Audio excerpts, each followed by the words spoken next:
Chapter 119. Picking up an old man? Didn't you ask him if he knows how to refine pills, or if he has a few decades, or even 100 years of cultivation to find a successor? At the very least, you should have asked him if he has any godly weapons, or if he has a wealthy and beautiful young daughter. After knocking out Marcelet, the first thing I did was to send out Heloise to transform into a bat. She held her former milk bottle, Stonevilla's ocean bottle, in her mouth to ward off the rain and act as a temporary aerial scout. Since Marcelet was able to find us, it was definitely possible for other assassins to follow us as well. However, even if there were royal secret agents following us, I didn't think that they would be able to avoid Heloise's detection. After all, in such a heavy downpour and flood, even a high-level lurker would be able to remain invisible. However, it would be impossible for their bodies to vanish. If they were to move underwater, a strange hole would probably appear in the water. It was the same for mages' invisibility. All sorts of camouflage and camouflage abilities would be greatly reduced in water. Vanish in the day? That, your wet footprints are still here. Camouflage? Sorry, the color faded. Next time, remember to buy some high-grade waterproof paint. The one who used invisibility. The water is all over your body. Are you planning to cosplay as a water elemental? What was gratifying was that Heloise didn't find any other scouts. That meant that there was probably no one else. When she reported that she found a white-bearded old man on a tree not too far away, I couldn't help but think of the classic scenes in the night novels of the past. Thus, I asked the question at the top of the page. After all, in night novels, picking up a white-bearded old man out of nowhere was usually the start of the protagonist's rise to power. For example, some old man, some god, or some senior expert. It really is fate. He really does have a wealthy daughter, and she has long been interested in you. What? Desos Min. This old man is Kraven Min. He is the previous emperor of the Ottoman Empire and the elder brother of your cute junior. What? Aren't you going to pay your respects to father-in-law? Your snack quota for tomorrow is gone. If you don't shut up, I'll turn you into a drooling dog and replace all your daily snacks with dog biscuits. Expired ones. As expected, Heloise was instantly rendered speechless by this threat that could very well come true. Even though I said that, I was overjoyed. Without a doubt, I had picked up a big fish out of thin air. It seemed that Marcelet was here to bring the former emperor away. However, as long as I could escape from Kajisi, just the news of the old emperor's existence would be enough for me to play countless tricks. Sure enough, it's just like in the Knight Rider novels. If you kill a monster, you'll drop a treasure. Sigh, for a demigod to end up like this, it's really tragic. The blood mage Emperor Marcelet had been thrown to the knight accompanying him. Under the system's determination, despite being a demigod, he didn't have a single semi-god equipment. The few decent equipment he had didn't even reach the epic rank. However, that blood-dripping dragon head emblem was something that I coveted. Blood Dragon Royal Emblem, the emblem of the Emperor. Although it represents the highest authority of the Ottoman Empire, it is nothing but trash in your hands. However, a certain emperor would probably look forward to obtaining it again. After all, other than being an object of proof, this emblem made of a special metal has many undiscovered secrets. While sighing at how poor this boss was, I turned my attention to a spot not too far away. A gigantic, 9-headed dragon was blocking our escape route. That was the crucial point. Darn it, the coastline is so long. Why did we have to come ashore here? However, I also knew that this wasn't purely a coincidence, nor was it my luck acting up again. Rather, it was a result of a freak combination of factors. More than a month ago, the Ottoman Empire had stationed a large number of troops here, including semi-gods. As these unlucky fellows posed too much of a threat, they were chosen by the 9-headed Dragon Emperor as the first wave of attack. Although they were both semi-gods, the 9-headed Hydra evolved into a semi-god 9-headed Dragon Emperor wasn't something that a human semi-god could deal with. Back then, the human semi-god was instantly killed. After that, the nine-headed dragon emperor didn't seem to have any intentions of coming ashore. Instead, it acted on its own in the river. Now that it had come ashore, naturally it would come ashore here. The moment it came ashore, it was blocked by Basra. Thus, after a series of unforeseen events, he was like a mountain blocking our path, leaving us helpless. The battle on the other side was still extremely intense. Basra had the upper hand in all aspects. All kinds of dragon slayer and dragon sealing god equipment appeared one after another, slashing the head of the immobilized nine-headed dragon emperor until it was bleeding profusely. However, the problem was that top-tier creatures like the nine-headed hydra were known for their tenacious vitality and their ability to regenerate. It was said that even a nine-headed hydra with only one head left would be able to fully recover within 3 days. If it was really torn in half, it would still be able to regrow into 2 smaller bodies. For an existence at the level of the nine-headed dragon emperor, as long as it was near the water, its regenerative ability would be able to operate normally. Basra had the body of a Valkyrie that didn't know fatigue. He intended to destroy the nine-headed dragon emperor's dragon head over and over again, exhausting its regenerative ability to fight a war of attrition. He could afford to wait, but we couldn't. I knew that once the great judgment was over, the nine-headed dragon would immediately make a comeback. At that time, there would still be a chance for us to fight this battle. Charging forward would be no different from sending us to our deaths. However, was there any way to win without a direct confrontation? After racking my brains, I really found an unorthodox method. Lom tu Basra. I am the god's envoy of the god of law. The one who cast the forbidden spell is also on our side. Let me tell you a piece of bad news. The effective time of the forbidden spell is almost up. In 5 minutes, that chain will disappear. If I didn't guess wrongly, the nine-headed dragon emperor will also awaken. The outcome of the battle will be back to square one. Very soon, this city will fall, and the sea folk will come ashore.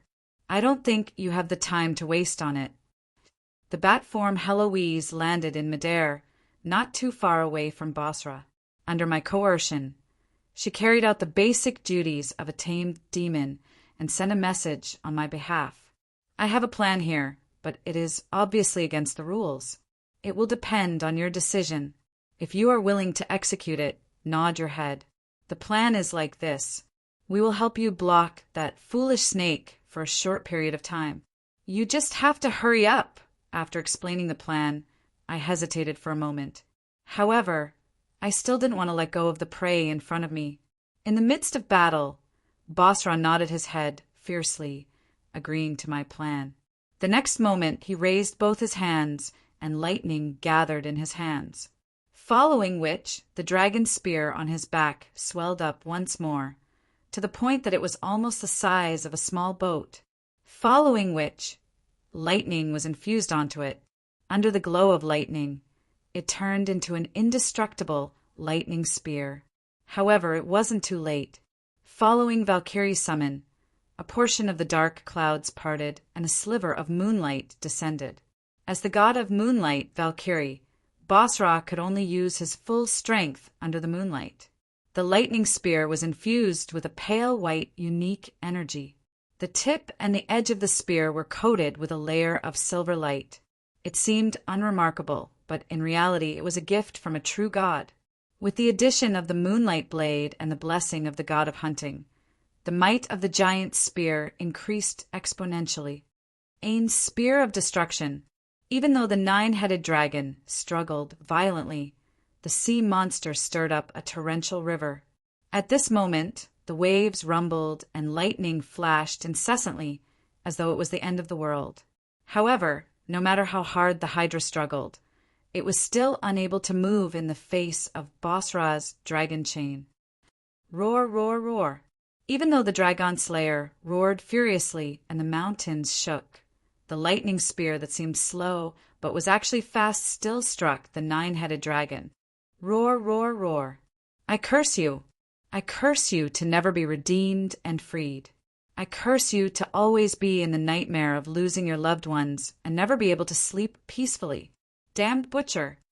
Under the Dragon Emperor's cries of pain and curses, 3 dragon heads were severed. Countless green, poisonous blood spurted out, and the surrounding water turned into a fatal venom that devoured flesh and soul. Your screams and curses are my best lullaby. After that, Bosra floated over to us without even looking at the results of his battle against the 9-headed dragon. I could only helplessly order Irene Bela to charge forward, intending to replace Valkyrie's position. Sigh, it's almost done regrowing a dragon head in 19 seconds. This 9-headed dragon is truly difficult to deal with. As expected, the moment I entered the 9-headed dragon's defensive range, lightning, flames, venom, and icicles were all aimed at me. Even though the 9-headed dragon was still screaming in pain and cursing Longtu for his misfortune. Even though 2 of the 9-headed dragon's heads were still spurting poisonous blood, the other 7 heads had already recovered their combat strength. This is the benefit of having many heads. Should I go back and modify Abe? Times are changing, and the 3-headed Cerberus is obviously outdated. 12 Cerberus shouldn't be too many. It's a pity that Abe is currently in his rebellious phase, so he probably won't accept my modifications. Not only did he reject my nickname, he even said that he wouldn't accept my modifications even if the world were to be destroyed, even though the previous enhancements were all pretty good. He even forced me to cancel the function of automatically crowing at 6:00 every day. As the army commander, it's important for me to supervise my subordinates to do morning exercises on time. Haven't you heard of the story of dancing at the sight of the rooster? Did he shrink back after being called a void rooster? Didn't I get called a void rooster every day? How useless. Right. Why don't I try adding a few more wheels to him? It seems that transforming is quite popular these days. The 4 destructive dragon breaths were right in front of me, but I was still thinking about something else. This wasn't because I was looking down on my opponent. The 9-headed dragon emperor, who had been through countless battles, was an experienced veteran. The dragon breaths had chosen the best spots to land. The 4 dragon breaths landed in 4 different directions, and they just happened to intersect with each other. If nothing unexpected happened, no matter how I dodged, I would have died. But since I didn't die, something unexpected happened. The galloping ice warhorse suddenly vanished and transformed into a miniature young snow woman who sat on my shoulder. Right after that, she spread open her golden wings and flapped them with all her might, transforming the momentum of my charge into propelling me upwards. I, who had transformed into a war angel, suddenly shot up from the ground.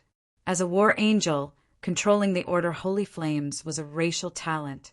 At this moment, the holy flames on my wings and forehead instantly evaporated the raindrops. The heavy rain didn't affect me much, but I didn't dare to stop flying.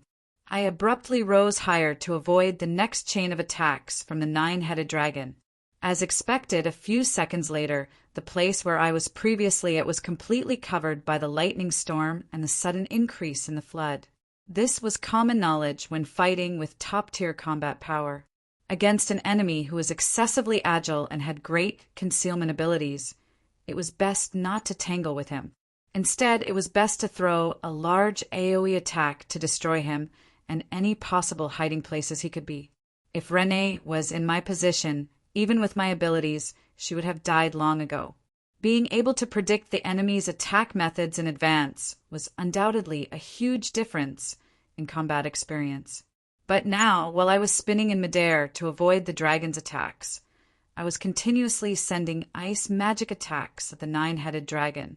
Yes, ice magic, and it was a bronze rank magic that was below the 3rd circle. Ice magic, the type that the 9-headed dragon could ignore the most. Of course, now that I had temporarily risen to silver rank, I should be able to use 5th circle magic. But it was a pity that I didn't know a single 4th circle or 5 circle silver rank magic, because I didn't want to waste my skill points. If I lacked in quality, I would make up for it with quantity. My random ice arrows and the ice shards that I casually formed could also be used as artificial hailstones to rain down from the sky. But It was a pity that beneath the hailstones wasn't the fragile glass of a car, nor was there a car owner who wanted to cry because he forgot to buy insurance. The innate water magic of the ancient sea monster below was in no way inferior to any top-tier water mage. Ice magic was inextricably linked to water magic, and the nine-headed dragon's ice dragon head was an expert in freezing magic. My meager amount of hailstones wasn't enough to deal with it. However, when that ice dragon had completely ignored my attacks and even showed a look of disdain, the nine-headed dragon's main body met with a little trouble. A frightening blue color appeared on his skin, and a thin layer of ice actually formed on his body, causing him to enter a frozen state. He really is tough. Even if the system didn't say that he couldn't resist the freezing air, he still managed to resist half of its effects. I never did things that were meaningless. From the very start, that seemingly meaningless attack of mine was actually me doing my best to prevent the effects of the freezing air from activating. Freezing air, a type of soundless and fatal cold air. It can be attached to the physical body and weapons, and it can also be used together with ice magic.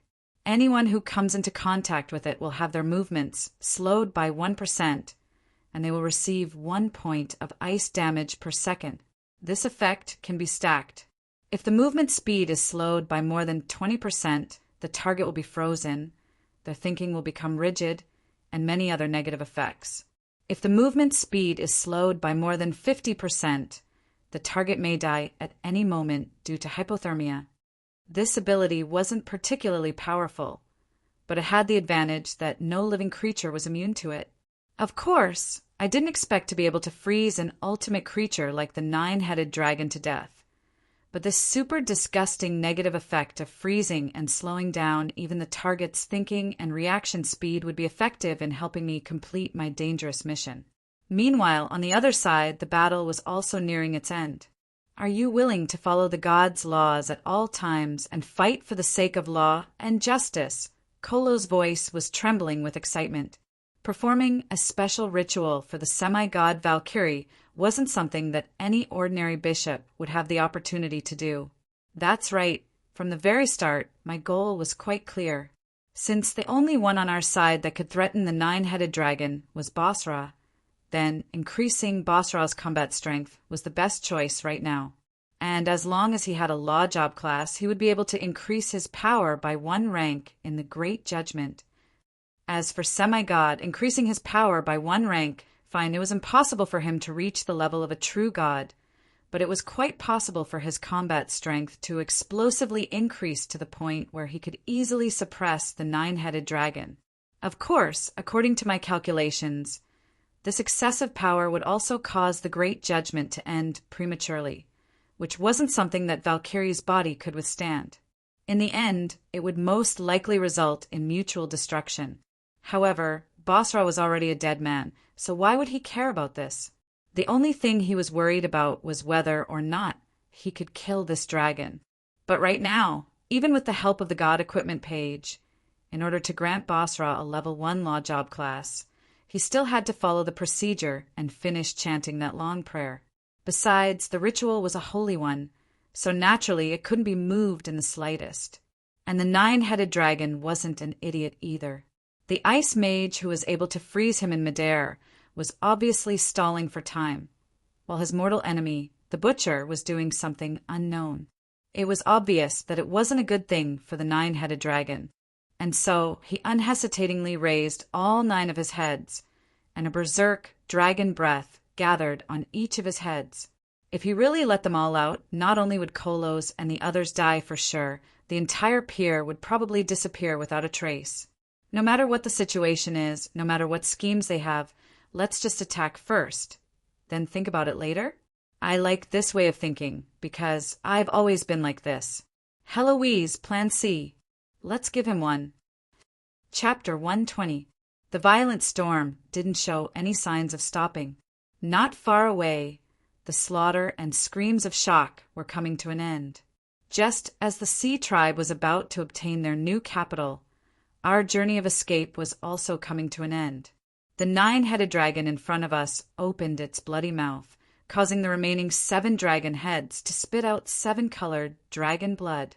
Meanwhile, all sorts of destructive magical powers gathered together. Under the careful control of the 9-headed dragon, the 7 dragon breaths finally formed a colorful, floating ball of light. This was a lethal ball of elemental energy. This was the specialty of multi-headed dragons. Soon, when all the magical elements finally merged into one, the colorful ball of light finally became pure, and a light that could destroy everything would be born. This was how top-tier magical beasts fought. They abandoned all useless tricks and did their best to strengthen their physical bodies and race's natural talents. From the looks of it, the dragon breath with multiple elements would finally condense into a non-elemental shockwave. With the 9-headed Dragon Emperor's power level, although he didn't have 2 dragon heads stacked on top of each other, he was already comparable to a forbidden spell. A powerful physical body and a powerful natural talent attack were the foundational reasons why a top-level creature, like a dragon, would be able to crush everything. When fighting against them, who were always unreasonable, it was still up to one's power to speak. Judging from the magical waves, I estimated that if this attack hit, not only would everyone here be destroyed, even the entire pier area would be destroyed. Humph, do you think that you're the only one who knows how to use it? Heloise, Plan C, give him the first attack. Queen, I can't do it. What? Queen, I also want to use it, but do you think that I don't need time to prepare? At least give me 5 more minutes. Can't you understand that reinforcements need to be late? How can a hero rely on reinforcements at such a critical moment? Do it yourself. Don't count on us supporting characters. I believe in you. Hearing her retort, which sounded rather modern, I made up my mind not to tell this silly cat any more nonsense. But at the same time, I was truly helpless. There wasn't enough time, so it was understandable that Heloise wasn't prepared. But if this combined dragon breath was used, there would probably be no need for any plans. After all, nothing would be left. Damn it. Big guy, look at this. I took a deep breath. I had no intention of charging forward, and directly landed on the opposite side of the cliff from where Kolos was. What I was going to do next would probably be completely meaningless with my wings. Original Sin Fiend Celestial. The moment I retracted my wings, a strong sense of exhaustion from dispelling my war angel form engulfed me. I didn't even have the time to sigh about this, as the light of chaos that followed transformed me into another form. Original Sin Demon God. The angle of my vision suddenly increased by a few centimeters, as if I had suddenly become much taller. My breath carried the smell of sulfur, which was the mark of a demon. Her originally white skin had turned into an ugly layer of light blue magma. Strange magic runes kept flashing in accordance to her breathing rhythm. She seemed to be an elemental life form. My chaos bloodline caused blue lightning to run amok in my veins. Then it shot out from the magic runes. The overflowing energy caused the rainwater in the air to evaporate. Lightning flashed in my eyes. When it finally stabilized, I looked as though a demon god had descended into this world. I didn't like this transformation at all. Apart from the fact that the power of chaos had a bad reputation and might bring me trouble, it was also because this final boss form of a villain was truly ugly. It always reminded me of the dark history of being a lich and scaring myself by looking at a mirror in the middle of the night. But right now, I needed this ugly transformation. Although it was ugly, it was indeed powerful and not warm at all. Spirits of ice and snow, storms of the polar regions listened to my command if the war angel form was a high-speed charge-type transformation, which was suitable for powerful melee combat. Then this original Sin Demon God form would strengthen magic control, willpower, intelligence, and other magical abilities. It was a classic magic transformation. Under my will, the end of the rotten old era and all creation shall soon come. A long incantation brought with it the power to destroy the heavens and the earth. Spirits of ice and snow sang in the air as the top-level ice forbidden spell, Ice Aeon, appeared. Different from Marguerite's knockoff version, The copy of Ice Aeon didn't even have a third of the original's power. But as the creator of this forbidden spell, I was able to bring out 200% of its power. The theory behind this forbidden spell was extremely simple. It was to use the purest ice and snow magic to crystallize and repeatedly compress it before blasting it out. It was no different from a fireball, but just like what Heloise had said before, because it was simple, it was pure. Because it was so pure that there was nothing else to it, it matched the essence of ice and snow, making it powerful. Semi-god equipment, Dark God's Breath of Death. Special Effect 1, Soul Conversion. Extract the souls of the dead and convert them into pure death magic. Death magic enter my hands, but it was forcefully converted into the purest ice and snow magic. Should I thank Callison for the massacres and the many years of accumulation? Countless souls created this semi-god equipment to store a large amount of magic power, and this was exactly what I lacked the most at the moment. Winter's dormancy is death, but it is also rebirth. With me as the core, magic power overflowed from the raised black scepter, along with the incantation getting louder and louder. The blue magic runes that represented ice and snow spread across the entire land. The ice and snow spirits dancing in the air were singing in unison. Before I even made my move, the entire cliff had already turned into a land of ice. The pouring rain in the air had already turned into a heavy snowflake. The summer wind that was supposed to be warm and humid had already turned into a bone-chilling storm. Furthermore, as the temperature plummeted, a thin layer of ice started to form on the surface of the flood. For the first time, the endless flood met its natural enemy. Finally, the two dragon heads that had finished regenerating raised their heads. The moment they came to life, they stared at me. Their huge eyes, which were the size of adults, shot out an angry red light. That was undisguised killing intent. This distance, and the snowflakes were unable to obstruct their line of sight. They were assessing the threat that my magic could pose to them. In the eyes of the nine-headed dragon, as long as they could get rid of Longtu and those annoying chains in one fell swoop. So what if they were hit by that forbidden spell? It wasn't the first time that Fioros' Hydra had been hit by a forbidden spell. In any case, their skin was thick and they wouldn't die. In just a few days, they would be able to completely regenerate. However, with just a glance, he knew that the situation was different from the past. Their regeneration ability was a racial talent, but it was also a comprehensive ability of water magic. Fioros was confident that as long as there was water, he wouldn't die. However, what would happen if there was no water?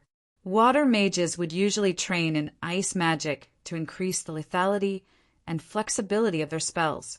However, this didn't mean that there was no conflict between these two types of magic. On the contrary, pure water mages hated ice mages the most. Water mages usually took the form of water arrows or huge waves.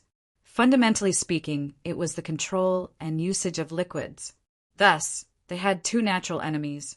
Fire magic, which represented high temperatures, would evaporate liquids. On the other hand, ice magic, which originated from the same source as water magic, represented low temperatures and would turn liquids into solid ice. Regardless of whether it was water vapor or ice, if they weren't in a liquid state, they wouldn't be able to fit the concept of water. That would break their foundation.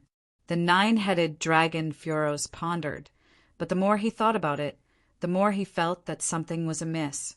It was obvious that the spell in front of him was an ice-forbidden spell. Without even making a move, it was able to cause a natural phenomenon to resonate with the elemental spirits. It was obvious that this was the unique characteristic of a super-forbidden spell. Although the mage in front of him didn't have any magic undulations, bronze rank magic meant nothing to him. The black rod was releasing an endless amount of magic power. Furthermore, the ice mage was able to freeze him, who had an extremely high magic resistance. This had already proven his outstanding aptitude in ice magic. If this forbidden spell were to successfully freeze him, would he be able to enjoy the rest of his life in a block of ice that would never thaw? His regeneration ability wouldn't be of any help in such a situation. Hydra, who went into the fridge and forgot to come out? I can even collect some tickets to the exhibition. This joke wasn't funny at all to him.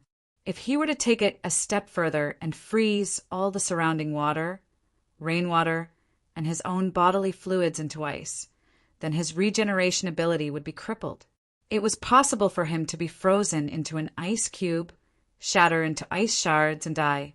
Furos didn't think much of the human's forbidden spell, Nine-Headed Dragon Emperor. However, the more he looked at it, the more uncertain he became.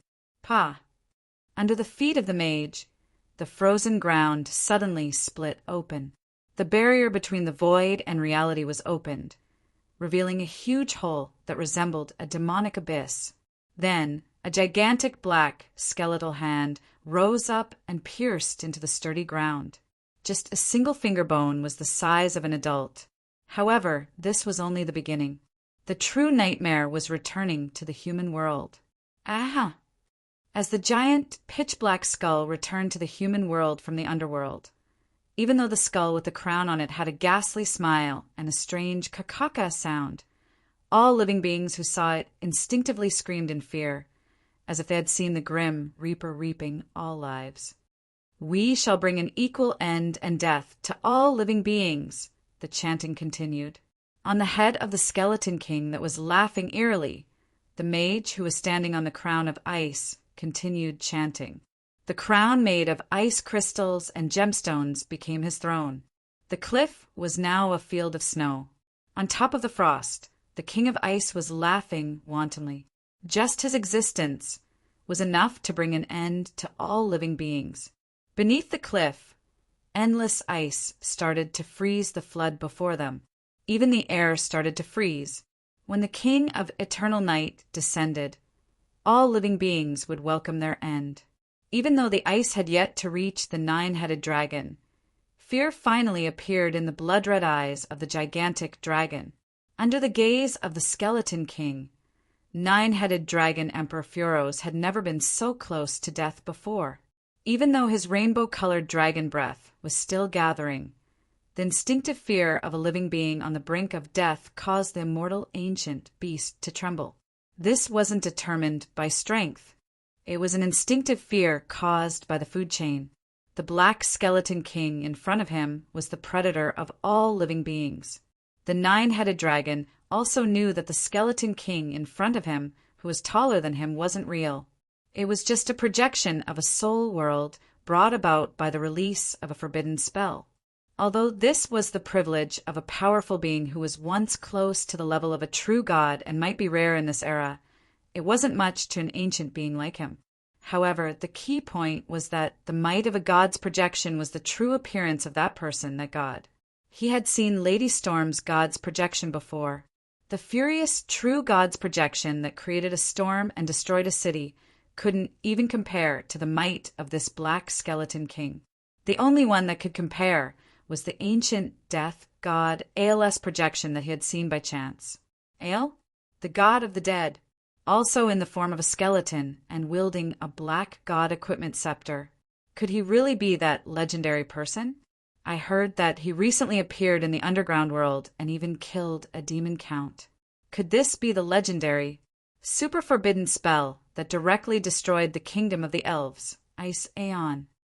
Under our will, the Ice Aeon shall once again return to the mortal world, and the world that belongs to the dead shall once again.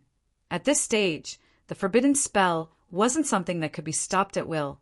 Even if the spellcaster stopped chanting, the snow elves in midair would continue chanting. At this moment, under the rising and falling chorus, the strange incantation reverberated throughout the entire battlefield. Even if one didn't understand this foreign language, everyone could understand the true meaning of this strange language. That wasn't some malicious curse. On the contrary, it was just like a historian narrating a new epic that he had recorded. That was a possibility. The spellcaster was narrating the future that he believed to be inevitable.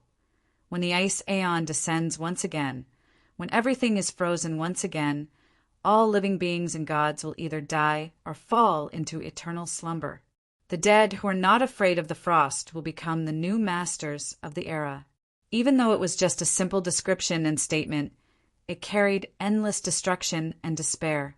This was the doomsday hymn of Emperor Yongyai Seon. This was an unimaginable distortion. However, from the perspective of natural history, it was indeed a possible doomsday that could happen in the future. In order to bring the true doomsday that he hoped for to all living beings, the completely insane Emperor Yongye created the most dangerous and insane forbidden spell in history. The most unimaginable thing was that he actually succeeded.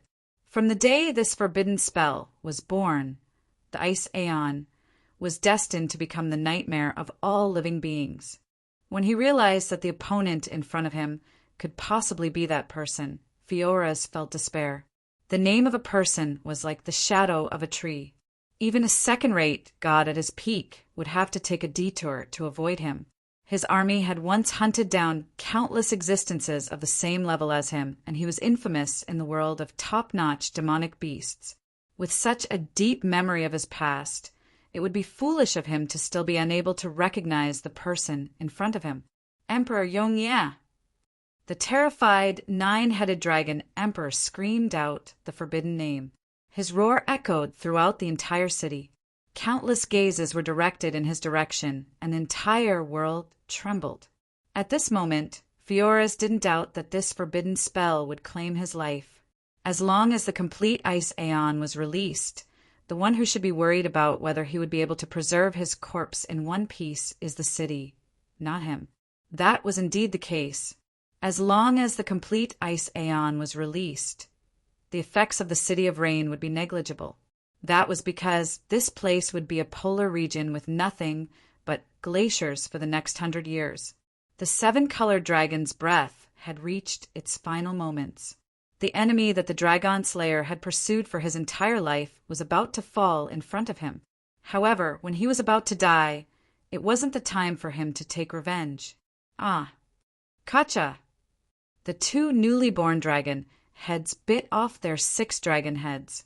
The pitiful 9-headed dragon emperor turned into a 3-headed snake. After losing its 6 energy sources, the remaining main head was finally able to freely control the ball of dragon's breath that was about to go berserk. Thus, he spat out his dragon's breath with all his might and unhesitatingly pushed the ball of light towards Emperor Yong. At this moment, the majestic me was actually on the verge of tears. I was just a bronze-rank rookie ice mage. The magic power in my body wasn't even enough to create a blizzard. What Ice Aeon? It was just a distant dream. However, just like how I comprehended Bladestorm, it wasn't difficult to comprehend the Ice Aeon that I created. However, without the support of a foundation, I definitely wouldn't be able to release it. Ding! Congratulations for comprehending the semi-god tier destruction forbidden spell, Ice Aeon. System notification. What? You want more explanations? Anyway, you won't be able to use it no matter what. So why waste my saliva? If you really manage to release it, remember to buy a coffin. Why? Do you think that I should use this rare luck to buy a lottery ticket? Are you dumb? How can a dead person receive a lottery ticket? Right? You can go and bet on a ball. It just so happens that I can earn a sum of money. And it is a gamble that isn't difficult at all. As long as I bet on your tails, I will definitely win. As usual, I ignored the chatterbox system that spits more than the main text. At this moment, in order to restrain the 9-headed dragon, who didn't care about me at all, I only intended to use Ice Aeon to scare him. Since I have the magic power stored in the dark god's breath of death, I might as well use it to scare him. However, the moment I opened my mouth, I knew that the situation was bad. I had gone overboard. Damn it! I can't stop! Chapter 121. Damn it! I can't stop it! The ice spirits dance and sing around me. The incantation that comes out of my mouth spreads through their singing, resonating with the entire world. It's just like how a skilled knight can ride a war horse to perform all sorts of tricks, while a rookie knight would often be thrown off the horse and dragged along. Right now, I am that unlucky rookie knight who is being dragged along. Furthermore, The more ferocious a horse is, the harder it is to tame. Once a top-tier forbidden spell starts, it's hard to end. It's just like how a rocket can't stop once it takes off. My past experience and urgent judgment made me careless. The difference between the living and the dead caused the incantation to deviate from the start.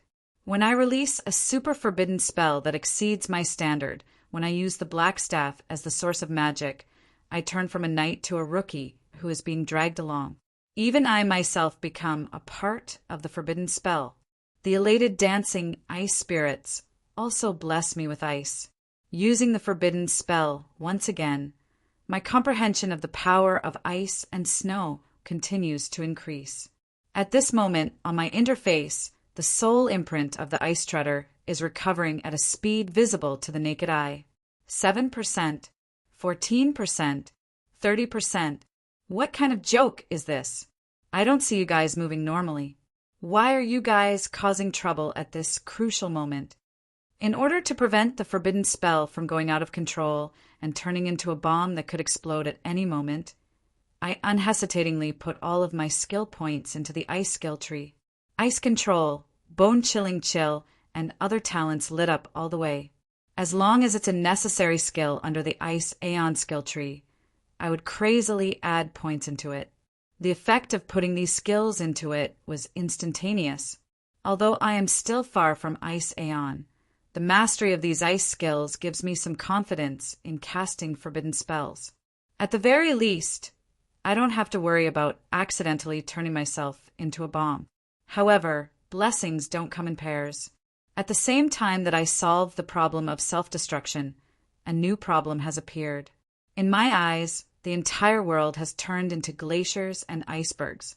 Other than ice, there's nothing else in this ice field. All life is sleeping under the snow. This isn't an illusion, but the effect that the forbidden spell is about to achieve.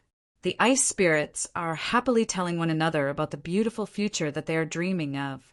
However, if the snow elves liked it, the living would definitely not like it. Just as the system said, if I really used a forbidden spell, I would probably be able to save the coffin. Perhaps even my physical body and soul would be frozen here, and my endless reincarnation would finally be able to rest. Irene Bela, knock me out. Hearing my command, the cute frigid Maw Snow Girl transformed into an ice demon in midair. But before she could land, the black skeletal hand grabbed her and hesitated for a moment before tossing her far away. My god's might projection automatically acted as my defense. If it wasn't for the fact that I instinctively treated Irene as a trustworthy comrade, that gigantic hand probably wouldn't have just flung me away. It would have directly crushed me to death. 82%, 89%, 91%, the restoration of my soul imprint was also nearing its end. The good thing that I should have been happy about in the past was like a talisman that hastened my death. I could feel that when the ice treader was completely restored, it would be the time when Ice Aeon was blasted out, and it would also be the time when I breathed my last. If even my life force was turned into the driving force of the forbidden spell, then it would be unreasonable for me to not die. Just as I was despairingly awaiting the arrival of the final judgment, the nine-headed dragon actually made a heroic sacrifice by biting off 6 of its own dragon heads, forcefully changing the direction of the dragon's breath so that the lethal breath would be directed towards me.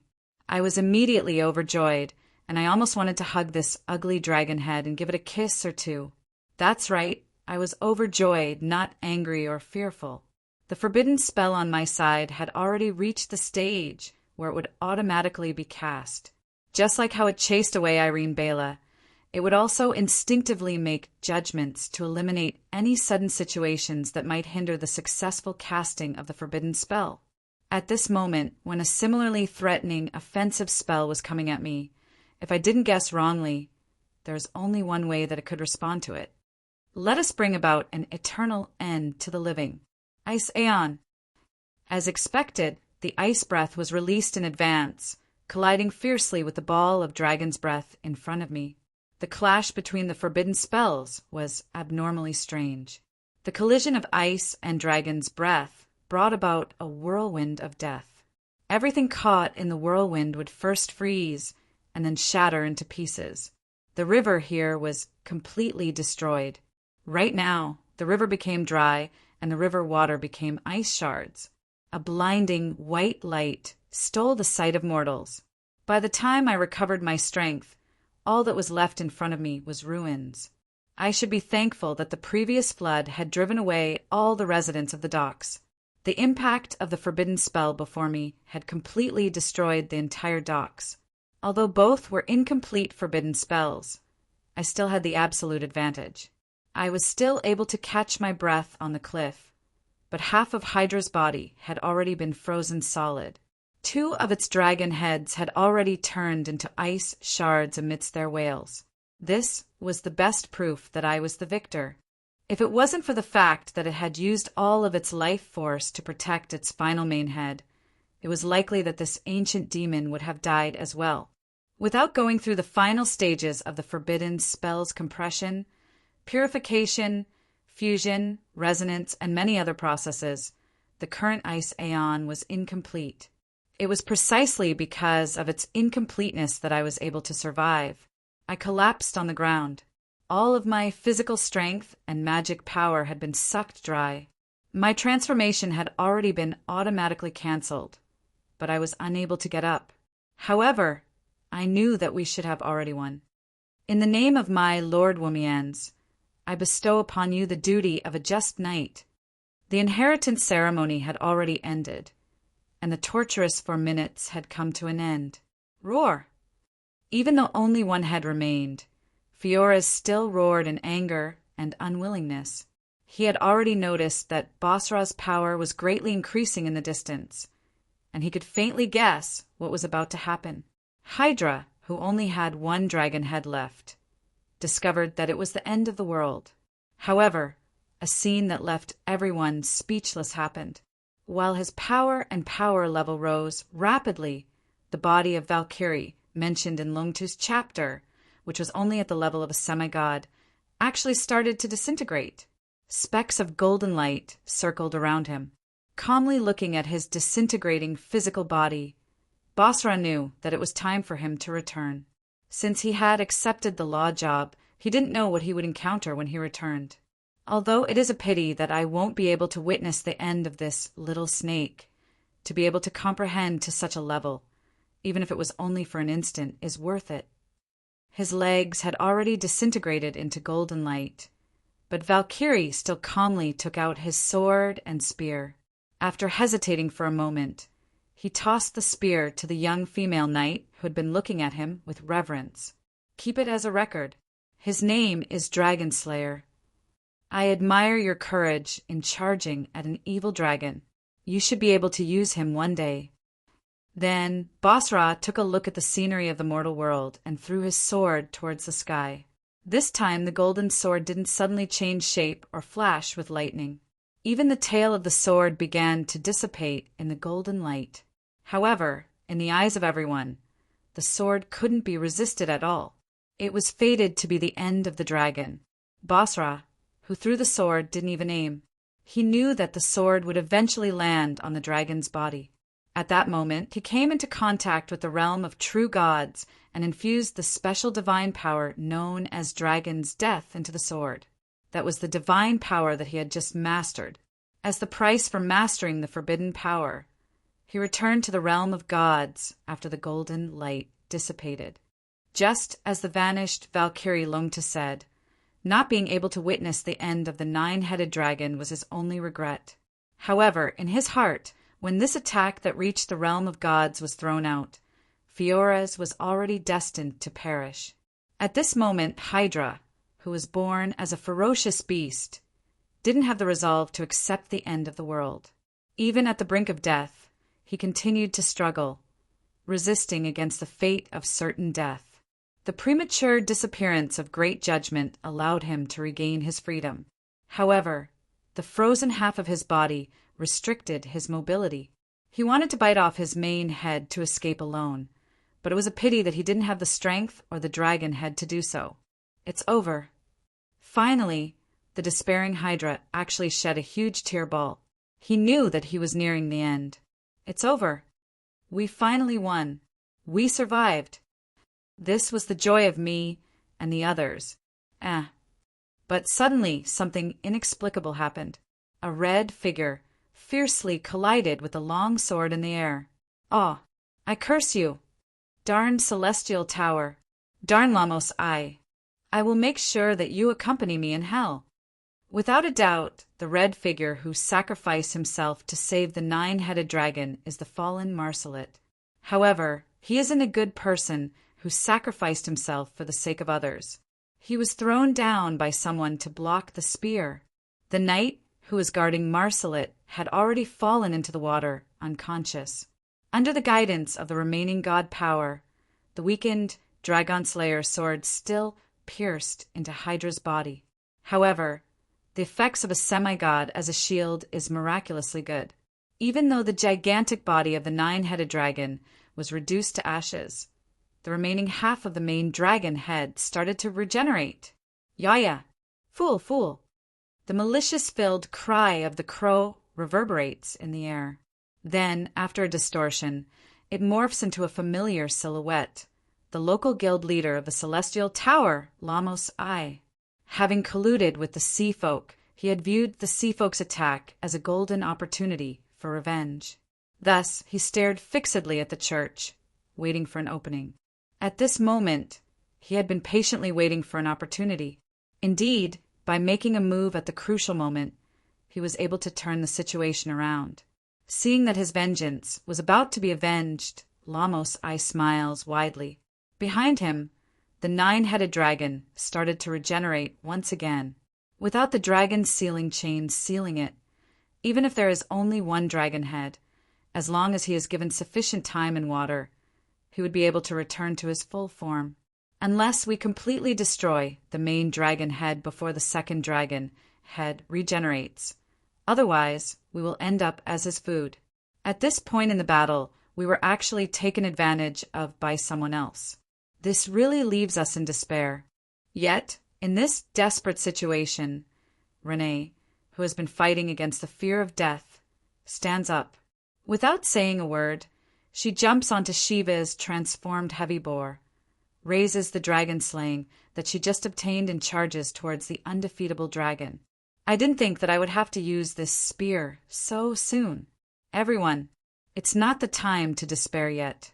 As long as we never give up, there is still hope. Frigid Ma transforms into the standard equipment of his former country's cavalry. The mist war flag at his back unfurls in the wind. That unyielding wall of defense in the howling wind is as sturdy as ever. The figure of the Mist King leading the charge is just like the past. The white-armored knight charges on the icy surface. The silver spear that he raises carries the determination to slay the giant dragon. The kingdom-protecting holy sword is surrounded by silver flames. Just like her ancestors, the silver-ranked knight princess is once again challenging the hopeless situation. Even if I am fated to die, rather than cowering on my sickbed like a coward, I would rather die valiantly on the path of charging. At this moment, the knight princess finally understands the seemingly stubborn maxim recorded in her family's records. Perhaps her ancestors also smiled as they charged towards their deaths. Even with the might of the dragon, even with the difference in strength, she knows that she will probably die here, but as long as this moment of honor exists, she will never regret it. Hopeless situation? That is indeed the case. At this moment, the regeneration of Hydra's body is about to come to an end. When he stands up once more, it will be the end of all life on land. Interesting. You never know what giving up is. This is indeed the rotten temper of the Mist bloodline that has been passed down from generation to generation. Renee, if you survive this, I will admit that you are the true Mist King. At this moment, I can't let the younger generation look down on me. Thus, using my sword as a crutch, I stand up once more. Irene, who has returned, turns into a pair of wings that follow me as I charge forward. What is that? I will lead the charge. I am the only one on my side. Following Princess Renee are the royal knights of the Mist Kingdom. They know that they are nothing in front of the nine-headed dragon who is about to recover to his peak. However, isn't this desperate yet heroic charge the glorious death that every knight desires? No wonder Lord always says that the knights are a bunch of fools. They really are a bunch of adorable fools. Then we, the law faction, can't let others look down on us. Behind the knights, Kolos, who is exhausted from casting spells continuously, rides on the storm lightning.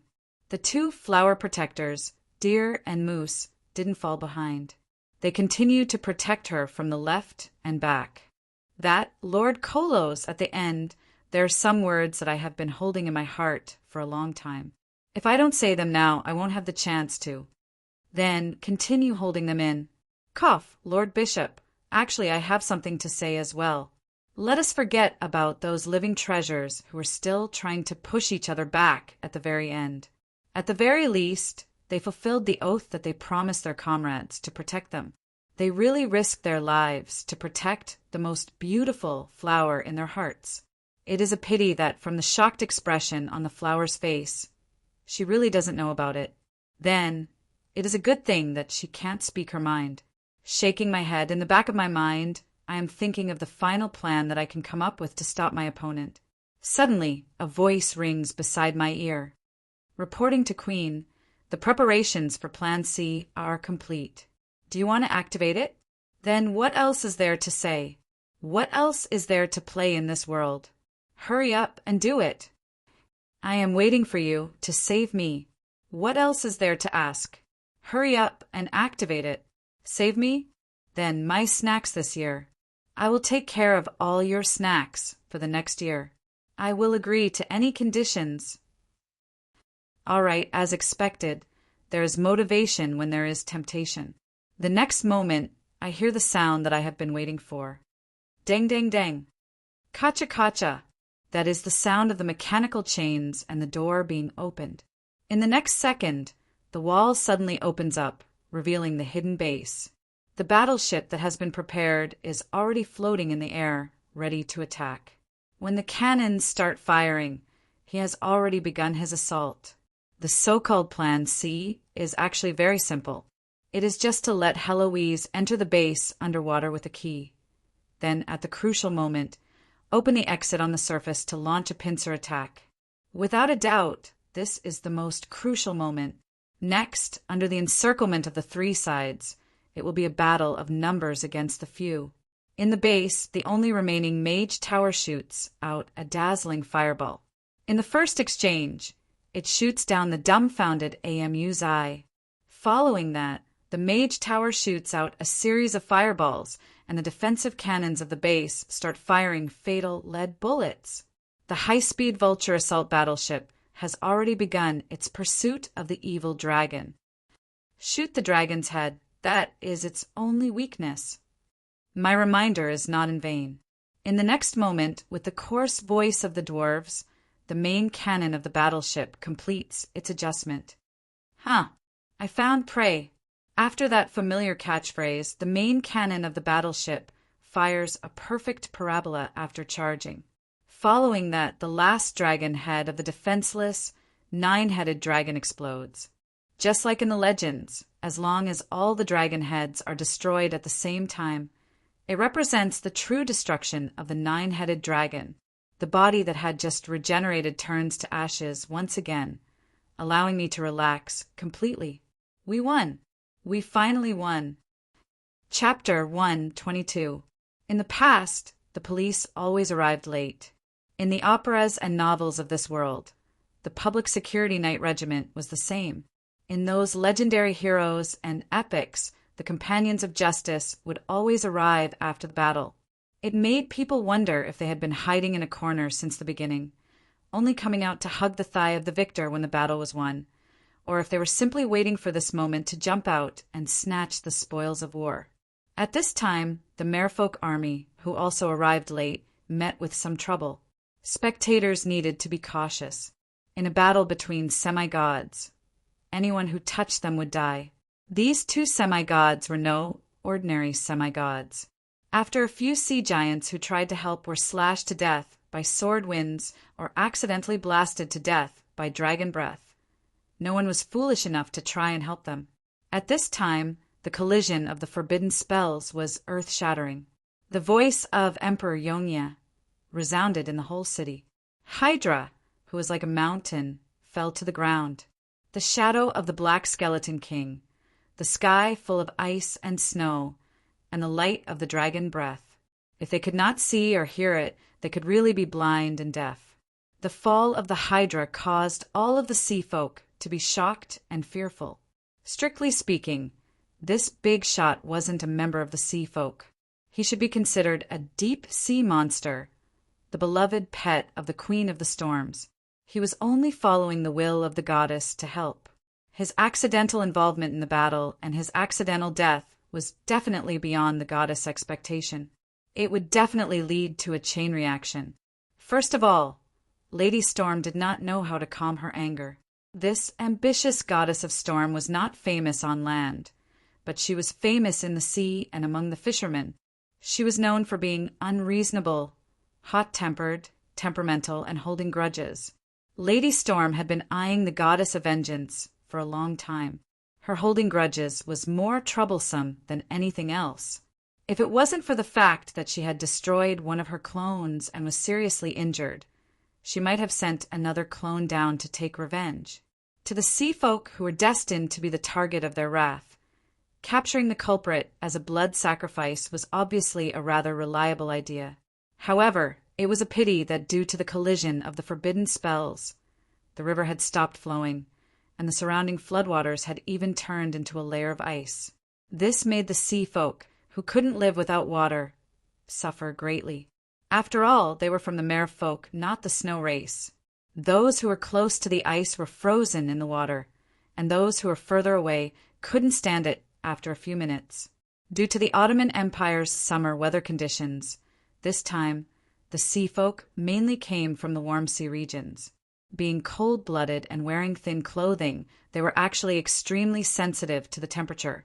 On the other hand, the water elementals passed through the frozen river without any hindrance.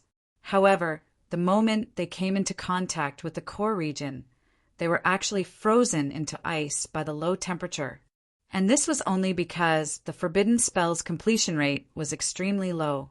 If the complete ice aeon were to appear in the world, not only would Rain City be wiped out, but it would also be recorded in history. After all, the previous ice eons had always represented the fall of a certain city or the destruction of a certain kingdom. They were all important historical events. Even if it was only at this level, it was already quite a headache for me. After all, after the appearance of this signature forbidden spell, it wouldn't take long before the news of Emperor Yongye's reappearance would spread throughout the world. The only one who could deny it would probably be Yongye's successor and not Yongye himself. However, Hydra's voice would also bring about new problems.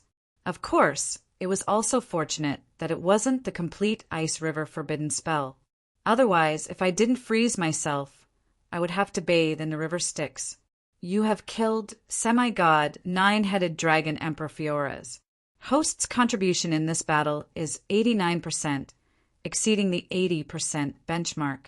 Furthermore, there is a huge difference in strength between both sides. You have met the requirements for a perfect kill. You have obtained 16489 fate points, unrated 9-headed dragon heart X1, legendary ranked 9-colored teardrop X1, legendary ranked material hydra, perfect dragon scale X4, epic ranked material hydra superior dragon scale X32, epic ranked material hydra tendon X7. You have successfully killed a semi-god, 9-headed dragon emperor. Congratulations for obtaining the honorary title Dragon Slayer. Upon equipping it, your damage against dragon descendants will be increased by 10%. The effects of dragons' talents on you will be reduced by 20%. Dragon's attention towards you will be increased by 200%. This title can be leveled up. System notice. In order to level it up, the weakest dragon must be a legendary ranked dragon. You should look for an immemorial dragon. There will be a bonus reward. I ignored the malicious notification of the system. An immemorial dragon can easily crush an immemorial dragon like Molly. Even when I was at my peak, I didn't want to provoke them. Although this is a rare buff title, the difficulty of leveling it up is a little high. At this moment, looking at the rewards that I have obtained from the system, I am rather satisfied. As expected of a 1,000-year-old ghost who has lived for who knows how many years, Hydra is really something. As for the 89% contribution, I was stunned for a moment when I saw it, but thinking about it carefully, it isn't wrong. If it wasn't for my help, it would have been impossible for us to win this hunt of the dragons. Before the clash of forbidden spells, Hydra, who is skilled in regeneration and self-healing, was still in his perfect state. If it wasn't for my ice Aeon, Hydra wouldn't have been able to bite off 6 of his heads. The clash of forbidden spells heavily injured him and tore off 2 of his remaining heads. That was why there was a chance that Hydra, who only had 1 head left, could be killed. Furthermore, the negative effect of freezing all water sources was much more effective than the dragon's sealing chains. It directly sealed the Hydra's regenerative ability, forcing it to use its remaining life force to forcefully regenerate its body. That was how the dwarf managed to steal the Hydra's head in the end. The risk is great, but the reward is also great. Looking at the 0 skill points on my interface and the messy ice skill tree, I wanted to cry, but no tears came out. But at this moment, this kind of reward is more than enough to make up for my losses. Although the system has always been a scam, it still follows the basic rule of paying a great reward. It is impossible for an unequipped sea monster to drop equipment. Thus, the system compensates me with a large sum of skill points and precious materials. With this amount of skill points, it is enough for me to push myself up to LV 30, upper bronze rank. Even after Renee's discount, it seems like it is enough for her to reach gold rank. Perhaps she might even be able to reach gold rank. After a slight calculation, I realize that I have been scammed once again. The difficulty of Renee's growth is probably only a few tenths of mine. By the time I reach gold rank, it should be enough for her to reach epic rank.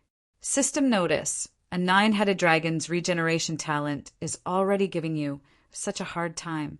And this isn't even its strongest environment, the ocean. Furthermore, you are in a state of exhaustion after being beaten up by Longtu for more than an hour. Are you sure that you intend to challenge those undying in your human form?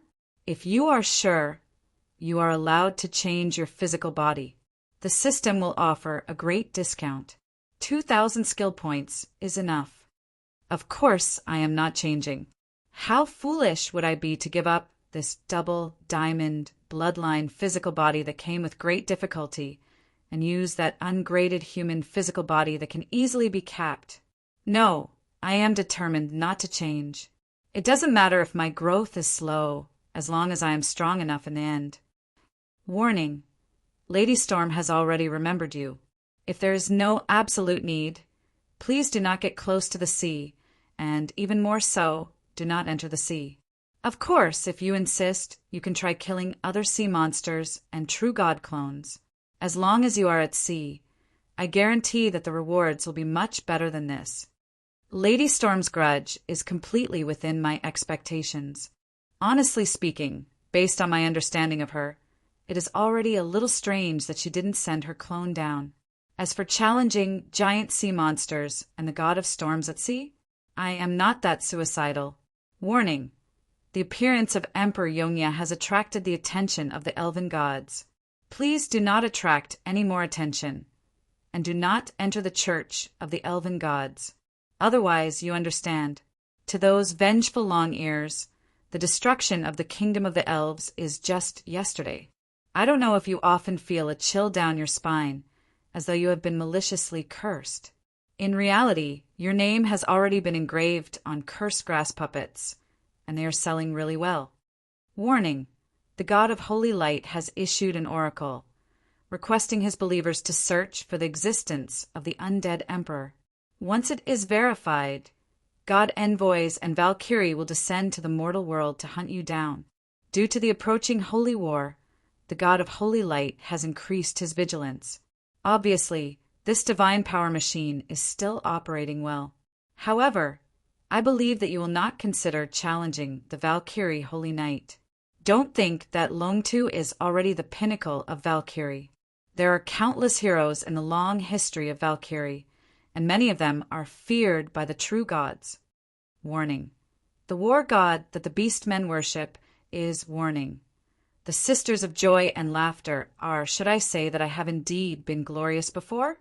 Just as the shadow of this person's name was revealed, a large number of powerful figures' attention flooded the system interface, scaring me. Damn it, the holy war has just begun, and they are all paying attention to me? This is going to be troublesome. News. The goddess of moonlight has expressed her goodwill towards you, and has handed over Basra to the Valkyrie palace of the god of law. Due to your hard work, the true god Wumians has obtained the first Valkyrie. Wumians should be rewarding you in the near future, so please continue to work hard to poach him. The god of law Wumians had already become a divine power server. Going by normal logic, he should be rewarding believers of law who have contributed greatly.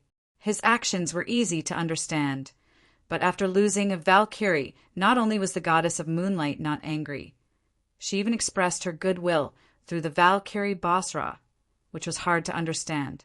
However, it was a pity that this wasn't the time to think about it carefully. After all, this wasn't a complete forbidden spell. Soon, this place would thaw, and when the Seafolk army arrived, I would have to consider what to write on my tombstone. Taking advantage of the current obscurity, it was best to hide in the base as soon as possible. The remaining Vulture battleship had already landed, and the others quickly boarded the ship. However, Renee seemed to have other plans. She rode on her mount and galloped into the distance. Looking at her destination, it was the broken dragon head. What happened to that lass? Helpless, I could only follow her to take a look. However, the moment I got close, I saw a frightening scene.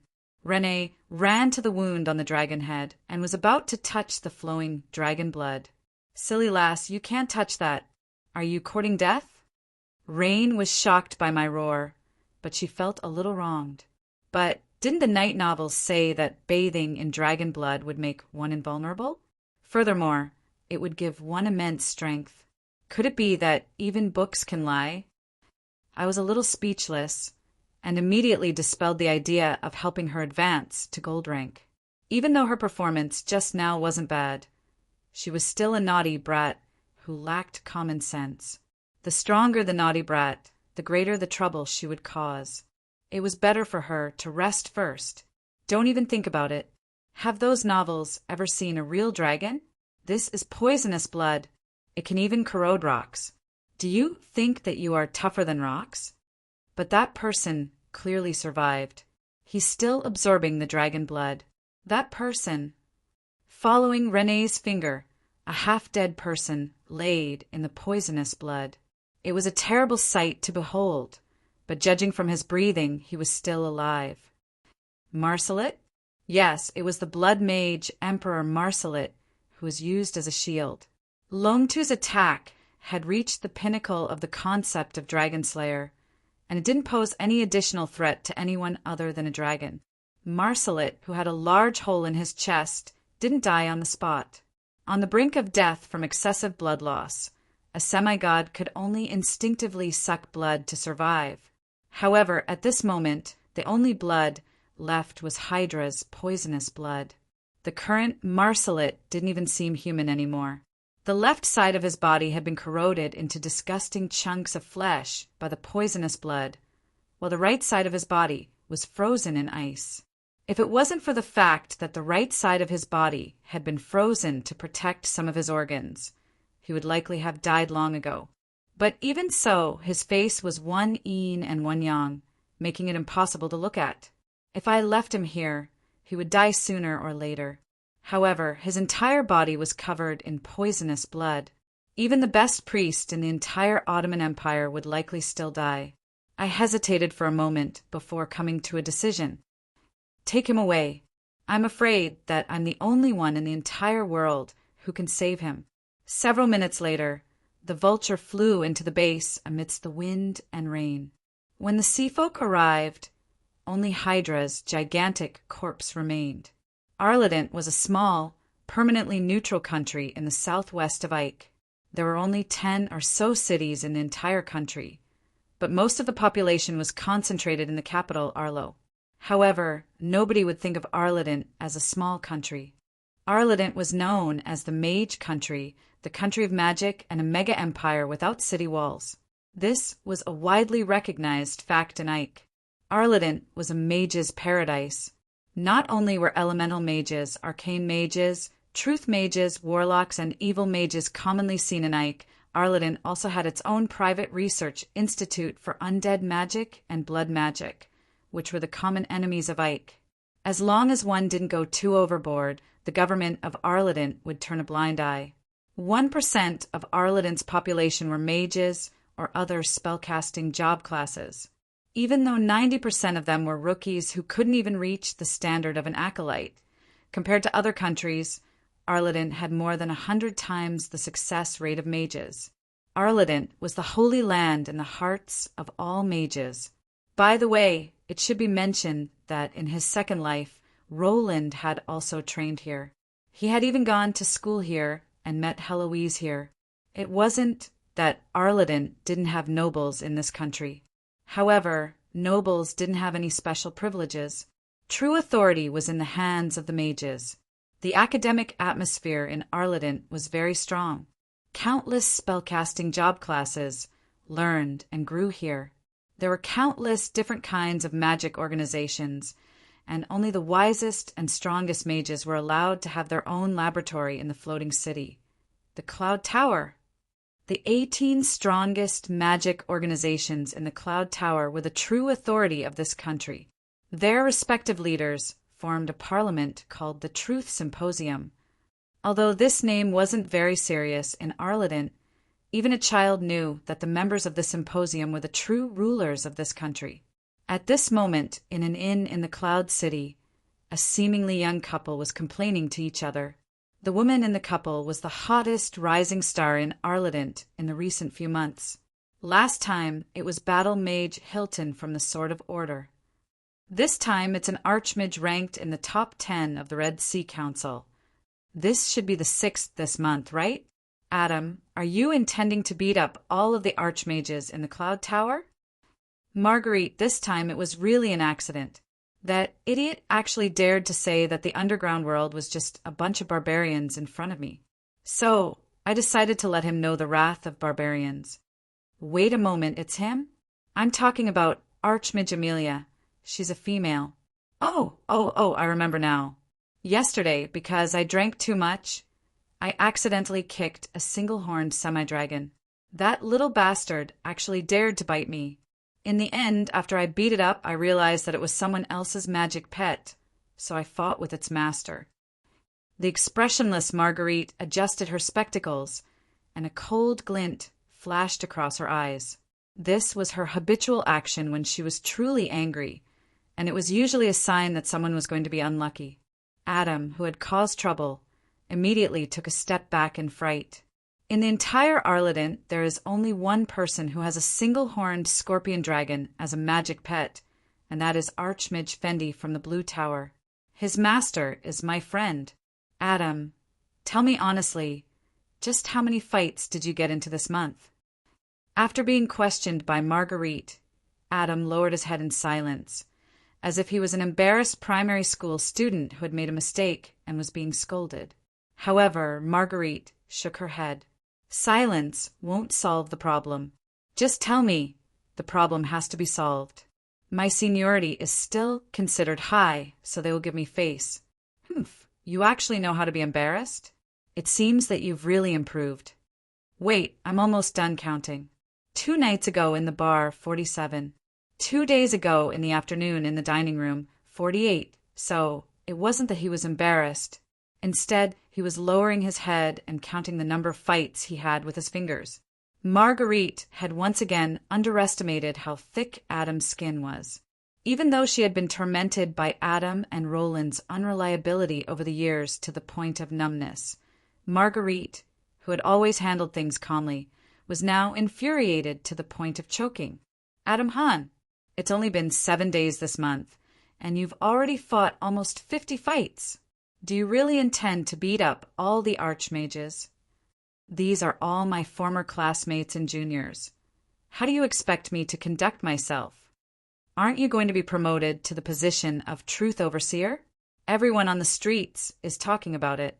That's the highest authority in the world, and I'm still intending to take advantage of you. The man of the great Truth Overseer. How impressive is that?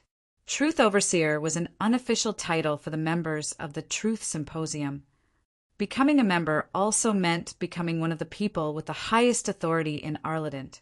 But at this moment, this great saint who was about to wield the highest authority had a face of helplessness. She could only stare at the man who claimed to be dependent on her, not knowing where to start getting angry. I rejected. Why did you reject? It's such a pity. I can't even freeload anymore. Even though his words were filled with regret, the corners of Adam's mouth were curled up in a natural smile. From the very start, he knew what choice Marguerite would make. Isn't it all because of you bastards? Although Roland is unreliable, as long as he speaks seriously, we still have to treat him carefully, since so many things will happen in the future. What's the point of staying here peacefully? Besides, I've already said what I need to say to my old friend. As for those tacky troubles, I'm already sick of them. Throwing away the highest authority in a country was like throwing away a problem. But to Marguerite, authority was really just an obstacle and a burden. She spent most of her day busy with political affairs. What was the difference between the glorious Truth Overseer and a busy official? 3 hours ago, the latest news from East Achi came. It is said that traces of Emperor Yongya and the forbidden spell Lice Aeon have been discovered. They hope to send experts to verify it.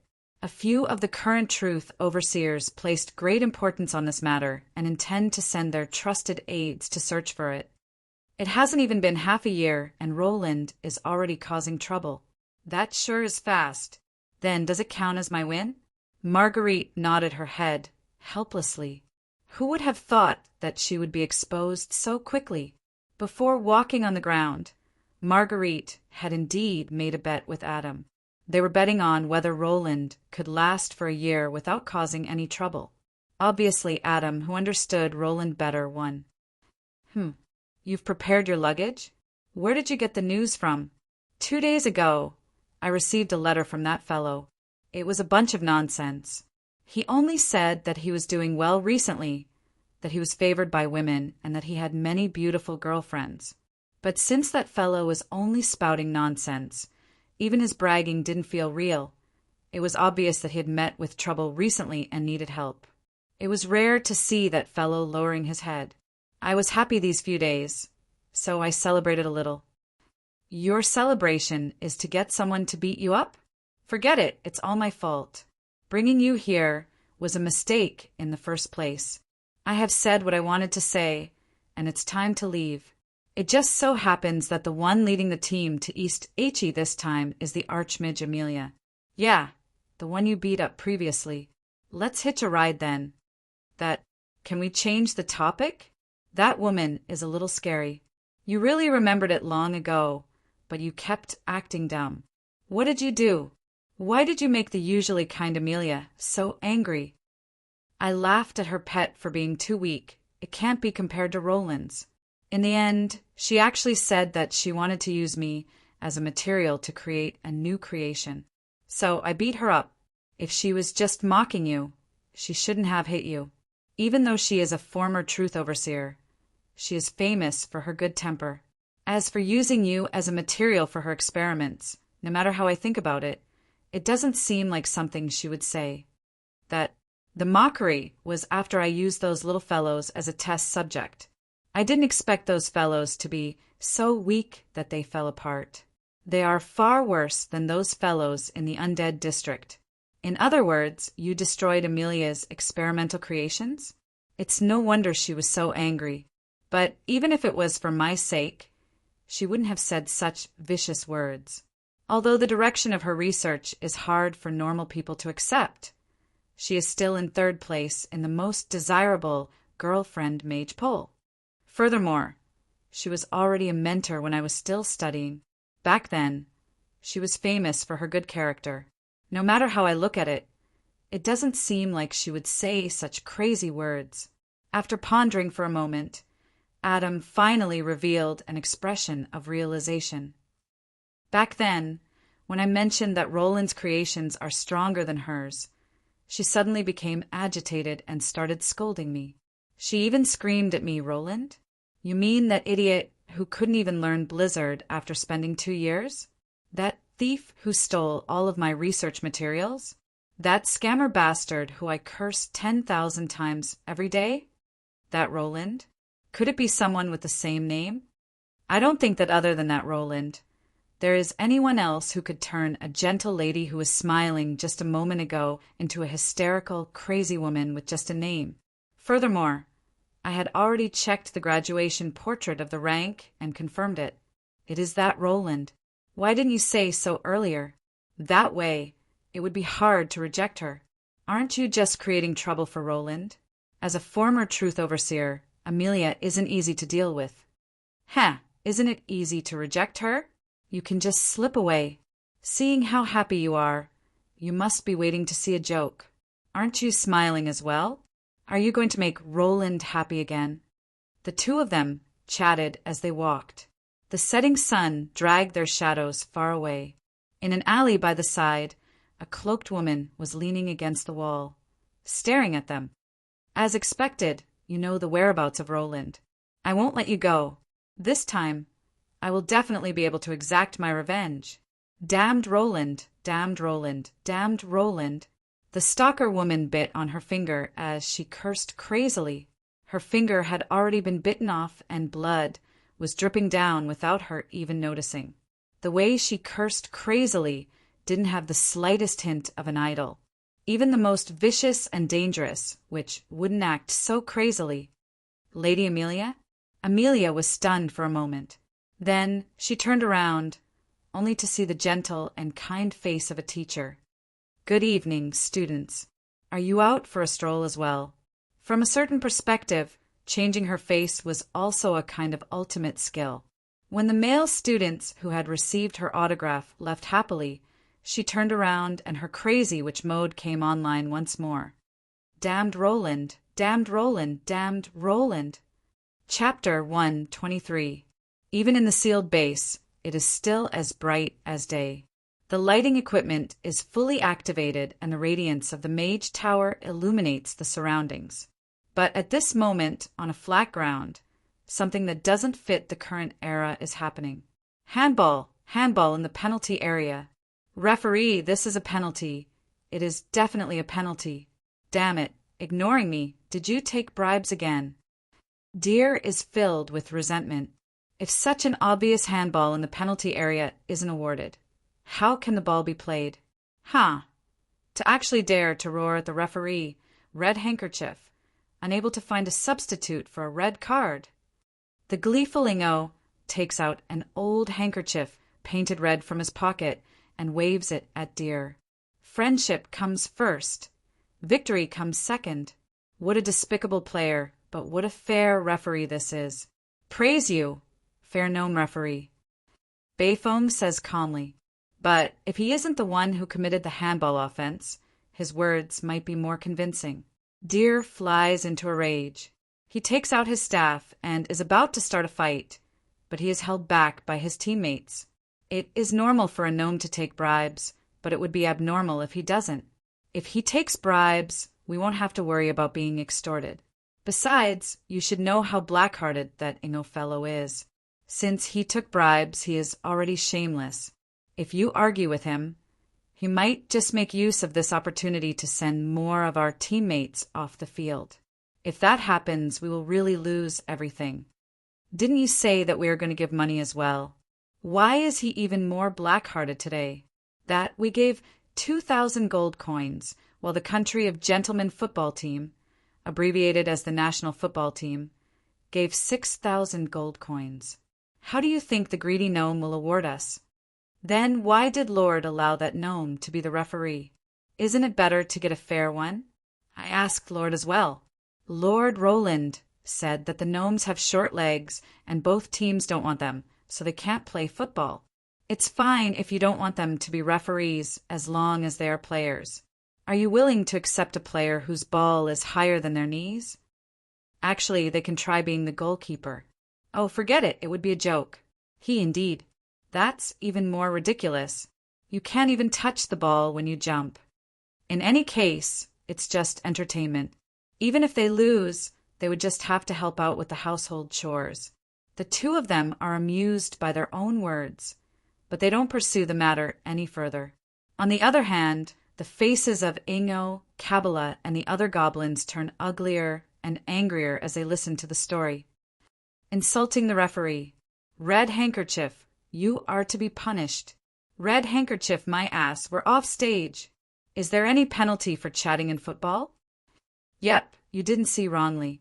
This is a soccer match between the Law and Donlon Principality United, Team France, and the Liberty Gentleman Country soccer team, Team France.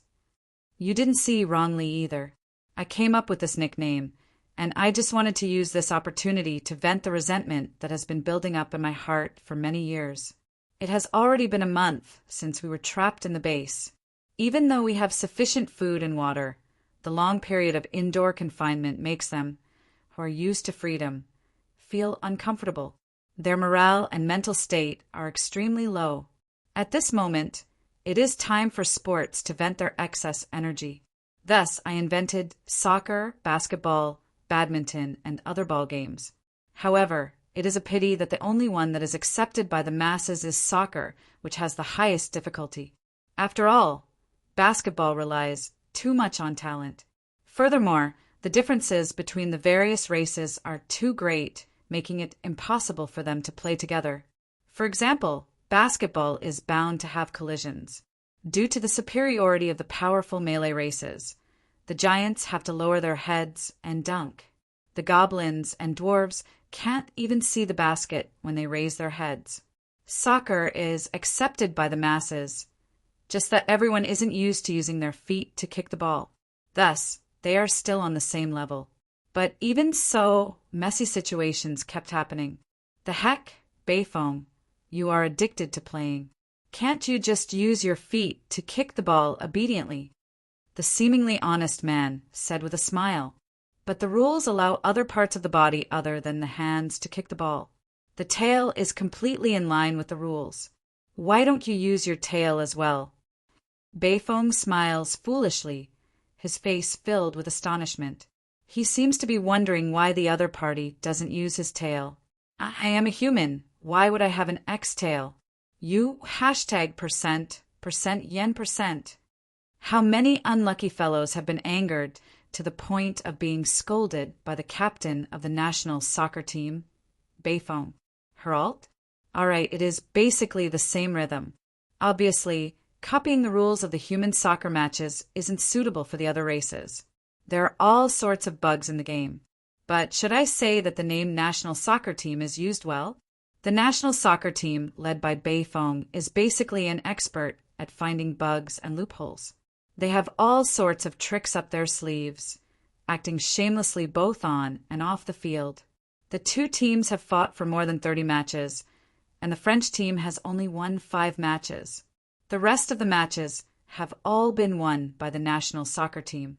Of course, the bugs that appear in this match will be fixed before the match ends. However, from a certain standpoint, it is forcing the French team, who have too few people, to continuously find loopholes in the rules. Insulting your opponent, Red Handkerchief, the goblin who has collected enough money, is indeed very responsible. He immediately grabs the opportunity to send his opponent off the field. All right, at the very least, he is the third unlucky fellow to be sent off the field today. The situation has become 11 against 19. What? The number of people isn't right. At the start, it was still 11 against 11. However, this group of gentlemen is too ferocious. Without twice the number of people, it is impossible to fight them. Even so, under all sorts of dirty tricks, the French team only managed to win a few matches, while the national soccer team continues to win. What? Am I fantasizing about it? After so many years, Every time I watch the national soccer match, it feels like I am suffering. Since I am in another world, can't I just fantasize about it for a few days? Sigh, the national soccer team will only be able to enter the World Cup once again. I don't expect to win. Let's just be happy with a draw. You want to win? In your next life. Just as I am fantasizing about it, the rough voice of the dwarf Lomans forces me back to the cruel reality. Thus, I start to take revenge without hesitation. Snow breath ice wall. The ice sword stabs into the ground. An ice wall appears in front of Lomans, who is dribbling the ball. Then he crashes into the wall with a bang. The dragon skin ball smashes into his face, and he falls heavily to the ground. The rules that I set do prohibit direct attacks and hindering the opponent, but it doesn't prohibit the creation of a wall on the ground. Furthermore, the opponent that I am dealing with isn't my opponent at all. Bastard Roland, we're on the same side. Why did you screw me over? Perhaps it is because of this dwarf's ridiculously sturdy body that allows Lomans to overcome the disadvantage of being a short-legged race and become a member of the team. What he shouted is the most frustrating thing to me. I clearly wanted to join the human side. But why do they say that I must join the gentleman's side? Furthermore, in order to restrict my movements and prevent me from using dirty tricks, they force me to be a goalkeeper that can't be moved easily. Could it be that before I am a human, I am a gentleman? That it wasn't me. Look at the opposing teams, Renee. She is also an Aurora Knight, so it must be them. What nonsense are you spouting? How could that lass, Renee, be as sinister as you? You even had to create a 3-section wall, customizing the shape of the stairs according to the height. First, you hit my knees, then my stomach, and finally my head. This old man's waist, it hurts so much. Just as the national team's teammates are arguing, the ball that fell to the ground is picked up by the striker, Cassio. In an instant, the faces of the opposing French team tenses up. Recently, the rules have been constantly changing, and all sorts of supernatural and racial talents have been restricted. However, there is one thing that cannot be restricted, and that is the 4-legged Cassio. The centaur, who moves like the wind, is a true ranger and ace marksman. In order to restrict him, the French team sent out the Knight Regiment once again, forcefully changing the football into a polo. However, it is obvious that this kind of illegal strategy is too unfair to others. Thus, after a victory, the mounted strategy was tragically changed. However, it is a pity that it is impossible to achieve an absolute balance. Regardless of whether Cassio can run faster than a warhorse, it is impossible for us to request the centaur to walk on 2 hind legs. At this moment, Cassio is displaying his prowess as a ball king. With just a few feints from his side, he is able to shake off the opponent's defenders with his high-speed movements. He is about to enter the shooting range and score a goal easily. Ah! Youngsters really can't resist praising. Just as he finished speaking, he stumbles and falls to the ground. That bastard dug a trap for the horse. There are actually horse tripping ropes. You guys are too vicious. Do you think this is a battlefield? Where is your sportsmanship? Watching from the back of the field, I touch my nose and don't say a word. It seems that I remembered it when we were chatting last night, so I mentioned it to Renee. I didn't think that they would really do it. Looks like Rule 643 has been confirmed. You are not allowed to tamper with the field before the match. Every match, there are 40 to 50 new ways to cheat. The current football rules are as thick as a phone book. I reckon that if they continue messing around like this, when the final version of the rules is confirmed, just the rule book alone will fill up a bookshelf. When the time comes for the new players to go on the field, they will first have to take a written examination of the rules. If they don't score 60 points, they are not allowed to go on the field. After the written examination, they will be tested on the field. They will have to dribble the ball, turn the corner, scheme, etc. If they don't pass the examination, they can forget about killing the instructor. After that, they will give you a C photo.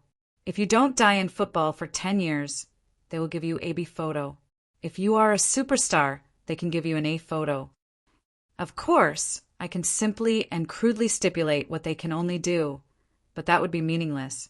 In any case, it is entertainment. This kind of lively messing around is more interesting. Furthermore, it seems that they have long treated this football competition as a brainstorm, thinking of all sorts of ways to deal dirty tricks to their opponents as the way to win. What was originally a pure physical exercise has now become a comprehensive competition where both physical and mental strength are equal. I can't wait to see how the football in this other world will develop. No matter what it will become in the end, at least it will be better than that killer tennis ball and killer soldiers. Thinking of the 2 failed attempts, I break out in a cold sweat. I have stipulated what they can only do in those 2 events and sealed off most of the loopholes. But in the end, the football competition developed in a strange direction. Since I can only serve according to the rules, I will swing my racket with all my strength. Take this, human and pet as one, white whale serve. The swing of the young Aurora Knight is very elegant. The swing of the snow giant after transforming is very powerful. However, looking at the tennis ball that shatters steel on the spot, if it isn't for the fact that it is off the mark, someone might have died on the spot. It is time to show you my true skills. Take this vanishing magic ball. Out of the millions of golden balls, only one is real. Golden ball, your sister. It is obviously a gold-ranked bow and multi-arrow. What do you mean by only one of them is real? What is with the tennis balls that litter the ground after the ball lands? Cassio, make it disappear for me. Take this. The blade slashes the flesh. The heart slashes the soul. Razor serve. Do you think that just because you say that it is a razor, it is a razor? Where are your balls? I can only see the sword chi. Just because you use your racket to throw the sword chi, others can't see it. I know this move as well. Take this, whirlwind chop serve. Let's see if you die or not. It is fortunate that the balls are specially made from dragon skin. Otherwise, they would have long been smashed into smithereens by their brute force. Very quickly. No one plays these 2 games anymore. After all, other than those few perverts, everyone still treasures their lives. After that, I summed up the lesson. Due to the rigid rules, I can only increase my strength when serving and receiving the ball. In the end, each ball is heavier than the one before, and each ball is stranger than the one before. In the end, it is only a matter of time before someone dies. Let's forget about the killer tennis ball. It should be safer for the players and spectators to shift our attention to how to cheat. However, reality has already proven that safety is relative. If one is forced into a corner, there will be Nash's tooth, Malone's elbow, Suarez's tooth, Suarez's hand, and so on. However, no matter what happens, at the very least, everyone loves to play. This shows that this strange football game still has a future. Who knows, if it were to spread to the mage country, there would be a group of mages riding on brooms and playing basketball in the air. Then, there would be someone in charge of hitting the opponent down from the broom. There seems to be such a thing in my memory. It was invented by a mage from another world. I think it's called Quidditch. While I was searching through my memories and spacing out, the French team picked up the ball and passed it in front of us. Then, a knight powerfully volleyed the ball. Snow breath wall of ice. The ice sword descended, and the entire front of the goal was blocked by an ice wall. The French team's shot was unable to enter the ice wall at all and was directly deflected by the ice wall. It was obvious that this was cheating. This method of piling up obstacles in front of the goal would definitely be banned in the future, and it could only be used once. Rule 644. You are not allowed to tamper with the field's terrain during the match. Damn it! There's one less loophole for me to take advantage of. While I was smiling at my dejected enemies and destroying their confidence, I was feeling depressed that it was getting harder and harder to find loopholes. In the next second, a sudden thunderstorm shattered all of my ice walls. Snow breath wall of ice is a 4th circle spell. He doesn't have much magic power, so he can only cast it a few times. Don't be discouraged, everyone. Continue. Colos's shout immediately boosted the morale of the entire team. However, I frowned. Of course, it wasn't because of the group of youngsters who were charging madly in front of me. Rule 645. The spectators are not allowed to interfere in the situation of the match. Even the cheerleaders are here to help. This is too much. Colos, who was wearing a short skirt, was pushed to the position of cheerleader by the crowd. However, she had always wanted to be on the field.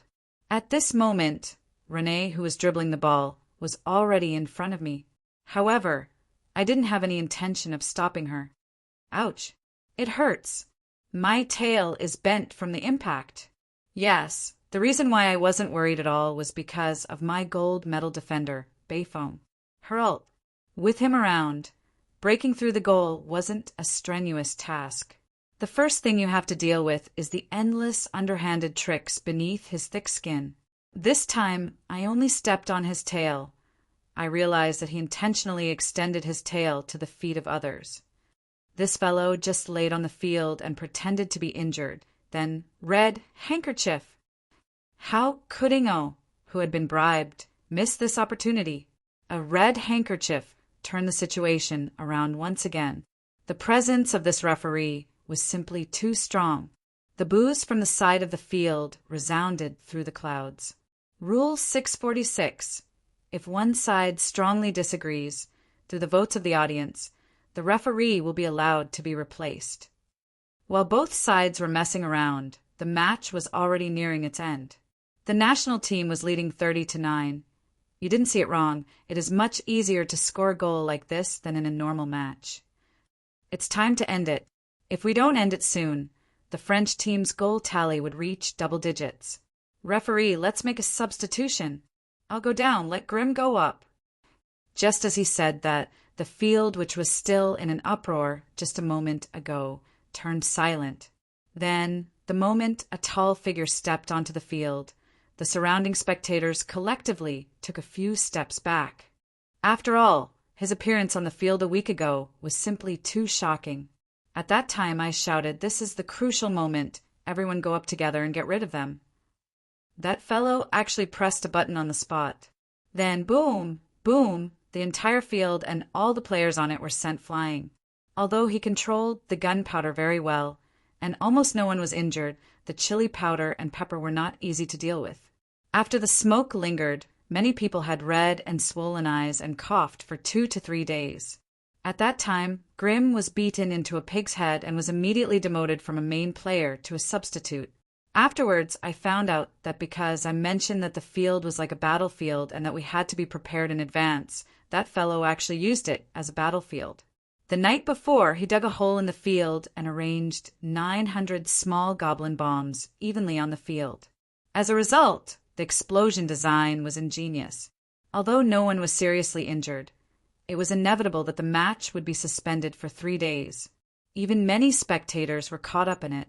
Although the use of explosives on the field was now prohibited, everyone was reminded of the previous tragedy when they saw his towering figure. It was still fresh in their memories. Grim, I'll leave it to you. Get rid of them. Grim replaced me. My large body might be suitable for the goalkeeper position, but in reality, Grim doesn't even know how to defend a goal. I didn't ask him to go up to be the goalkeeper. Right now, my main goal is to quickly find a safe place to escape. Don't worry, everyone.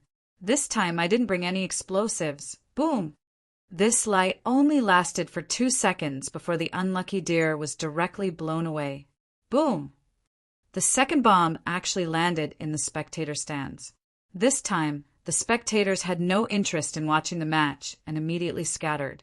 The players didn't just stand there stupidly.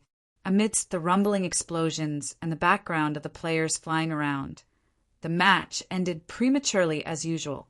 The next day, this kind of dramatic match ending was still a hot topic among everyone. The figure of the sinner, hanging upside down on the field, became the target of everyone's disdain. It's all that bastard's fault. I lost everything. What did you bet? The French team won? Then you really deserve to lose. No, the national team is too shameless. As long as dirty tricks are allowed, the French team can't win even if they have twice the number of players. I only bet that the French team will score more than 10 goals in the end. I also bet that it was so close. It was just 1 goal short. What a pity. But it seems that a lot of people chose that and they were all furious. Humph, you guys don't understand. The target of my bet this time was the ball game being blown up by Grimm. And I got it. The odds are 10 times. Damn, you can even guess that. You're too good. But can such a bet be made? Not to mention, there is also the teeth of Suarez bet option. As long as someone bites on the field, it's considered a win. Someone bet on it last time. This time I also bet on that, but unfortunately I didn't get it. Amazing. You dared to bet on it with such a small probability, and you even got it. But this time, the stadium explosion only gave you 10 times the return. Surprisingly, it's a bit low. Yeah, it seems like there's another guy who placed a huge bet on this option. I think he even bet on France's team will end in an explosion within 10 goals. He alone swept away 90% of the bets, which was why the odds were lowered. In a dark room, the lucky man who made a big bet looked at the mountain of gold coins in front of him and laughed proudly. Stop laughing. It's time to split the loot. I looked around. As my partners, Ingo, Beifong, and René were all here. Their eyes were filled with a thirst for profit. Ingo, yours 1/5. You have worked hard on preparing the explosion and refereeing. Ingo laughed heartily as he kept his money pouch. To goblins, there was nothing more delightful than counting gold coins. Let's continue working together next time. Let's earn big money together. I nodded my head with a smile, but I didn't intend to tell him that due to his excessive actions on the field, he was stripped of his refereeing rights. The next referee to split the loot with me might vary will be the Goblin Prince Kabbalah. Beifong, yours 1/5. You did well on the field, but I know I won't forget Brother Grimm, who took the blame. As a boss, you must be loyal. Otherwise, how can you convince the masses? Leave the rest to me. I will make sure that Brother Grimm is satisfied. Although I didn't know when he became the publicly acknowledged boss of the gentlemen, I still nodded my head. As long as it doesn't touch on my hobbies, from a certain perspective, the extremely cunning Beifong is reliable and nimble. He is more trustworthy than anyone else. René 1/20. Next time, you must be more serious when you fake the ball. That expression and action were too fake. You nearly saw through me, you know? Big Brother Roland, didn't we agree on 1/5? Stupid. How can it be good for a child to have so much money? I will help you keep it safe and return it to you when you grow up. Okay. Perhaps it was because the princess was just playing around. She wasn't angry at all, even though she was obviously cheated by black gold. Right, Big Brother Roland? Big Sister Kelly made a bet with me too? She bet that you would definitely confiscate my portion. And she even bet on the reason that children shouldn't squander their money. Ha! She really understands me. Oh no, is your Big Brother Roland that kind of person? Suddenly, I realized that something was wrong with the situation. Wait, how did Kelly know? You already said that your expression was too fake, so she found out. René hits her head lightly with her small hand and playfully sticks out her tongue. The moment she says that, Beifong and Ingo grab their gold coins and intend to escape. However, the door to the room opens by itself. As expected. Lord, you are really unbelievable. When I first heard of it, I thought that someone was slandering you. How can you act like a fair and just God envoy? Kolo's face is filled with dismay and shock, as though she is looking at her disappointing child walking on the wrong path. It wasn't easy for Momo to save up his fortune. It's you, Bad Roland. But as long as Momo hugs little Rolo to sleep tonight, I will forget about it. Momo promises that she won't do anything. Really? At the very most, she will only take off his clothes. That Momo! Wipe off your saliva before saying those words. She won't do anything? I would be a fool if I believed you. Little Roland, to think that you would lead René astray. Have you forgotten about your big sister, Kelly's methods? Big sister, Kelly definitely isn't venting her anger on him for losing money. That, big sister Kelly, I will compensate you for the amount you lost. Don't smile at me like that, it's scary. My armor, the Missler Mithril alloy full body armor that I almost died for. Lord, can you return it to me? The door is already blocked by the furious debt collector. On the familiar face, there is also a familiar angry expression. Lowering my head, I ponder for a long while before speaking. You have to be rational when watching a match. Betting on matches will ruin your life. Also, humans die in pursuit of wealth as birds die in pursuit of food. You want me to refund your money? Right? Ingo and Beifong are about to escape, so please don't let them off. Lastly, don't slap my face. I still have to meet someone tomorrow. Rule 647. Personnel related to the match are not allowed to participate in the organizing of matches. Rule 648. Never allow the greedy goblin to be the referee, and even more so, don't allow the cunning Roland to participate in the organizing of matches. Goblin and Roland are never allowed to participate in matches. By system, I don't need you to summarize for me. Chapter 124. After the joyous play, naturally comes the intense daily work. There is a more important reason why we are staying in this cramped base. This is the cradle of the future Ottoman Empire's superweapon, the air fleet. Just looking at the equipment, industrial foundation, craftsmen, and engineers, they're the best in the entire continent. According to the original plan, the Borealis should be able to float in 2 weeks. However, it is only floating. Even though the difference between a semi-finished product and a completed product is like the difference between heaven and earth. Due to the existence of the contract, we can only sail it out and find an opportunity to use other spare parts to complete it. Of course, due to the difference in industrial standards, it is impossible to complete it here. Due to the invasion of the sea folk, an unforeseen event occurred in the execution of the contract. However, it unexpectedly gave us sufficient time. If we don't cherish it, it would be a waste. Thus, the moment we entered the base, I gave the order to complete the construction of the Borealis with high standards and high quality. A poor working environment will only make the workers hate their employers. They will only think of ways to deal with their jobs. On the other hand, a joyous working environment is beneficial to the workers' enthusiasm and productivity. At the same time, it is also beneficial to the birth of inspirations. In order to allow everyone to live and work here peacefully, I thought of ways to raise the working conditions here. For example, raising the standard of food, cultural performances, football matches.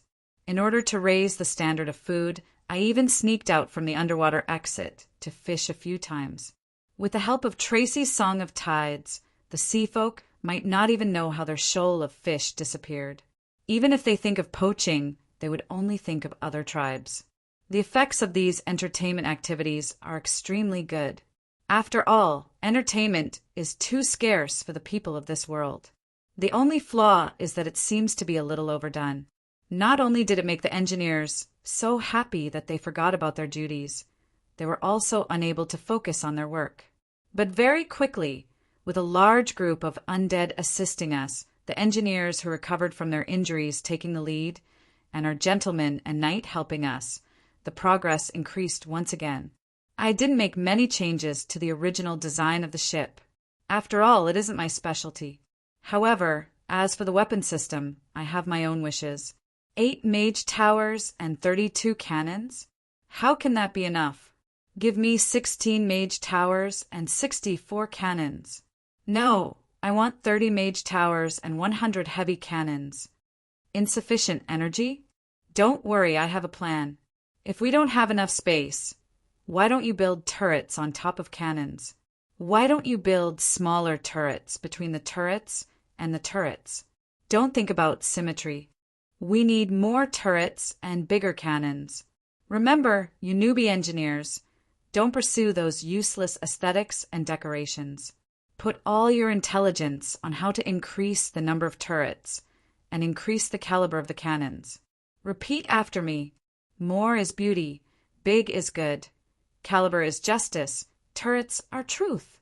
Weak RPG, die 300 times. What? Don't you know what an RPG is? He's a fool who rides on explosives and shoots himself out as a meat egg. All right, so far, my preaching of multiple cannon turrets has been going rather smoothly. At the very least, as the number of cannon turrets on the Aurora Borealis increases, the warships become more and more deformed and filled with the beauty of industry. More and more engineers are able to sense the beauty of industry. While working, there were already engineers shouting, "Billions of stars, billions of turrets. Without turrets, there is nothing. All turrets are equal, but some turrets are more equal than others. I praise you, the great cannon turrets." But there are always people who remain unmoved. As long as we can solve the impossible problem of energy supply, the modification of the cannon turrets is still understandable. However, there is really no need for some additional work. If not for the additional decorations that you added, it would have been completed by now. The chief engineer of the Aurora Borealis, Picenza, is a rather inflexible old scholar. He doesn't understand the modification plan that I added at the last minute. Decorations? Indeed, according to the traditional thinking of shipbuilding, to sew the precious dragon scales and dragon skin on the deck of the ship and insert the rare magic gems into the core of the ship, other than flaunting one's wealth, I really can't think of any use. This is a typical example of a layman leading an expert. In the eyes of the various experts, there will most likely be problems in the end. However, I am indeed not building a ship, and I don't even know how to build a ship. Undead creation. From a certain point of view, I have always treated it as a theoretical and systematic science, just like how modern Western medicine starts from the dissection of corpses and the analysis of the functions of human organs. The necromancers of this world also start from the analysis of corpses. They agree to view the human body as a patchwork of parts, organs. In that world, there are already many technologies such as organ transplants, human body modification, human cloning, and many other technologies. In this world, due to the existence of magic, even a rookie necromancer is crazier than the craziest scientist or surgeon. Transplanting an organ and the like is a piece of cake for them. Finding a pile of parts to put together a person isn't as difficult as the legends say. After all, surgeons still have to consider whether the person can live through the modification surgery. On the other hand, necromancers can make do with life and death. This is also the dividing line between them. As necromancers recognize the importance of the soul, they simply come up with the equation of life equals body plus soul and challenge the authority of the Creator without any qualms. If surgeons were to disassemble a person into parts, not to mention whether they can still live after putting them back together, as long as the news gets out, they would probably be charged with murder the next day. If I had to find an analogy, it is just like how a computer is divided into hardware and software. Necromancers also divide life into two parts. The body is the hardware, and the soul is the software. As long as the body is able to move under the control of the soul, the process and whether the body and soul are compatible or not, it doesn't matter at all. Thus, just like those DIY computer enthusiasts who love to create strange machines, as long as there is a soul and a body, necromancers can play with it however they want. After countless centuries, there are so many undead creations that they can't be categorized. A high-quality body and a powerful soul is the most beloved creation material of every necromancer. Blasphemy against life, blasphemy against the gods? The only difference between us and the gods is that they are more experienced than us, and their technology is superior to ours. However, we will also improve, and one day we will create an existence that surpasses their creations. The arrogant necromancers say so, and they're doing so. As the most famous expert in undead creation in recent times, I have added a new theory into undead creation, undead evolution theory. Once a rigid body is formed, it is hard for it to evolve by itself. The rigidity of a life form will cause the upper limit of one's strength to be fixed. This is indeed a bottleneck that undead creations can easily meet, but it isn't impossible to break through. My method is to first perfectly combine the body and soul. Then, through the modification of the soul, let the soul, which is driven by intense emotions and desires, in turn drive the body to evolve. Dang, gluttony, Omar, pride, bastion, wrath, Heloise, greed. The reason why they are able to grow continuously is because they have a powerful and stubborn soul. Although the core of the theory is simple, it isn't that easy to put into practice. I can proudly say that only my 7 deadly sins is able to create a growth-type undead that can grow continuously like a living person, and only I have grasped the core technology. All right, after saying so much, some of you should be able to guess what I intend to do. Yes, I don't know how to build a ship at all, so I intend to turn the Borealis into a living super undead. Precious dragon skin and dragon scales are sewn on the deck and the sides of the ship. They seem like extravagant decorations, but in reality they are used to summon souls. As for whether intercepting Hydra's soul will incur the wrath of Lady Storm, since I have already offended her, it doesn't matter if I offend her further. Furthermore, she probably won't find out that I am the one who did it. Of course, there isn't much meaning in just summoning souls. The intelligence of sea monsters isn't high, and the soul fragments that are summoned after dying in battle are the most flawed of the flawed, causing severe negative effects. To put it simply, it would lower their intelligence, and they would go berserk. Without further processing, they can't be used. So, I intend to give it an operating system, a similarly powerful soul. Marcelet, are you ready? Yes, Lord Roland. Everything is ready. Following my command, the voice of a young man reverberates in the cabin. The moment the blood mage Emperor breathed in the poisonous blood, he was destined to die. Taking advantage of the time when the ice temporarily preserved his life, I communicated with him. He still has an unfulfilled wish, which is to continue walking the world as a half-dead. As the price for saving him, if I am able to successfully preserve his soul and give him the power to take revenge, he is willing to serve me for 100 years. And if I am able to help him fulfill his wish, that service will continue indefinitely. Dragon Hunter Damos killed my daughter and wife. I want to take revenge on him and the person behind him. He is already dead? No. The one who died is Damos III, and the one who killed my wife and daughter is his teacher, Damos I. They are a unique inheritance, and the second was once Damos. I don't know where the second and first are, but the Emperor of the Ottoman Empire would definitely know. That family has served the Emperor for generations. All right, before Crow recovers to the point where he can speak, it would be best not to let Marcelet know about him. Of course, since he has accepted my undead modification, there is no need to worry about his loyalty. Turning a semi-god blood mage into a fleshless lich is definitely a waste. Thus, it just so happens that I need a powerful soul to control this warship, and Marcelet also needs power. Thus, the two of us hit it off. In the bridge of the Borealis, Marcelet's lower body has already fused with the bridge, leaving only his upper body outside. The heart of the 9-headed dragon beats faintly in front of him. Following the activation of the heart, another set of energy cycle in the huge warship begins.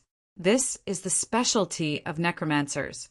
At this moment, Marcelet can already be considered as a type of undead creature.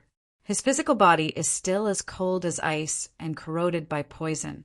Even though he has put on some disguise, it isn't much better. In order to prevent his current yin-yang face from scaring the children, he took the initiative to wear a mask.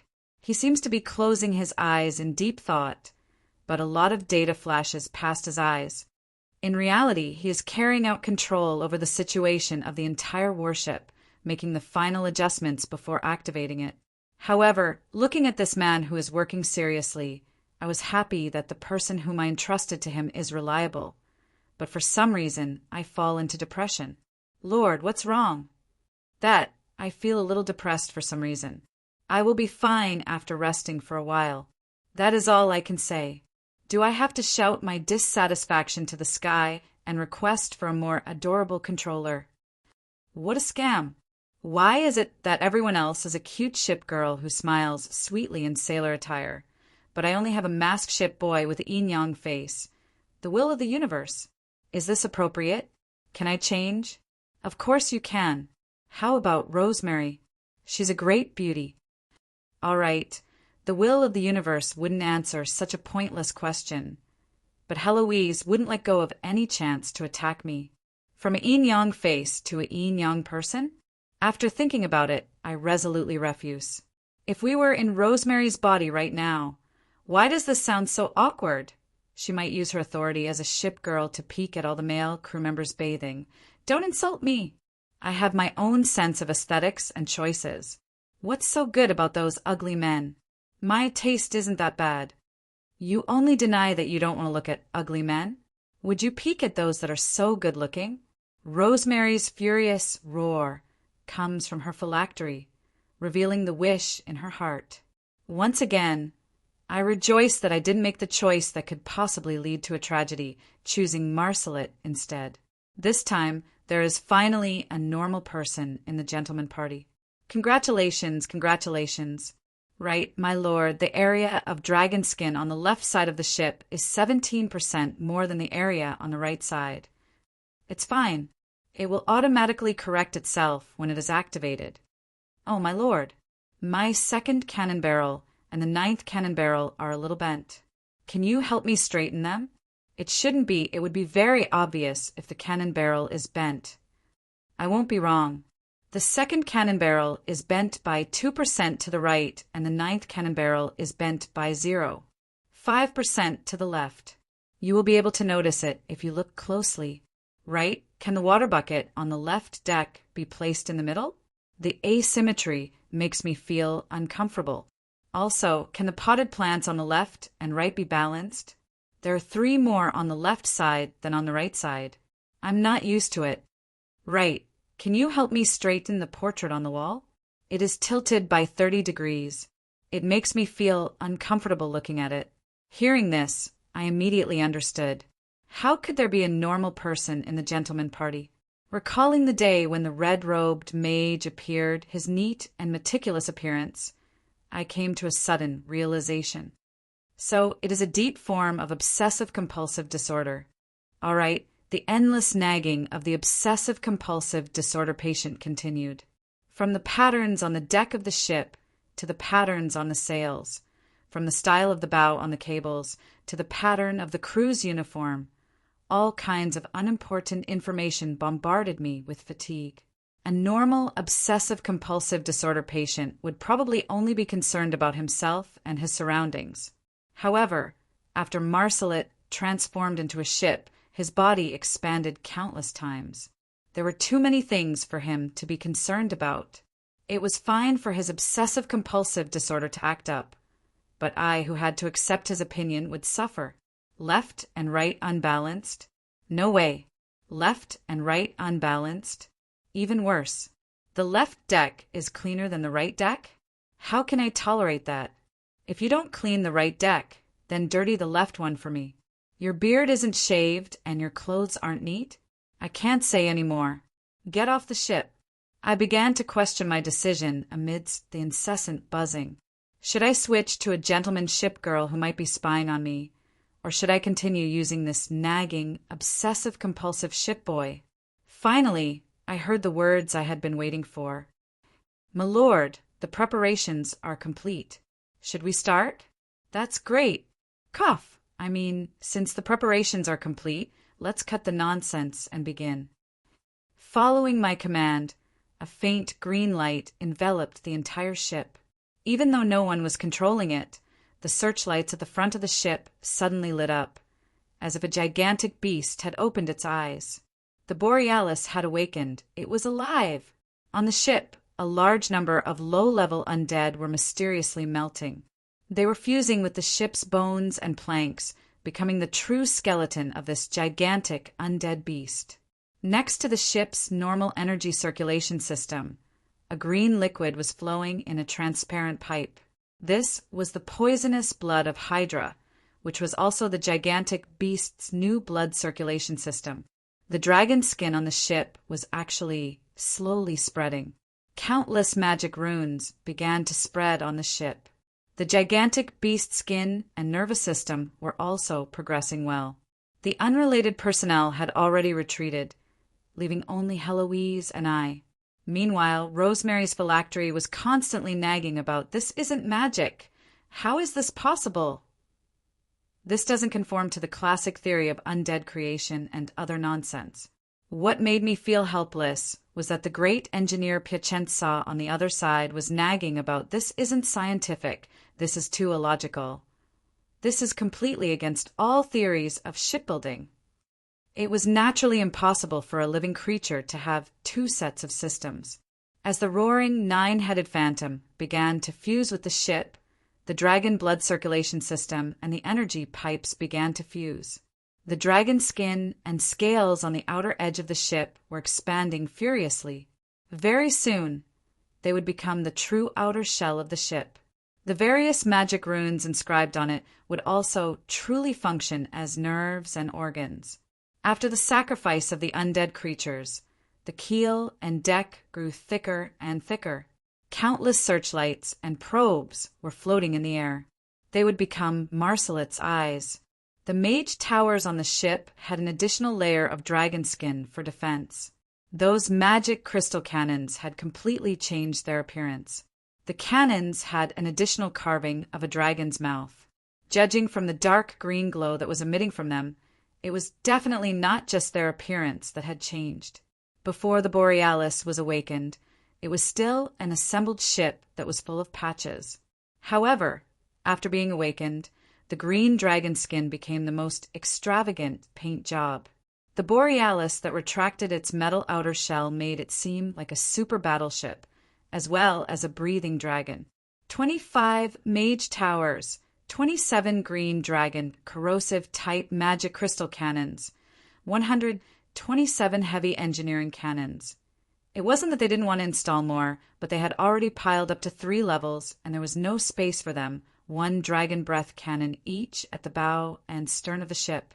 After this living dragon used its heart and flesh to provide sufficient energy for the weapon system, this floating battleship was destined to be unparalleled in the world. "That's great, Marsalet." "Oh no, I should call you Envy now." "Yes, Your Highness. Envy is at your service." Can you help me straighten the cannons now? They seem to have become even more bent." "Right, I'm a little sorry. Your 5th button seems to have been buttoned incorrectly. Can you change it back? It's really uncomfortable." Chapter 125. When the door under the water was opened, the water level of the entire river dropped slightly. Fortunately, the heavy rain and the tornado created a new cycle, slowing the reaction of the sea folk to the changes in the water level. When the gigantic warship in the shadows floated to the surface of the water, we were shocked by the changes in the city. The city of rain, Philohe, lived up to its name. In the 2.5 months that we were working on the final upgrade of the Borealis, countless sea folk arrived here. The city that was originally a human city had become a dream city for the sea folk to enjoy a beautiful new life. Heloise's clone was our best eyes. Finding a transparent slime in the water was an impossible task. She had sufficient time to set up countless eyes in the city. The once magnificent King City was still King City. The only difference was that there was a new batch of masters. The White Whale tribe was originally just a large tribe in the coastal region. However, due to the meritorious service they had achieved in this raid, as well as the great prestige they gained after their great victory, they naturally became the masters of this new kingdom. Argus the First was the new name of the gigantic white whale man. Desoza's coronation ceremony had been reused. The whale man, whose original name was Argus, had officially ascended to the throne. The platinum royalty and the sea country had moved from an unrealistic fantasy to reality. He and his family had become the new ruler of Philohe, under the protection and rewards of Lady Storm. Even if the new tribe was many times stronger than him, they were still his people. Philohe was the name of the city, as well as the name of the future sea country. The guardian goddess of this country was Lady Storm and the water elemental goddess. The layout of the entire city was arranged in a tiered manner. As the price to pay for becoming a citizen of the City of Rain, The new tribe would be divided into districts according to the race of the tribe members, such as the Fishmen District, the Naga District, the Sea Beastmen District, the Sea Giants District, and so on. The leaders of the original tribe would enter the royal city and become the new nobles who were loyal to the Platinum royalty. In a sense, this was a fundamental change to the nomadic lifestyle of the tribes in the past. It was also a forceful disintegration of the power in the hands of the tribal leaders. Therefore, even though the new life was very attractive, not every tribal chief was willing to submit to others. It was not uncommon for tribes to come and then leave. But even if they left, there would be many who left the tribe without permission in the middle of the journey. In this magic world that was similar to the Middle Ages, the permanent population and the flow of people were always the foundation of the rise and fall of a city. Soon, more and more members of the oceanic race moved in, making the newly born Rain City more and more lively. Even though the two armies were still in a state of war at the border, the Sea tribe's new life in the city had already begun. First of all, the market had already opened, and the most popular products were the daily necessities left behind by the surface residents. Worthless porcelain, fresh fruits, and waterproof silk could all be exchanged for precious pearls and gems of equal weight. The many years of accumulation of the tribes that had just arrived couldn't be underestimated. Most of the rare treasures of the sea were indiscernible, but judging from the vigorous magic ripples, there were quite a few valuable items. However, their prices were laughably low. A myth-ranked sea dragon's dragon pearl was actually sold for only 2 rolls of silk. This was equivalent to exchanging stones for gems. Even turning stones into gold might not be as fast as this. I was tempted by such a high profit margin. If it wasn't for the fact that I was worried that there would be unexpected problems, I would have long sent Tracy to exchange for more treasures. I had a deep understanding of the temperament of merchants, and I had no doubt that as long as the news were to spread, many merchants would risk their lives to trade with the Sea tribe. By then, the technology and products they would be able to exchange for would make up for the shortcomings of the Sea tribe. Other than daily necessities, the other best-selling item in the market were the various weapons on the ground. Even though the Åland Empire's alchemy weapons and high-quality weapons were immediately seized by the White Whale tribe to equip their own warriors, the ordinary sea folk who used wooden, stone, and bone weapons like the long swords, spears, and cleavers were a qualitative leap in quality for the ordinary sea folk who used wooden, stone, and bone weapons. In the past few days, the first to reopen were the blacksmiths. Due to the massacre and flooding during the siege of the city, there weren't many precious blacksmiths, craftsmen, and alchemists who survived. They also met with many troubles. Among the Sea tribe, there were only a few amphibious races who knew a little about smithing. Thus, anti-rust treatment of the blueprints became their top priority. However, judging from the long queues in the blacksmith's area, the flooding seemed to have caused their craftsmanship to return to the most primitive era. There was still a long way to go in this aspect. However, for the Sea tribe, this was already a huge improvement that was hard to come by. Every night, there would be a bonfire and banquet on the waterproof platform. Even though the ordinary fishmen probably wouldn't even get a piece of cooked meat, it was enough to make them go wild with joy as if they were celebrating a festival. Although it was still primitive and there were many inadequacies, this new city was developing in the direction of a centralized kingdom, just as the Sea tribe had predicted. It was getting stronger every day, and countless Sea tribe members were arriving every day. The newly arrived Sea tribe would eventually reach the border of the City of Rain and fight to expand their living space. It was easy to predict that this would become the first battlefield of the Eternal War. Fortunately or unfortunately, the Ottoman Empire was indeed a mega-empire with a rich foundation. The humiliation of losing their capital was the most direct order to mobilize for war. Soon, defensive lines were re-established, and reinforcements from the various local nobles arrived on time. No one could say for sure how strong the army, which was determined to take back the capital, would become. However, in terms of war foundation and overall national strength, I still believed that the Ottoman Empire would have the last laugh. Very soon, the war for living space would begin once again, and it was destined to be cruel. No matter who the final victor was, this place wouldn't be peaceful for a short period of time. All of the Ottoman Empire's attention would be drawn into this. For us, it was difficult to say that both sides were friends. Our only hope was that we wouldn't be dragged into this, especially since we were currently right under the Sea tribe's nose. The wind and rain that day had obstructed the Sea tribe's vision.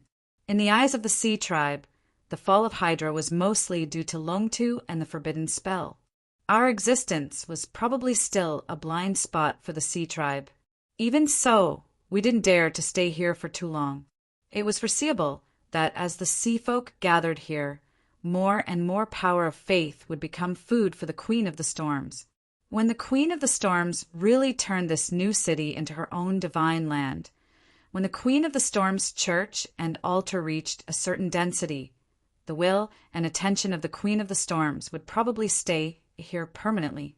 Perhaps this underwater base would be able to block the prying eyes of mortals. But when it came to the sight of a true god, I really didn't have any confidence. The earlier we set sail, the safer we would feel. And so, on the 7th day after the Borealis completed its transformation into an undead, when this newborn undead had begun to get used to its new body, and when the first batch of weapon systems were barely usable, we set sail. An underwater channel opened up for the ship to enter the water, and the 300-meter-long ship dove into the water, slowly advancing. Dark waves rippled beneath the water. Of course, we did meet some Sea tribe members along the way, but they were blown away by the dark currents before they could even touch our ship. When this flood dragon left the water and rose into the air, leaving behind a gigantic whirlpool where it had been, and the mage tower on the ship still maintained its invisibility effect, cheers rang out from within the Borealis. After all, no matter how impressive the design was, actual combat was the only way to test its effectiveness. We'll leave from the Eastern Ottoman Empire and enter the water at the Eastern Estuary. That should be the safest place. Then, we'll head up along the coastline and take off from northern Telos. Then, we'll fly diagonally in a straight line, and we'll arrive at the Eastern Principality. This is the best route that all of us have agreed upon after repeated discussions. Why must we enter the water? Can't we just fly straight? If we were to fly straight to the Eastern Principality, we would have to enter the airspace of a few super empires. I don't think that they wouldn't be prepared for the threat from the sky. Even an invisible flying unit isn't anything rare. Do you intend to meet their Dragon Knight?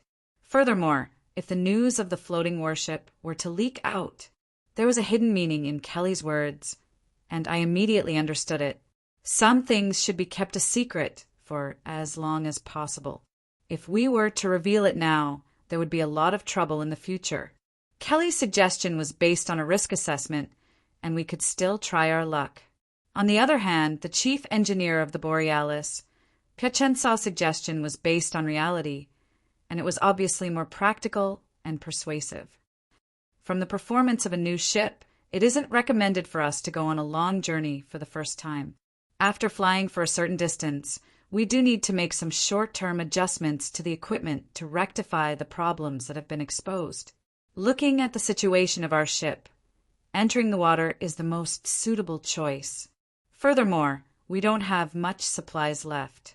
It should be more convenient for us to use a small boat to resupply at the coastal port of the Kasilo Kingdom. Actually, I didn't have any complaints about taking a longer route, but I was a little hesitant about entering the sea again. Although the system was unreliable, it was a classic example of good things never coming true. Towards its warning of not entering the sea, I still took it to heart. Warning: Lady Storm has remembered you. Unless absolutely necessary, please do not get close to the sea, and even more so, do not enter the sea. Of course, if you insist, you can try killing other sea monsters and true gods' avatars. As long as you are in the sea, I guarantee that the rewards will be better than this. Lady Storm, the sea folk, pirates, and the like who made a living on the sea would respectfully address her as the Queen of Storms. She is a member of the malevolent gods of chaos, and her divine concept includes storm, tempest, and she is also the guardian god of a portion of the sea folk. Although she has always aimed for the divine concept of the sea god, there hasn't been any signs of success in the past thousands of years. The current sea god is Oswia, an antique who survived from the ancient times. From a certain perspective, he is also the descendant of the ancient water elemental god Alos.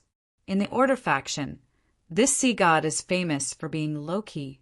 Perhaps they might be able to form a relationship in private, but I don't think that he would still give face to Lady Storm after the eternal holy war starts. Detecting a ship entering the sea, even the sea god Oswia is incapable of doing so, not to mention Lady Storm, who is a sea god who doesn't have the existence of the sea in her divine concept. However, I still don't dare to let my guard down. That, must we enter the sea again? Yes, the failure rate of the floating engine is over 17%. Even if the lads work overtime, they won't be able to maintain it for long. We have to stop the engine for maintenance. All right, then let's prepare for battle. The imaginary enemy is sea monsters. Let's use that Hydra from the other day as our imaginary enemy. Even without the system notification, if Lady Storm really comes looking for trouble, then there is an 80% chance that we will meet a sea monster. After all, that queen has another nickname, Sea Monster Empress. She has quite a few sea monsters under her command. We can completely disregard normal sea monsters. Do you think that we will meet Hydra everywhere? Fine. You are the boss, you make the call. Although the others felt that it was unnecessary, based on my understanding of my own luck, as well as the system notification, it wouldn't be too much to prepare. Before I enter the sea, I still have some matters to attend to. Since we can't play soccer on the ship, those fellows are really bored to death. How many times has Ingo's alchemy laboratory exploded? I heard that yesterday afternoon. They froze a piece of the deck to play ice hockey. Aren't they afraid of being whipped off the ship? Forget it.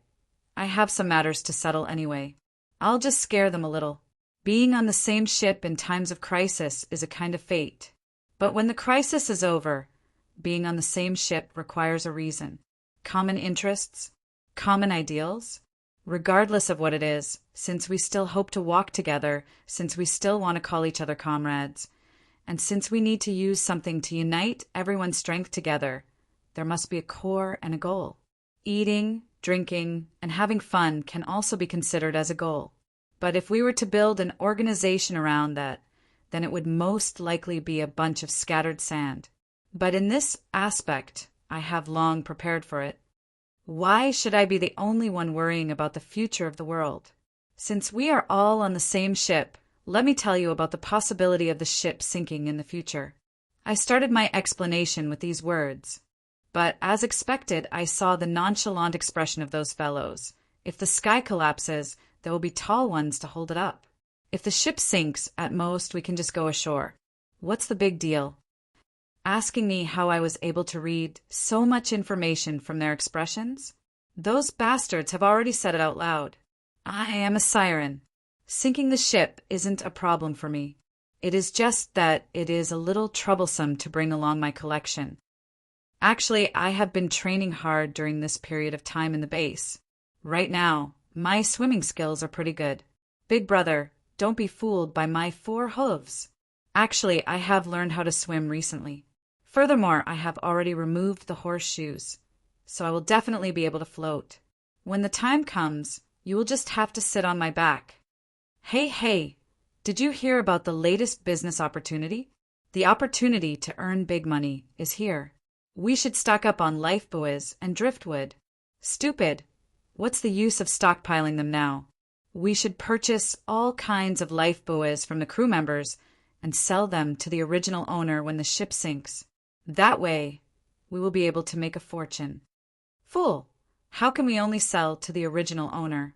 As long as they are willing to pay, we can even sell fishmen and sea monsters. The conversation between Ingo and Kabbalah is filled with the stench of money. The The two of them are actually considering purchasing life buoys from the crew members and selling them to the other party when the ship sinks. If gunpowder comes into contact with water, it won't work. Should we prepare some waterproof containers? Grimbrat, stop thinking about your precious explosives. You should first consider whether your heavy armor can float or not. Are we going to take off the silver war song again? Lord, will the sinking be too sudden? Will we lose our luggage? If it is really lost, will we be able to salvage it?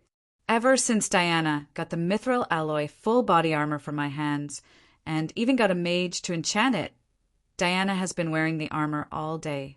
Not only does she not find it hot, she even gave the armor such a name. Now that she hears that the ship is about to sink, the first thing that comes to her mind is her precious armor. Big Brother Roland, are you worried that the ship will sink? Don't worry about it. When the time comes, we will use our strength to freeze the surface of the water. That way, we should be able to get everyone onto the ice to seek refuge. As long as no one dies, we can accept any loss. All right, Renee's consolation at the end, should it be considered as a stab in the back? Everyone is discussing fervently, but no one asks why the ship will sink. They are only exchanging their experiences in escaping, as though the sinking of the ship is already a foregone conclusion. I shake my head, helplessly. These fellows are too unique. I should have guessed that this would be the outcome. The ship that I am talking about isn't the Borealis that we are standing on. It is Aichi, the Aichi continent. Perhaps you might find it hard to believe, but in reality our world is about to be destroyed. Just as everyone is staring at me with widened eyes. After all, according to common sense, those who talk about the end of the world at the drop of a hat are either evil cultists or lunatics. But while everyone's eyes widen, I don't intend to continue speaking. After I finish my opening speech, I leave. The crystal ball that was placed on the table starts to display the scene that I prepared beforehand. Aichi's 7 calamities. From the start of this holy war, our world will encounter 7 destructive calamities, and we will always be in danger. The source is the never-ending holy war. Now, the horn of the holy war has sounded once more. I am afraid that this is destined to be the last holy war. The crystal ball contains a promotional lesson that I prepared beforehand. The contents of the lesson were carefully prepared by me. This is the information on the upcoming war, but it is only the appetizer. The civil war of the humans, the rebellion of the elemental gods, the invasion of the undead, the invasion of the demons, the possibility of an all-out war between the surface and the underground. Perhaps some of them have already predicted that the holy war wouldn't be easy, but it is impossible for them to be as detailed as my information. Talking about the invasion of the undead, I can directly tell which undead planes are preparing for war and when they are expected to attack. Talking about the demon army, I have the evidence and information provided by Eliza here. The conspiracy of the elemental gods is right in front of us. As for the Underground Alliance army attacking the surface, it isn't a secret anymore. Only detailed information and data would be convincing. And the following picture is the breakthrough that I expected. Ah, what is that? Why did the dwarves' mining city, Halos, turn into ruins?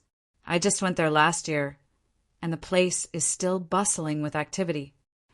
In front of me is a picture of the ruins after the army massacred the city.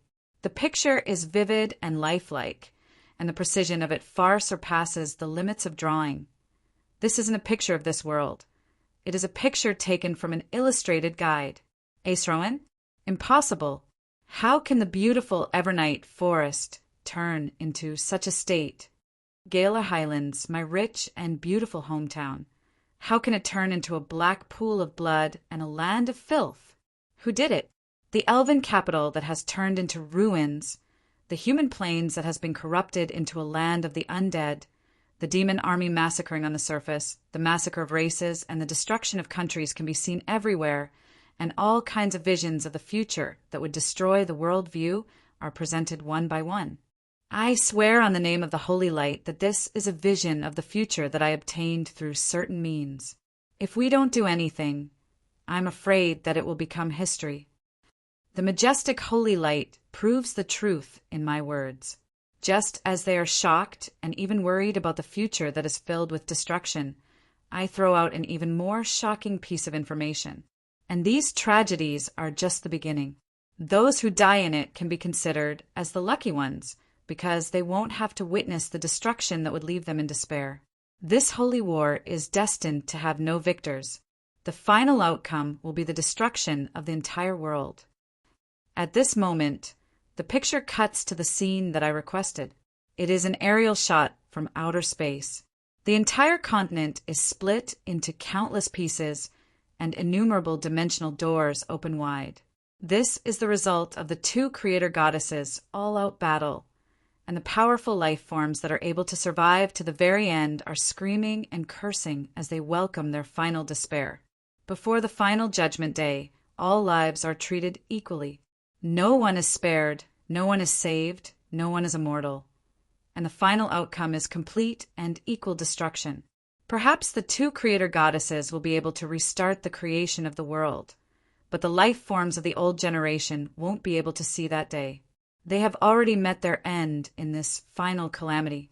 In order to avoid the worst possible outcome, I've been making preparations since a long time ago, and I've also obtained some progress.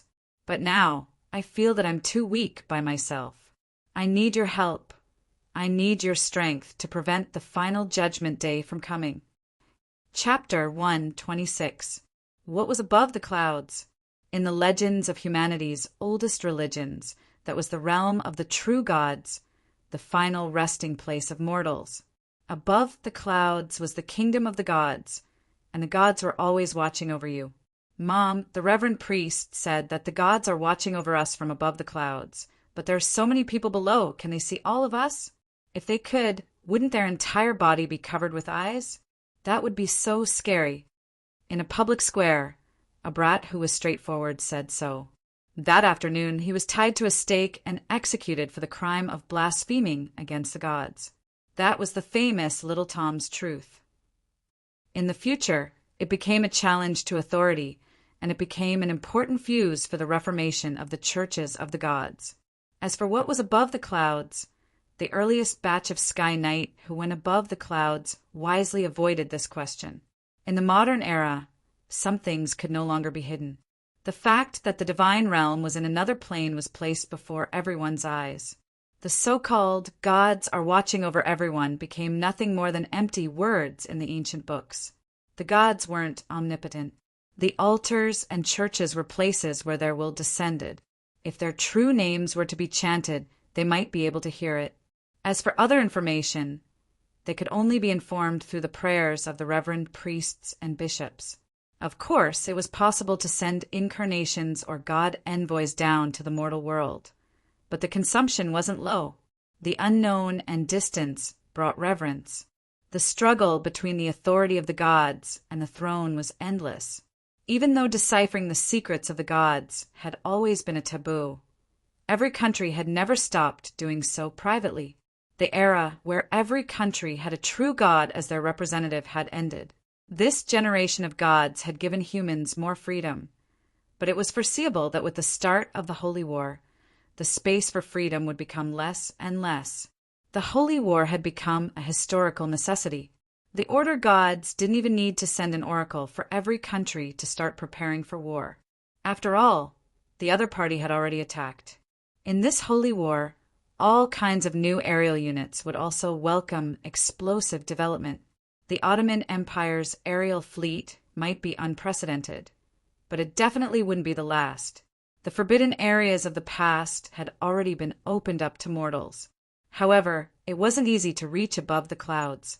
Even without the existence of this forbidden area, the high altitude above the clouds was still a forbidden area for ordinary air cavalry. After all, the low temperature, lack of oxygen, and low pressure were all at the same time. Even if a strong mount could withstand it, the knight riding on it would most likely die. At this moment, I was soaring alone in the sea of clouds, as though I was galloping on land. Irene Bela had transformed into a Pegasus, and the surrounding ice barrier isolated me from the low pressure and lack of oxygen. The coldness of the high altitude was nothing in front of the frigid nightmares. The advantages of a magic mount were obvious. However, the clouds were not empty. The mountain-like cloud whale in the distance was a stunning scene. Rather than saying that the cloud whale was an animal, it would be more accurate to say that it was a hybrid of half-wind element and half-living creature. It was at least 10 times larger than its kin in the sea. When it moved, it was able to whip up gales and clouds. Even the wind elemental god couldn't do anything to this gigantic creature. It was said that in ancient times the ships and cities of the Black Nightmare tribe were also built in the clouds. They were the rather famous Cloud tribe. However, it was a pity that they were deprived of the right to fly and became pirates. I had always felt regretful that I was unable to appreciate the bizarre lifestyle of the Cloud tribe. System notice: you won't have to feel regretful very soon. I hope that you will still be in the mood to admire the scenery by then. Ignoring the system that suddenly popped up, I turned my attention to the scenery not too far away. The clouds were filled with all kinds of oddly shaped clouds. They were constantly changing. Some resembled mountains, some resembled trees, some resembled giants. They were just like the waves in the real sea, constantly changing their form as they came into contact with each other. Not all clouds were constantly changing. Under the effects of magic, some clouds wouldn't change in the slightest for hundreds of years. However, the more stable nests were the homes of the cloud beasts, and the residents there didn't seem to welcome our arrival. Even though we were running at full speed, there was still a group of cloud beasts chasing behind us. Most of them were friendly cloud dolphins. They were here to watch the show, and the little cloud dragons, as predators, were chasing us relentlessly. It seemed like they were courting death. Although they were called cloud dragons, they were actually little winged dragons that were only 1 meter long. It was evident that these little fellows with sharp teeth didn't care about our strength and intended to use us as a snack. Although Irene Bela was still far from her prime when she transformed into an ice dragon, the current her could easily deal with these little fellows by simply turning water into ice. However, I only patted her lightly, indicating for her to increase her speed and shake them off. Roar! After a low roar, the Pegasus unfurled its wings and transformed into a streak of light, instantly increasing the distance between us. Master Roland, are you very happy? And I am indeed very happy. Have you realized it? Of course I was happy. Otherwise, I wouldn't have run up to the clouds for a stroll. If I wanted to hurry on with my journey, it would be more suitable to fly at a low altitude. As for the reason why I was happy, I would have to start from the leak 3 days ago in order to ensure that the true secret wouldn't be leaked. I didn't include the high-level plans in the courseware. What they could see were the possible tragedies that might occur in the future. Other than the undead calamity, the invasion of the demons, and the underground war, the courseware didn't even mention the reason and time of the war, not to mention the methods to deal with it. What they could probably know now was that they would encounter a series of calamities in the future, and I was currently working hard to resolve them. How I would resolve them and how much chance I had of winning were all unknown. I was inviting my companions, but it seemed that this invitation lacked sincerity. Nodding in this kind of situation where the future was completely unknown was equivalent to handing over their future to me. The trust required wasn't just a little bit or two, and the building of trust required time. I could understand their hesitation and silence. Making someone work for me with just a few words only existed in illogical novels. If someone were to say to me in reality, "The world is about to be destroyed, and only by trusting in me will you be saved. Hand over your entire fortune to me," I would already be considered kind if I didn't slap him a few times. Perhaps this is the revelation that fate has given me. Lord Roland, I am willing to serve you. If destruction is to come, we will face it together. All right, just a moment ago, I said that the scene of a tiger trembling his underlings coming to his aid only existed in novels, but in the end, a silly lass jumped out to slap my face. Holy Knight is always the easiest to fool, and Diana was probably one of the easiest to fool among the Holy Knight. Her agreement was undoubtedly a good start, but what followed after was still a long silence. Lord Roland, actually there is a Lich in Sulphur Mountain City who goes by this name. His relationship with you. Ingobjar's question seemed unimportant, but at this moment it attracted everyone's attention. I hesitated for a moment. Since I decided to be honest with him, then I shouldn't spout nonsense at this crucial moment. It's me, but I can't tell you the reason for my revival. Then, which legendary holy knight from 300 years ago? The legendary hero that the bunch of single-celled knights talk about every day? The final prince who left a heavy mark in history? This question was of a high standard. Looks like even though these fellows were fooling around for the past few days, they weren't idling around. At the very least, they were gathering intelligence and making plans for the future. If I didn't make up my mind to keep them here, some of them would have left on their own accord when we reached a safe zone. It's me, but I still can't tell you the reason. My admission made quite a few people suck in a breath of cold air. The comrade who was fooling around with them in the past suddenly turned into a legendary hero. Yet, the legendary hero was right in front of them, living together with them every day. While it was shocking, they couldn't help but wonder why he hid his identity and lived in Sulphur Mountain City for such a long time. One last question. What is your relationship with Lord Womians? Comrade, our goals are the same, our methods are the same. From a certain perspective, we are as close as a single person. But since I have spoken to such an extent, those who choose to back out later will have to sign a confidentiality agreement. Even though I am playing a word game, it is still the truth. We are the same person, so naturally we are as close as a single person. Ingo looks at the silent Kolos by the side. The bishop of the god of law hesitates for a moment, but she still nods her head to acknowledge the truth of my words. All right, I can make the decision regarding my brother's matter. Our Safety Merchant Association has placed all our hopes on you, so you can order us around. But if it is a business transaction, remember to pay up. The famous saying of the goblins, those who are close to the ground are smart to settle the accounts. This time it was my turn to be astonished. The greedy and selfish gnome was the most difficult target to convince from the very start. I had already made up my mind that it would be a victory if he stayed out of this matter, but he was the second person to nod in agreement. This was totally unexpected. Is there anything to be surprised about? Lich Roland has been our brother for many years, and Lord Womians is the person we respect the most. Since both of you said that destruction is imminent, is there a need to hesitate in finding a trustworthy backer? At the end of the day, it is still a matter of trust.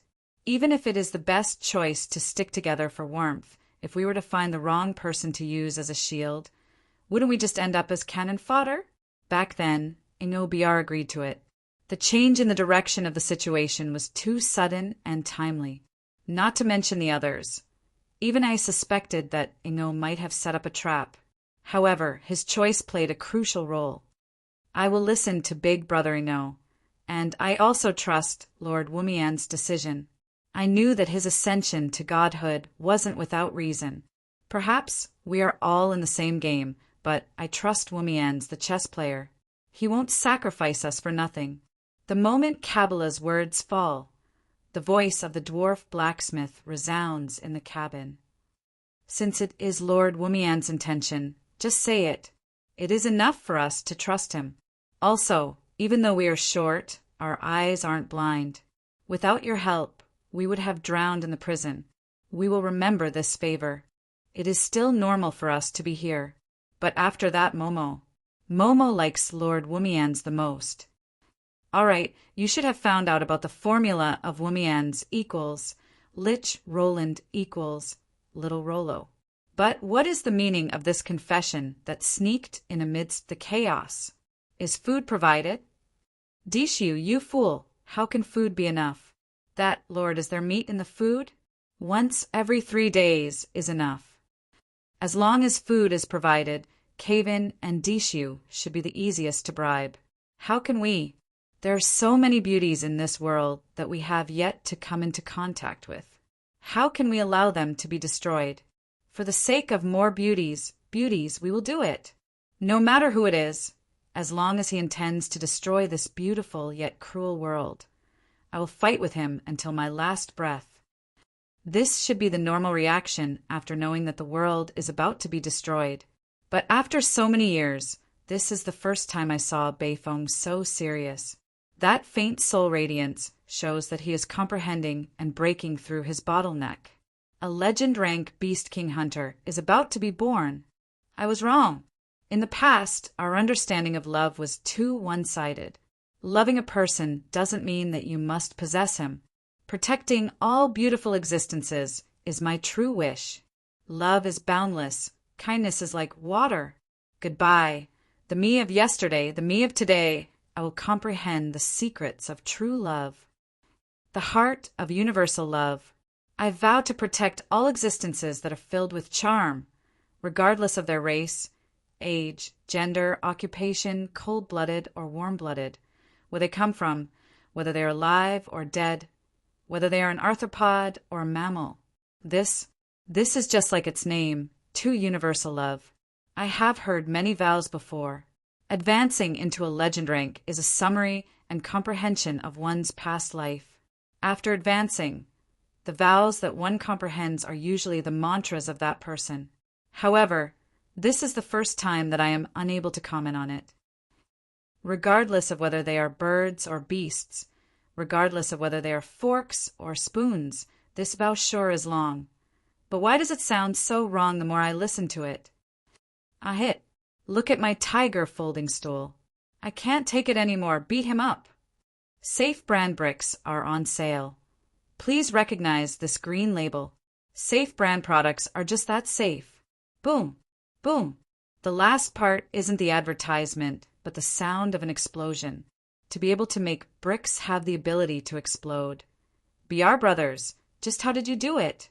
Obviously, due to that shameless vow to protect, someone couldn't take it anymore and started to beat Beifeng up as usual. Even though he was beaten up, Beifeng's great vow of true love didn't stop. The holy light of advancement continued. Looking at how long it lasted, the soul imprint that was formed was definitely abnormally strong. Perhaps Beifeng's advancement wasn't just any ordinary legend rank. Regardless of whether they are eggs or hens, regardless of whether they are S or M. All right, let us disregard that vow that is getting harder and harder to listen to. To advance to legend rank while enjoying being beaten up, this is probably the only one in this world. Even though it is as usual, it has to be said that after Beifeng's actions, the originally heavy atmosphere can no longer be solemn, making it easier for us to communicate. Should I say that Wumian's reputation is big enough? After knowing that this is the will of the god of Law Wumians, the living treasures of the underground city joined him readily.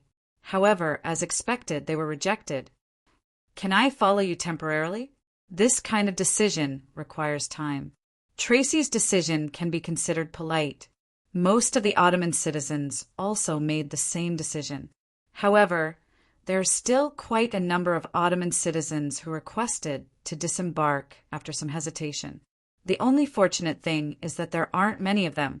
The accumulation of trust requires time. Towards the suggestion of Tracy and the others, I agreed immediately. So be it.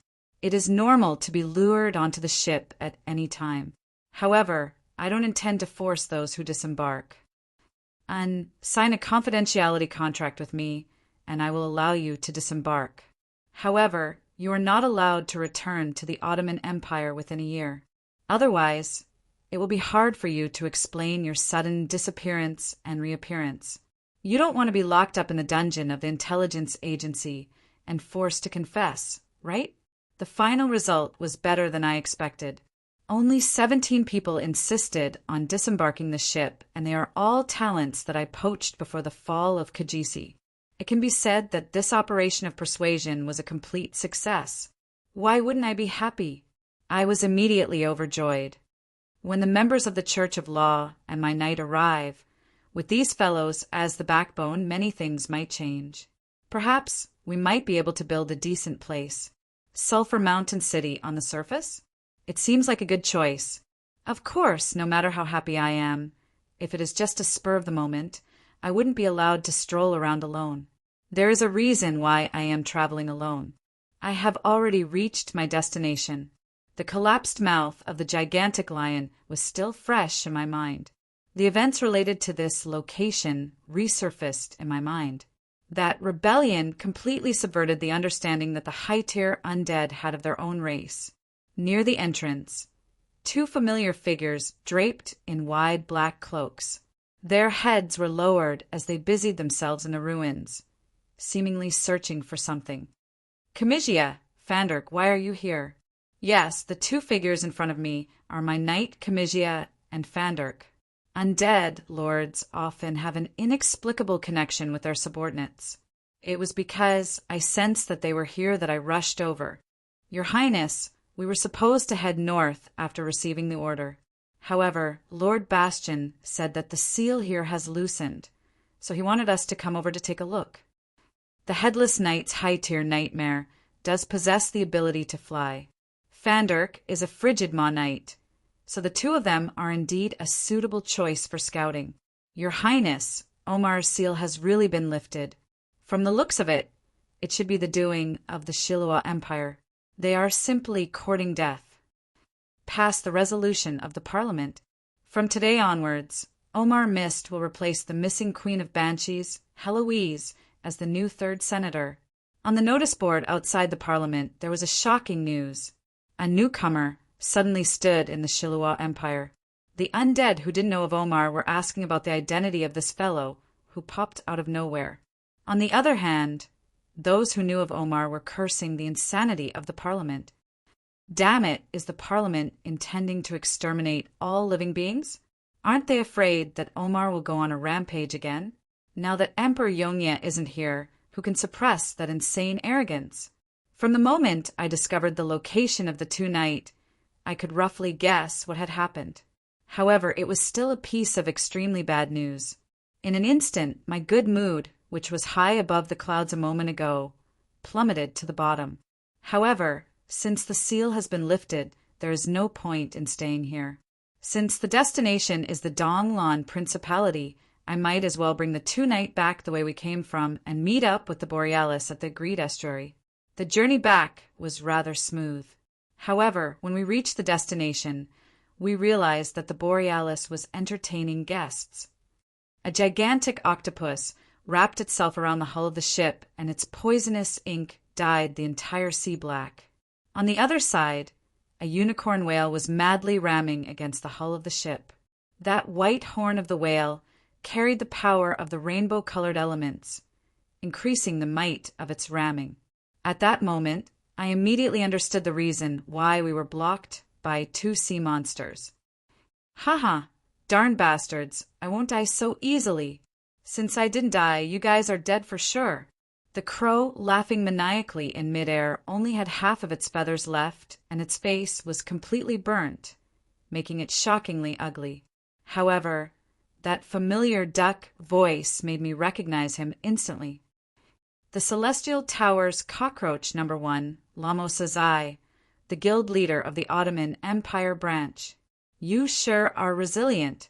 That day when we were attacking, this fellow suffered a strategic-level fireball from the Mage Tower. Due to the haste of our retreat, we didn't manage to confirm the outcome of the battle. From the looks of it now, not only did he not die, he had been waiting for us after joining the Sea Folk.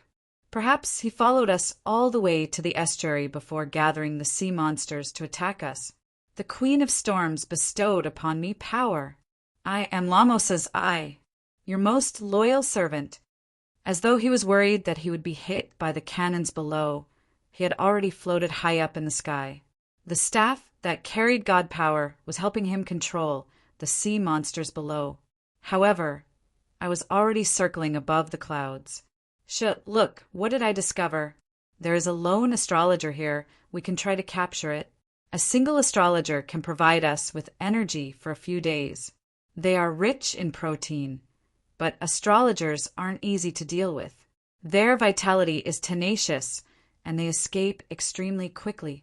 Just like their brother, Lord Cockroach, they are hard to capture. So, let's slowly approach it from above and be careful not to make any noise. I caught it. It is struggling really hard. Let's chop off its head and eat the rest of its body raw. Of course, if we aren't pressed for time, we can roast it first. That way, it would be more delicious. And their texture isn't bad. It tastes just like chicken. Stinky Roland, stop dubbing. You can't eat this kind of stolen goods. You will have diarrhea. Chapter 127. It is said that cockroaches are able to reproduce and escape even after losing their heads. However, it is apparent that their brother, the astrologer, doesn't have this ability. Just as mentioned before, that undying Lamos, I didn't even have the chance to show his face before he was killed amidst his cursing. He was flying too high and too close to the clouds. Suddenly, 3 aerial knights descended from the clouds and attacked him simultaneously. Before he could even react, he was beheaded by Comisia, who was the fastest, based on his strength and identity. Being ganged up on by 2 frigid Maw Knight and an undead Lord-class Headless Knight can be considered as using a butcher's knife to kill a chicken. He died a worthy death, with his head chopped off and his body frozen into ice and thrown into the water. I don't believe that this fellow can climb out of his grave to find trouble with me. Furthermore, the staff he used isn't any ordinary treasure. Will of the Mistress of the Storms. Through this staff, the user chosen by the Mistress of the Storms can become her representative and summon the sea monsters under her command to serve her. Prerequisites: the believer of Lady Storm or her designated target. This is a simple wooden staff made from old oak. The workmanship and materials used are of poor quality. Other than the god power contained within, it isn't worth mentioning. System notification.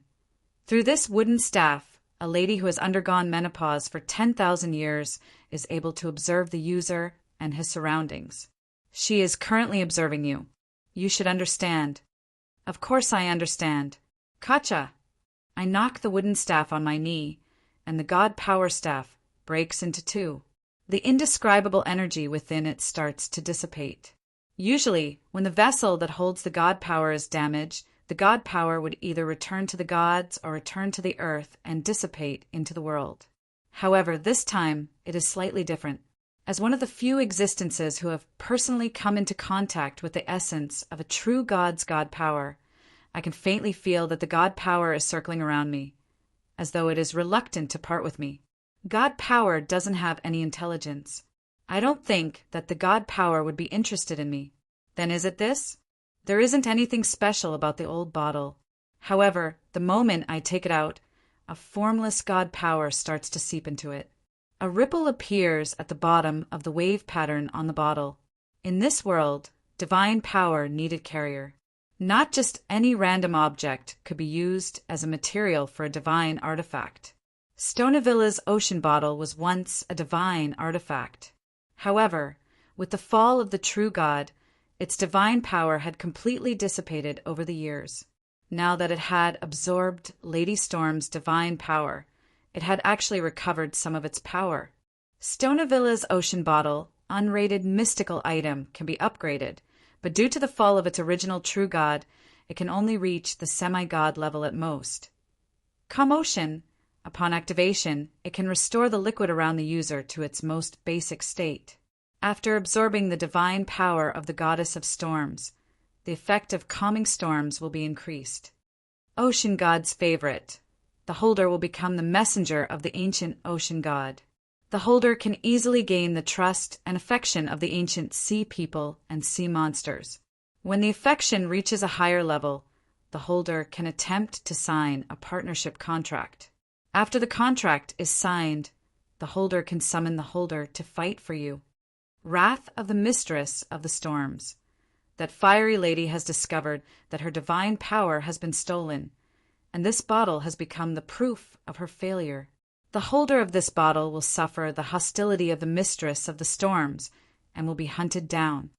Osweiler's dissatisfaction. The current ocean god will pay close attention to any threat to his divine concept. Do not give him a chance to cause trouble. System notification. This is definitely a huge problem. I suggest that you immediately throw this bottle into the ocean. Of course, the rewards are also great with the risks. What will you get in exchange for offending 2 true gods? Do you want to know? Yeah, I don't know either. Looking at the system notification, I suck in a breath of cold air. As before, I ignored the system's malicious attempt to act cute at the end. Osweiler's dissatisfaction. And the fact that the god equipment and divine power are actively fused together is enough to explain a lot. The relationship between god equipment and divine power is usually 1-to-1.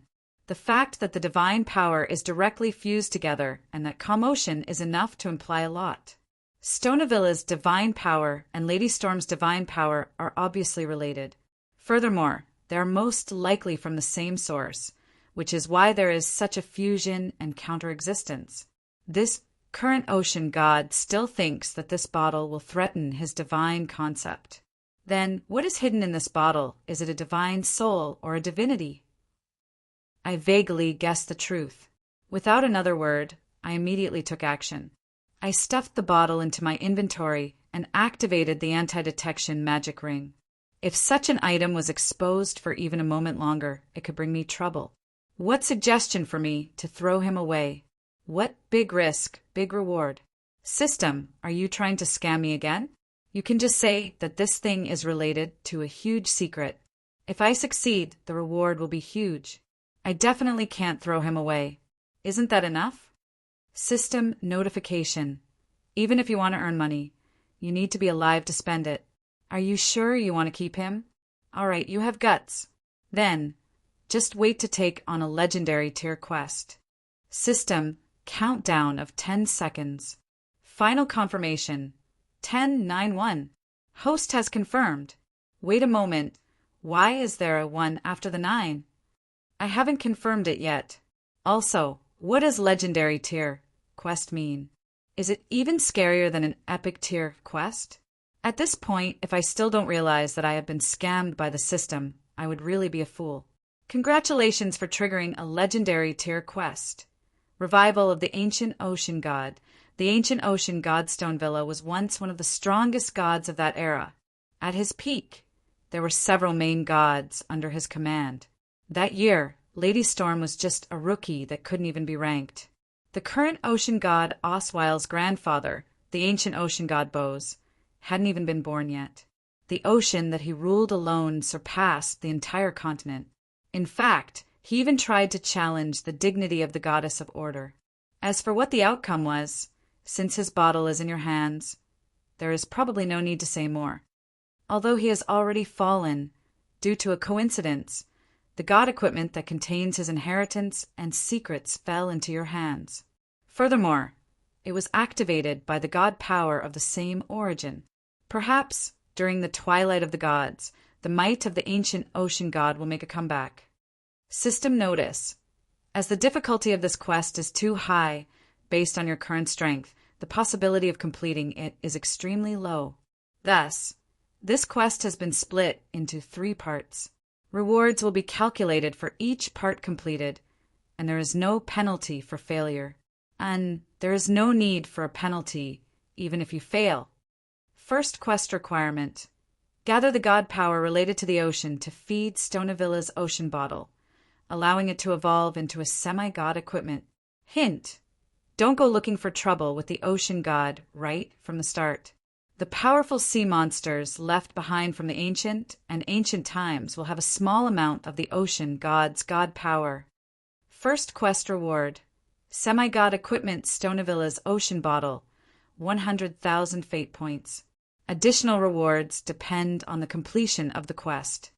The basic reward for the first quest is 100,000 fate points. Then wouldn't it be 400,000 to 500,000 fate points if it was really completed? Back then, it wasn't easy for me to complete the epic tier quest. I spent so much effort and even killed a demon count, but it only gave me 120,000 fate points. But thinking about it from another angle, a demon count would appear in an epic tier quest. What kind of enemy would I meet in a legendary tier quest? Let's do it. The courageous will be stuffed to death, and the timid will starve to death. With these fate points, not only will I be able to catch up with the progress of my plans, I can even bring them forward.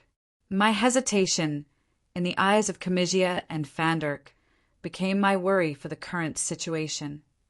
Your Highness, do you need us to make a move? Even though Lamosai, the one who drove the sea monsters to attack the Borealis, has died, the battle on the ocean didn't stop. On the contrary, due to the loss of their controller, the sea monsters fought instinctively, becoming even more intense and bloody. Giant octopuses are the most commonly seen sea monsters. In fact, they can't even be called sea monsters anymore. However, a gigantic creature that is 100 to 200 meters long is definitely a super sea monster. In front of it, even the sturdy and massive sea giants are just delicious food. The octopus in front of us is a snow-white ice magic beast. In the Bellow Sea, where it often appears, it has the nickname of Despairing Living Iceberg. No matter what kind of ship encounters it, it will be dragged into the deep sea and drown. Covered in a thick ice armor, it looks very beautiful. If it were to shrink countless times, it might even become the darling of a noble lady. However, with its poisonous ink, it is actually extremely dangerous and fatal. When it realized that it was unable to drag the warship into the sea, half of the giant octopus's body wrapped around the Borealis, starting to display its superiority in close combat. Ice-cold magic continuously froze the seawater around the Borealis. Its tentacles, which are filled with suction cups, lashed at the body of the ship like whips.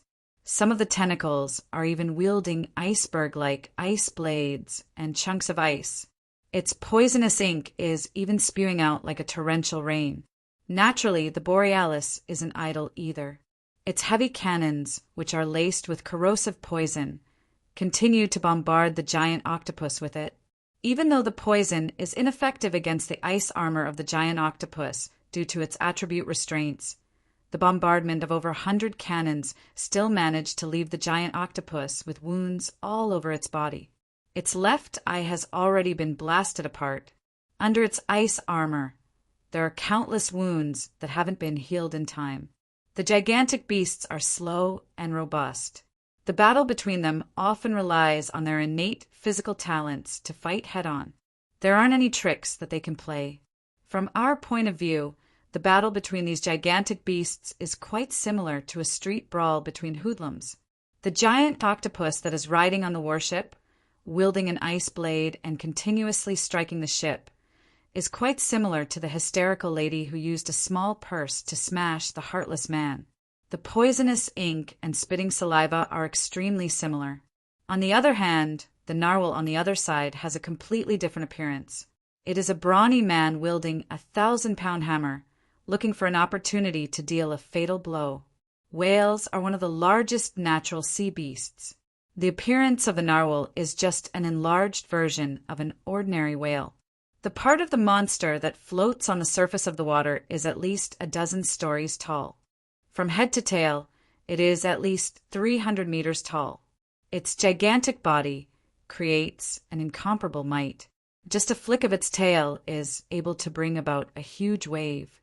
When it lowers its head and charges, it is even more violent. In front of the narwhal, the super warship Borealis is just like a skinny dwarf. Every time it charges, it would bring about an impact that could topple the mountains and overturn the seas. That gigantic horn of the narwhal is like a sharp blade, multiplying the threat of the narwhal. Just by looking at the situation on the battlefield, the Borealis is completely suppressed and could disintegrate at any moment. It is no wonder that the two knights suggested for us to intervene and help. However, I shook my head.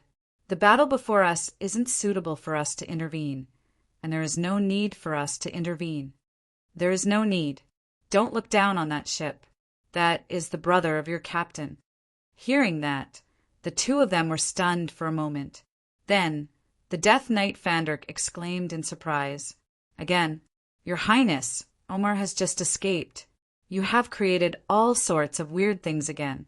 You won't lose control this time, right?" Before he could finish his words, Camisia hurriedly covered Fandrik's mouth. "Fool!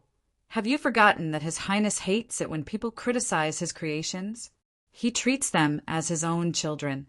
If you scold his children to his face, do you think he won't find a chance to teach you a lesson? Also, what do you mean by all sorts of weird things?" If these words were to reach Captain Bastian's ears, how do you think he would deal with you? Do you still want to be a clown and ride a wheelbarrow through a ring of fire? Or do you want to wear a lion costume and give balloons to those naughty kids to play with? If you are courting death, don't drag me down with you. Last time, those naughty kids kicked my head around like a ball. Right? Whenever I think about it, I get so angry. Back then, I clearly asked for help. Why didn't you help me? Instead, you made a headless night chase after my own head, and I even had to be careful not to hurt anyone. Do you know how uncomfortable it was? Back then, when we saw the ball chirping so happily and those naughty kids were so happy, everyone was happy. We thought that you were having fun with those naughty kids, so we could relax a little. The last time, old List's ribs were stolen by those naughty kids. Afterwards, he was found in the pit where Stray Dog sold the leftovers of his lunch. That fermented smell. If it gets to that point, I would rather fight a final battle with the Holy Church. Thinking about the Red Hunting Hound's punishment of having fun with those naughty kids.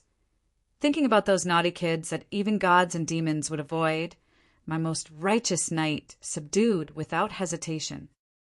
That, Your Highness, I apologize for my slip of the tongue. Please don't take it to heart. Originally, I was indeed a little angry that my darling was criticized. However, when I thought about Omar, who successfully rebelled just a few years after his birth, and how we might be able to meet again very soon, I didn't have the mood to take it to heart. In order to allow them to reach the pinnacle independently, after designing the optimal path for them to become stronger, I didn't impose any restrictions on them. All I did was to give them sufficient space to develop. Was such a laissez-faire method wrong? Omar, now that I have calmed down and thought back on what happened back then, it was all my fault. I shook my head. Envy Borealis and pride, Omar, were two completely different things. Envy was just a modification of a ship. No matter how strong it was just an individual. On the other hand, Omar was different. He was able to create the strongest army by himself. At his peak, he was able to fight against the attacks of the other deadly sins by himself. The head of the deadly sins, the sin of pride, was designed from the very start to be the leader of the 7 deadly sins and my adjutant. From the moment he was born, he was already extremely unique. His overly high expectations created excessive arrogance and ambition. Being too young, he lacked self-control and rationality. Although his abilities were outstanding, his temperament wasn't mature enough to be independent. When it was finally decided that Bastian would become the commander of my army, Omar had long regarded the position as something that he deserved. To Omar, who was the incarnation of pride, his life had always been smooth sailing, but a single setback was so huge. How could the young sin of pride bear such a huge psychological blow? After that, he flipped the table like a naughty kid who lost and used his own ability to rebel. What ability is that? While I was thinking back on the past, the situation of the battle below had changed. The battered Borealis suddenly shone with a green light. Then, the surrounding seawater bypassed the obstruction of the ice layer and rushed towards it. Bathed in seawater, the surroundings of the warship glowed even brighter. Then, the damaged skin and parts of the warship began to automatically regenerate. After 10 seconds, when the seawater returned and the green light faded, the Borealis, which was covered in patches just a moment ago, looked brand new, as if it had just left the factory. Wasn't this familiar? This was the 9-headed dragon's signature ability, the self-regeneration ability that gave us such a headache back then. The Borealis finally began its counterattack. Its first target was the huge single-horned whale that was charging towards it again. The dragon head statue at the bow of the warship shone with a red light. The power of envy that had been stored on the warship for a long time finally reached its activation condition and began to activate. The The red light struck the whale with a single horn, causing it to instantly roll around in the water in pain. Right after that, the ferocious image of the 9-headed dragon emperor flashed across the whale's head. As the whale trembled all over, the gigantic horn suddenly flew off and a gigantic bloody hole appeared on the whale's head. Fresh blood spurted out, instantly dyeing the seawater red. On the other side, several seconds later, the gigantic horn floated to the bow of the Borealis and automatically linked together. From then on, the Borealis had the strongest natural collision horn. Envy? It's because of comparison. Nobody can be perfect. It's normal to meet someone who is stronger than you in a certain aspect. It's even more normal to feel envy and unwillingness. If the envy is moderate, it can motivate one to work hard to catch up. This is often called motivation. If the envy is excessive, it will become resentment towards others. At that time, the resentment will become the most dangerous envy. The butterfly has beautiful wings, but I don't. That's why I was jealous, so I tore off her wings and made her into a specimen. This way, I would have a delightful collection, and the butterfly would no longer annoy me by flying all over the sky. Eagles have beautiful wings that allow them to soar in the blue sky. We humans aren't born with wings, but we still dream of flying in the sky. That's why, through the hard work of countless people, we have aircraft that mimic their appearance.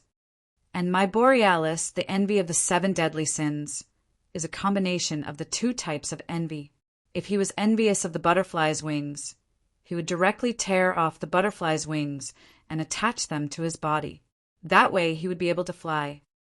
Although the design of this envy wasn't easy, I already had a backup plan and the technology was already in place. The biggest problem up until now had always been the materials. After all, in order to assemble different parts, one would need to have a source of power to make them work. And it would already be a miracle if the opposing magic power didn't explode. How would it be possible to make all the different organs function normally? Don't tell me that I have to prepare a power source and interface for all the parts and organs. Then what's the point of stealing? However, the 9-headed dragon's heart and his legendary ranked 9-colored teardrop stone perfectly solved this problem. Actually, the 9-headed dragon wasn't considered strong among dragons. He only had 2 talents that I was interested in. One of them was self-regeneration, and the other was his compatibility with different elements of magic power. Each of the 9-headed dragon's 9 heads had different elements, but under the control of a single source of magic power, he was able to use breath of 9 different elements. It was as if he was an archmage with 9 jobs. I had already revealed the secret behind this to the town security. Legendary ranked 9-colored teardrop stone allows magic power of the same origin to freely change its attributes after passing through it. The simple explanation of the system couldn't hide the noble identity of the semi-god 9-headed dragon. After some research and adjustments, the 9-headed dragon's heart and the 9-colored teardrop stone were able to display the advantage of being a universal power source, becoming the power source and conversion device of the envy combination. Judging from the successful process of stealing the horn of the narwhal and the successful fusion process, the design of envy had already succeeded. This sudden battle was already nearing its end. When the strongest warship of the Ottoman Empire fused with my necromancy creation, when science and magic came together, the strongest monster warship of this era was born. The horn of the narwhal was connected to its skull. That was its strongest point, but it was also its greatest weakness. Now that it had lost its horn, even if it were to be left alone, it wouldn't be far from death. Seeing that its comrade was about to die and that the envoy of Lady Storm, who drove it to battle, was nowhere to be seen, the octopus Snow Octopus released the warship without hesitation and started to escape. "Let's go. I'm afraid that we still have some work to do." Yes, Envy had used his untested talent in his first real battle. I'm afraid that the interior of the warship is in a mess now. I have to quickly make some adjustments. But when I walked to the front, Camisia and Fanderk didn't follow me. They stopped. Your Highness, isn't it a little inappropriate for us to be like this? Let's just follow the worship. Actually, it's the same. I was stunned for a moment before coming to a realization. So they were hesitating because of their undead identity and were worried that they wouldn't be able to get along with the living. Unlike Sulphur Mountain City, which was already used to undead, the humans on the surface had a long history of fear and hatred towards the undead. It was normal for a holy knight to rush up to kill an undead upon seeing one. Camisia and Fanderk's worries weren't unfounded, but in response to their hesitation, I resolutely shook my head. Let's go. An ugly daughter-in-law will eventually have to meet her parents-in-law. There are some things that are easier to be exposed the more you hide it. The more lies you spread, the harder it will be to clean up. Since it is fated that we can't hide it, we might as well do it openly right from the start. Just like the river Styx, the heavens pillar seems to go straight up, but in reality, it has to pass through countless different planes to reach the god realm of the various true gods. Among the many god realms of the different planes, there is one that is exceptionally deserted. While the other god realms would receive countless souls every day, there are only a few souls that enter this plane in a month. The god realm of the law, God Woomians. Unless the owner invites it, invading the god realm is the most severe act of war. Woomian's god realm hasn't received any visitors so far. In fact, no one, not even the gods, knows what Woomian's looks like. The massive god realm is empty. The petitioners that should be used to provide the power of faith are wandering aimlessly. There isn't even a single god envoy to maintain order here. The law god and the god of holy light have both lost their sense of self. That unlucky Basra was actually thrown to the law god Woomians. Looks like the goddess of moonlight is furious. Perhaps this is a secret of the gods in the mortal world. However, among the gods and their servants, it is a fact that everyone knows. Longtu Basra, who is the target of the goddess of moonlight's wrath, became the unlucky fellow in everyone's eyes. Basra had been bored in the god realm for so many days and really thought that he had been abandoned. However, he suddenly found out that he was summoned by the true god Woomians. Don't be too surprised when you see Woomians. While waiting for the summon, Basra couldn't help but recall the mysterious words that the goddess of moonlight said a few days ago. However, it is a pity. Even if he has 3 heads and 6 arms, he can't scare me, Basra. When he really saw Woomians, in order to prevent himself from shouting out rudely, he almost pinched off the flesh on his thigh. In order to prevent the shock in his heart from showing on his face, Basra's usually calm face was forcefully twisted into a ball. The reason? Woomians didn't wear a mask in the god realm. Wasn't this face that he saw not too long ago? Basra, follow my will and become my envoy. Arrive in the mortal world. When Basra walked out of the god palace, his legs, which should never get tired in theory, felt weak. This hero, who had never retreated from hundreds of battles, was afraid. He finally understood the feeling of being cannon fodder in a war. This time, you guys are really playing big. However, since we are already on the pirate ship, let's play to the end. Chapter 128. Shut down valves 17 to 30 immediately. The 3rd engine room is on fire. Evacuate the crew. Where's the firefighting team? There's no such personnel. Forget it. Find an ice mage. Also no. Is Princess Renee around? The port cabin C-15-21 is leaking. Where's the repairman? Also no. All right. Freeze the leaking area and wait for it to stabilize before proceeding with the repairs.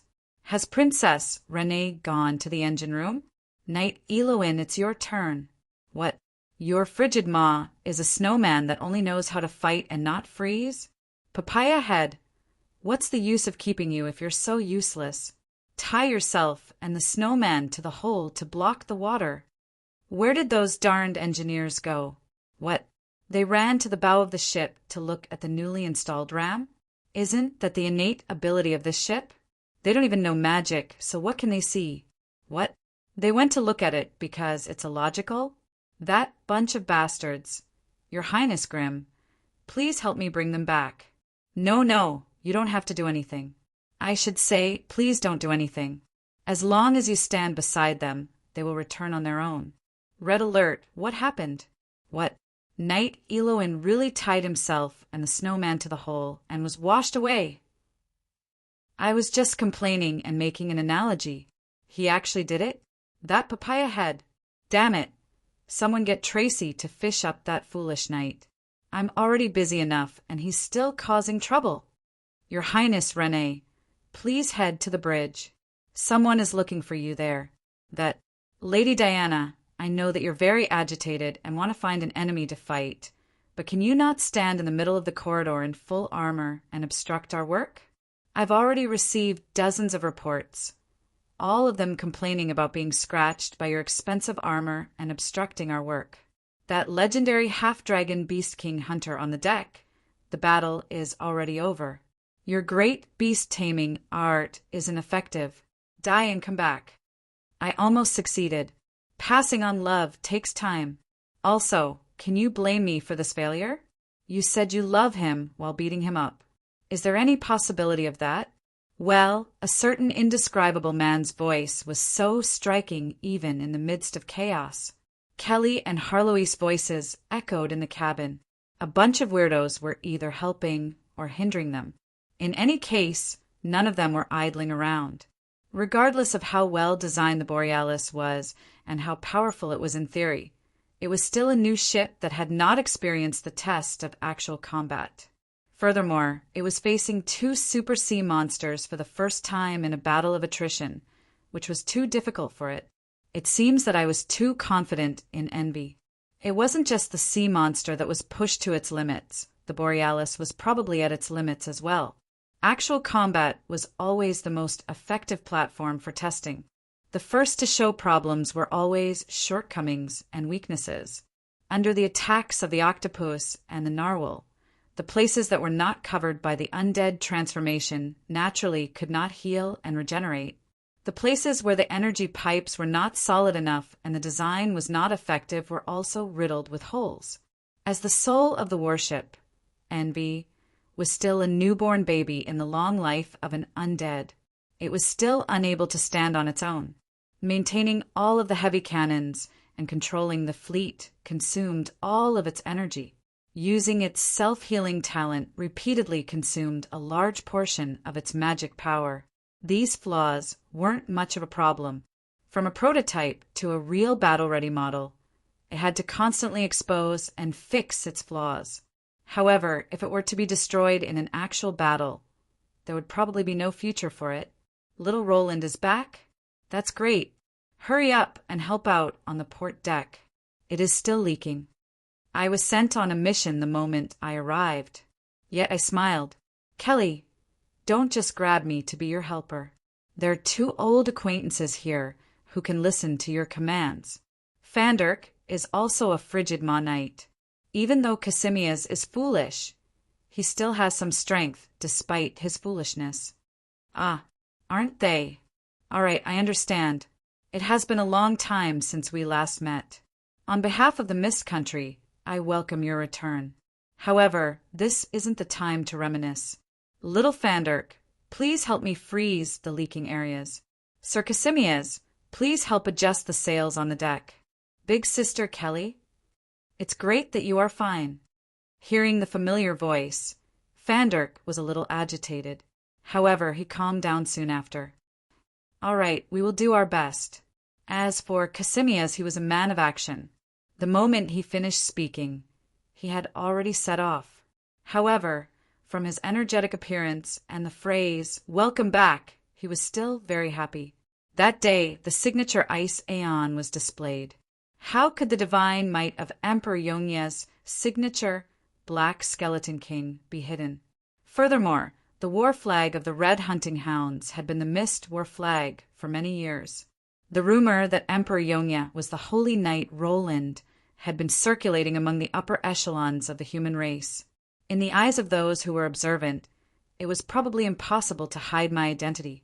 I didn't doubt that there would be people who would guess that I was Emperor Yonya, especially after it was revealed that I was an undead Lich. At the very least, Kelly definitely knew about it.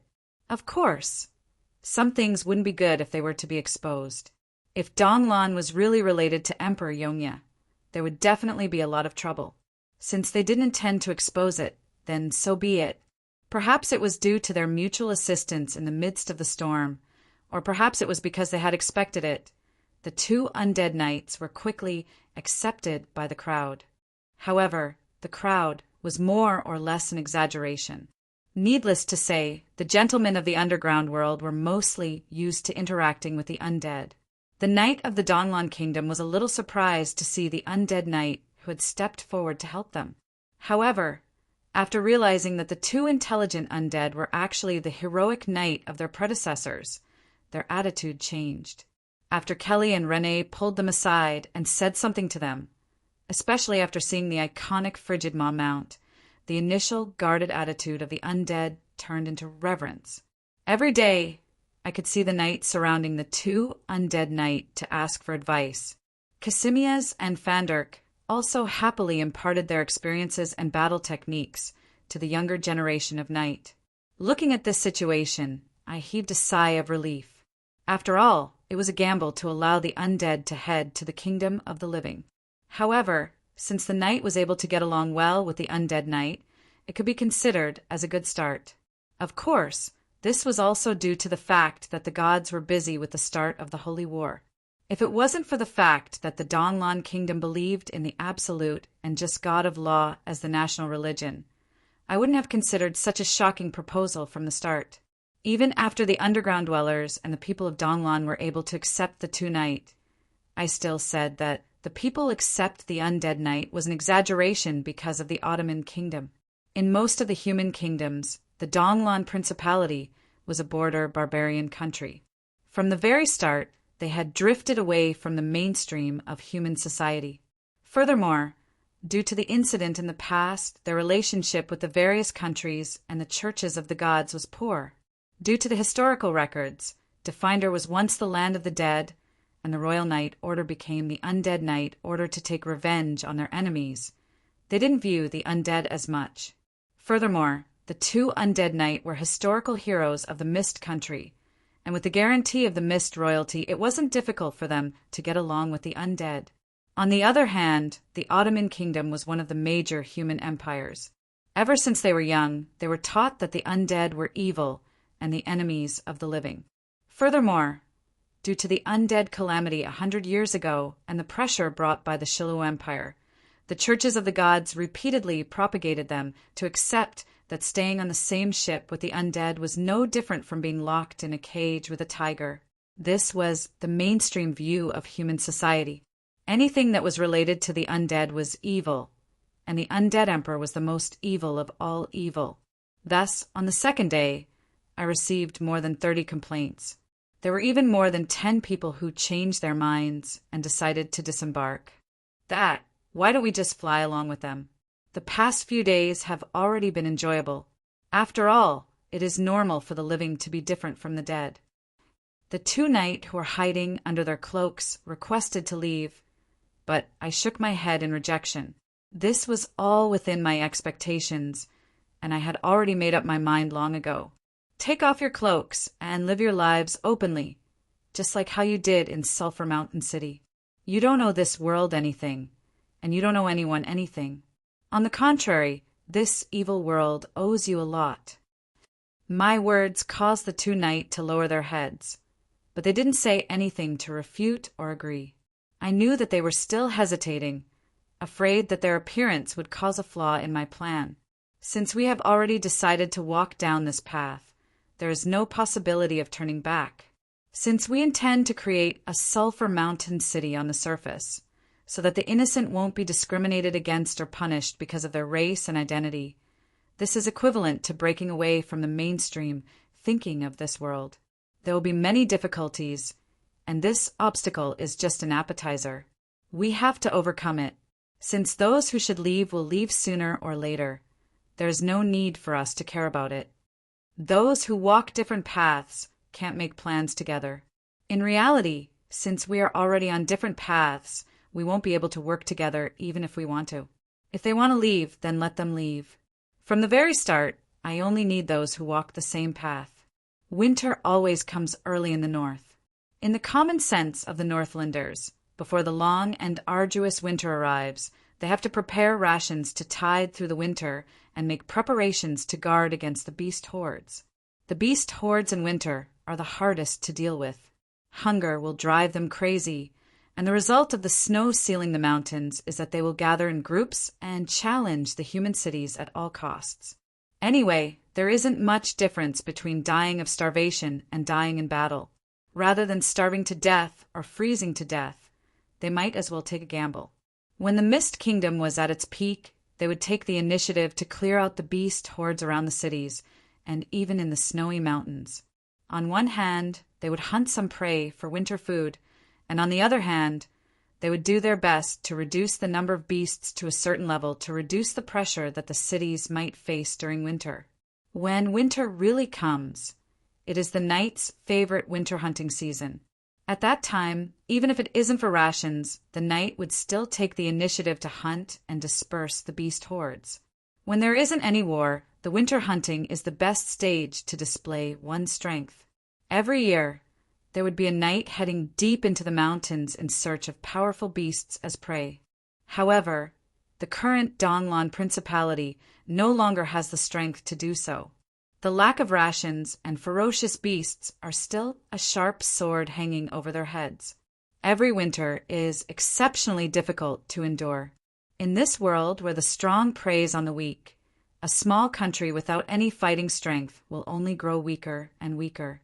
The war 20 years ago caused the Donlan Principality to lose its last piece of demonic gold mine, and its days became even more difficult to endure. Sorrowing, an ordinary small town near the capital of the Donlan Principality, defined her. While the plains of the Ottoman Empire are still in the midst of warm summer, here it is already beginning to fall. In the past, this was the busiest time of the year, the harvest season that brings joy and sorrow to the people. Being able to harvest rations naturally makes people happy. However, if the harvest isn't good most of the time, there would be sorrow in the midst of joy. Half of the time in the northern lands is winter, and coupled with the frozen soil, it is normal for the crops that barely ripen once a year to be lacking in harvest. This harvest often determines whether or not one will be able to survive the difficult winter. Every year, at this time, everyone's mood isn't very good. But this year, even though the harvest isn't good, the situation is slightly different. Don't worry, we have it all, we have it all. The young warrior with the royal emblem is happily distributing the rations.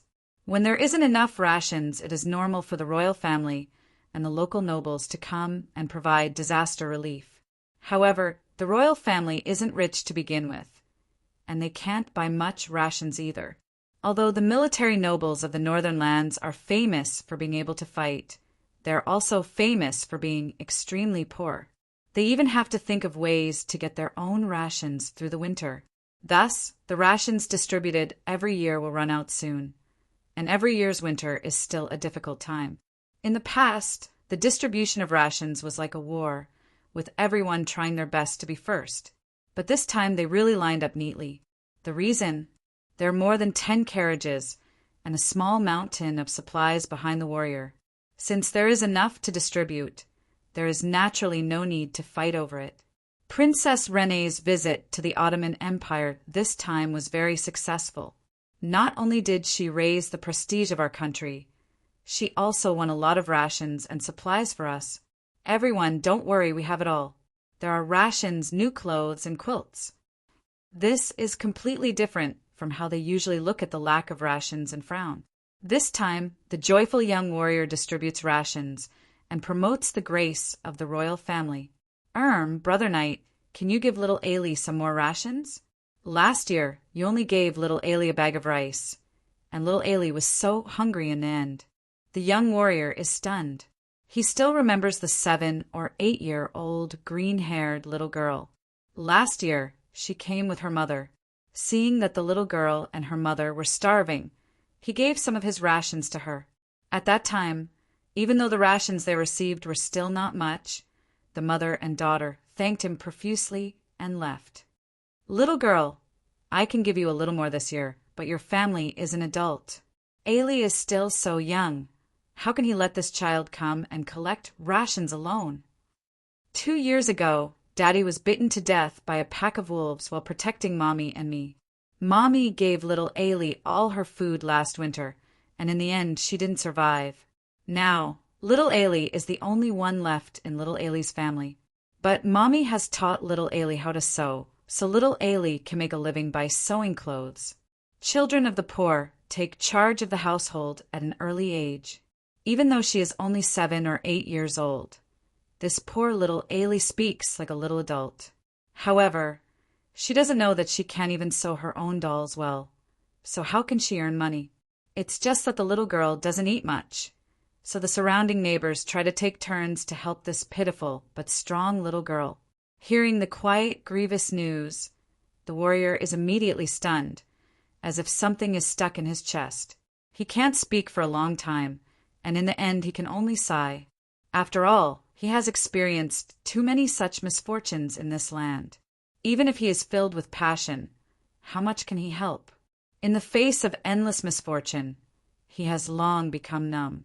This land has been barren for many years, and he is only a warrior. The only thing he can do is perhaps to hunt for more prey. Perhaps there are enemies of little Ailey among them. The rations are a little heavy. I don't think little Ailey can carry them. Little Ailey can play in the plaza for a while. After the rations are distributed, I will help you carry them home. All right, thank you, Brother Knight. Then little Ailey will go to the Gemini Plaza to play. See you under the statue later. The young warrior with a face full of pimples looks at the figure of the still strong little girl skipping away. He shakes his head, sets his thoughts aside, and continues to distribute the rations. Looks like I still have to distribute all my rations this year. Oh, right, since it is the autumn harvest, there should be field mice in the fields, right? Go dig some weeds and tree roots. I can also sneak into the kitchen to steal some. Hey, the brawny man over there. Aren't you embarrassed to take so much by yourself? Share some with the others. What, you are helping that old lady to take it? My bad. Thus, the impetuous young warrior hurriedly apologizes for his mistake. Little Ailey loves the Gemini Plaza, not only because it is the place where her parents met and fell in love, but also because there is a beautiful statue there. Her mother used to tell her many stories under the statue. The color of the old statue has already faded, but the heroic posture of the two young knights on it is still as striking as ever. The one standing slightly taller is the elder brother. He raises the magnificent longsword that is the embodiment of the Mist Kingdom's authority and charges forward angrily. Nothing can stop him. At this moment, his silver armor is stained with the blood of the enemy leader. The one standing below is a valiant young warrior. He holds a flaming magic staff in one hand and a huge sword in the other. He seems to be chanting some kind of mysterious incantation. The two golden-haired youths who seem to be only 13 or 14 years old. The faces of the two statues are exactly the same, clearly indicating that they are twins. Even though the statue is already rotten to the point where the elder brother is missing an arm and the younger brother is missing a leg, their unyielding will is evident. While the rest of the plaza is covered in fallen leaves and dust, the surroundings are clean and tidy. This is enough to prove the uniqueness of this statue. This is the symbol of the Donglan Principality, the twin statues that can be seen in almost every city.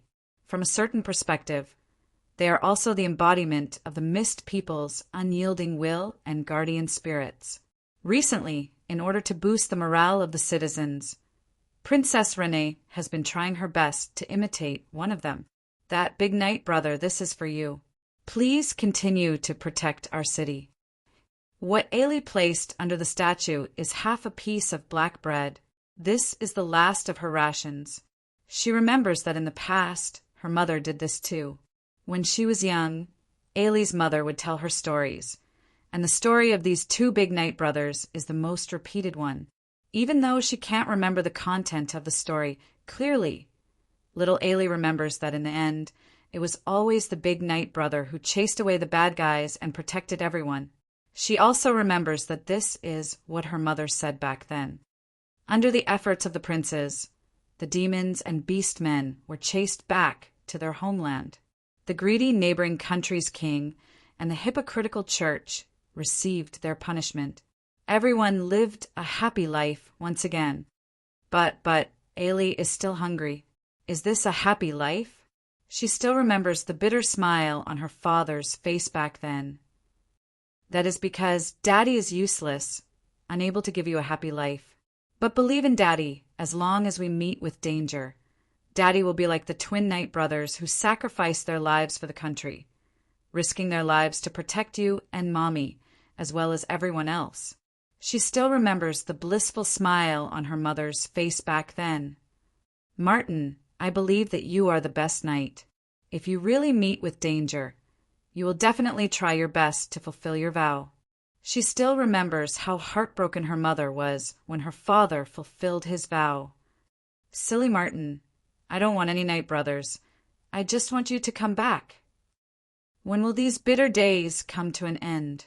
She still remembers how her mother still managed to smile before her death last year. Little Ailey, don't hate this world, and don't hate this country. His Majesty the King died in battle, and Princess Renee took up the mantle at the age of 14. The Mist royal family has already sacrificed everything to fulfill their vow to protect the country. What else do we have to complain about? But remember the words that your father loved to say when he was alive. Hope is always at the end of despair. As long as the Mist flag flies, we, the people of Mist, will never give up on hope. Little Ailey, Mommy and Daddy are useless, unable to give you a decent life. But please face life with a smile. As long as you work hard, there will be a day when you meet hope. Who knows? The twin stars might descend once more to save this country that is on the verge of destruction. She still remembers how hard she tried to remember those words back then, but she couldn't remember them all. The one that left the deepest impression in her mind was the twin stars who wanted to save the country. Big Brother Knight, perhaps you won't come to save this country next year, but please bless Ailey to survive this winter, and also Grandpa Margie, Big Brother Colorado, and Aunt Annie. Right? And Lulu, even though she always bullies me. Please bless her so that she can play with me next year. Please don't blame her. She doesn't have a daddy or a mommy, so please bless. And bless that kind Big Brother Knight over there. Little Ailey recited over 100 names in a single breath, including the little yellow dog that had bitten her, while she was still trying hard to think of other names that required blessings. Her prayers that had never been answered before were answered for the first time. Yes, next year, this country will be saved by the twin stars. Yes, everyone will be blessed. At the very least, no one will starve to death. Yes, at the very end of despair, there will definitely be a sliver of hope. When the Mist flag flies once more, all of the Mist citizens will be saved. As soon as those words fell, the figure that flashed by and that familiar face caused little Ailey to exclaim in shock. Big Brother Knight. At this moment, the young warrior had finally finished distributing the rations. Carrying his and little Ailey's rations, he walked over.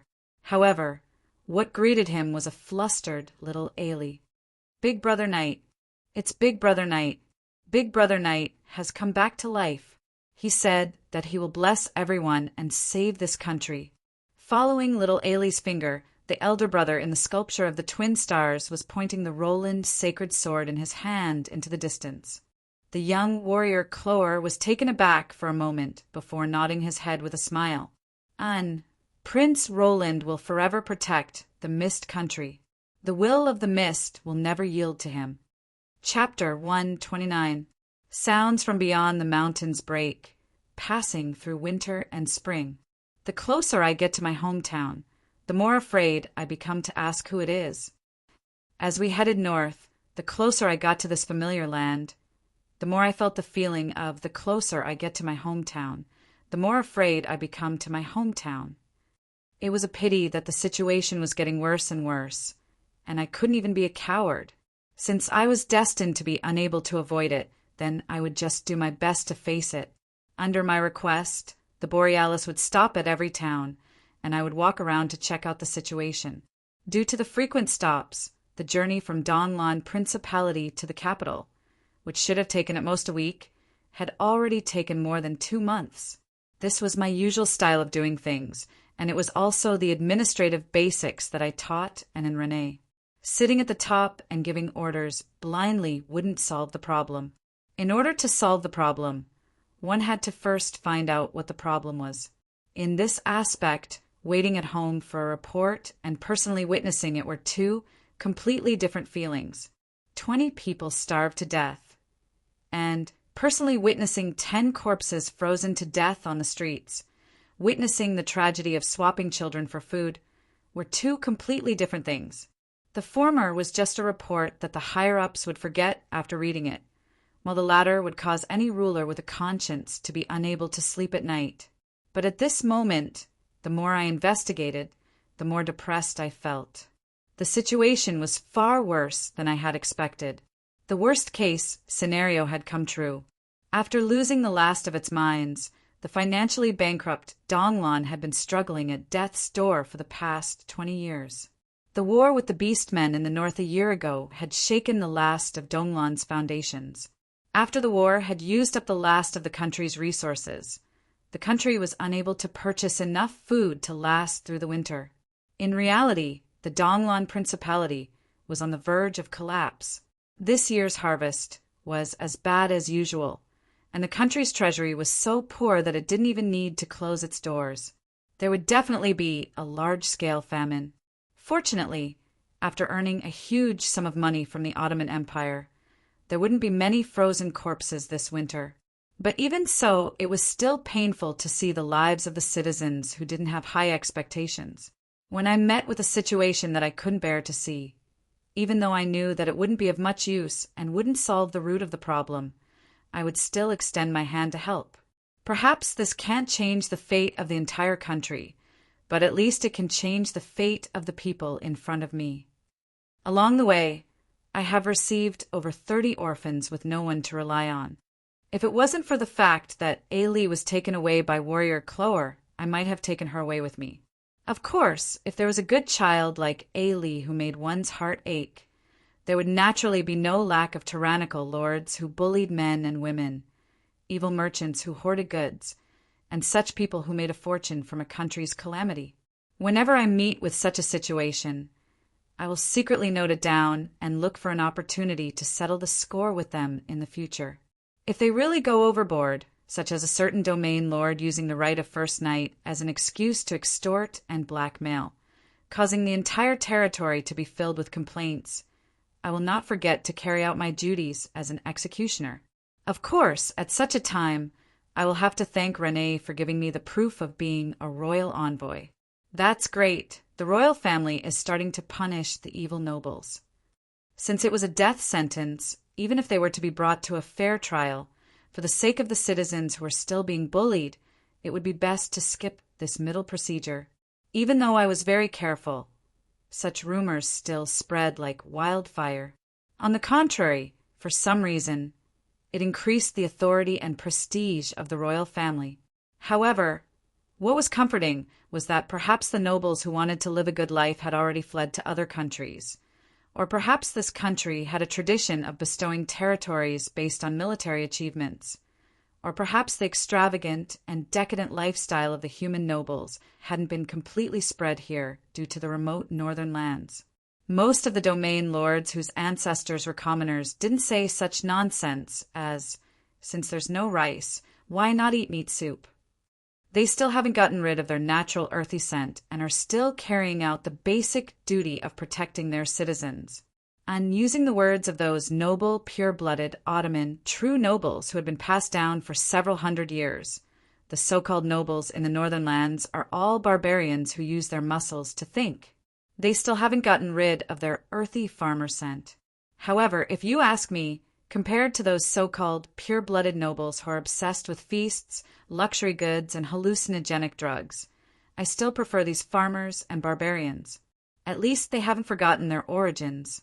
At the very least, they are more like the ancient domain lords who pioneered the land, protecting their citizens from wild beasts and famine.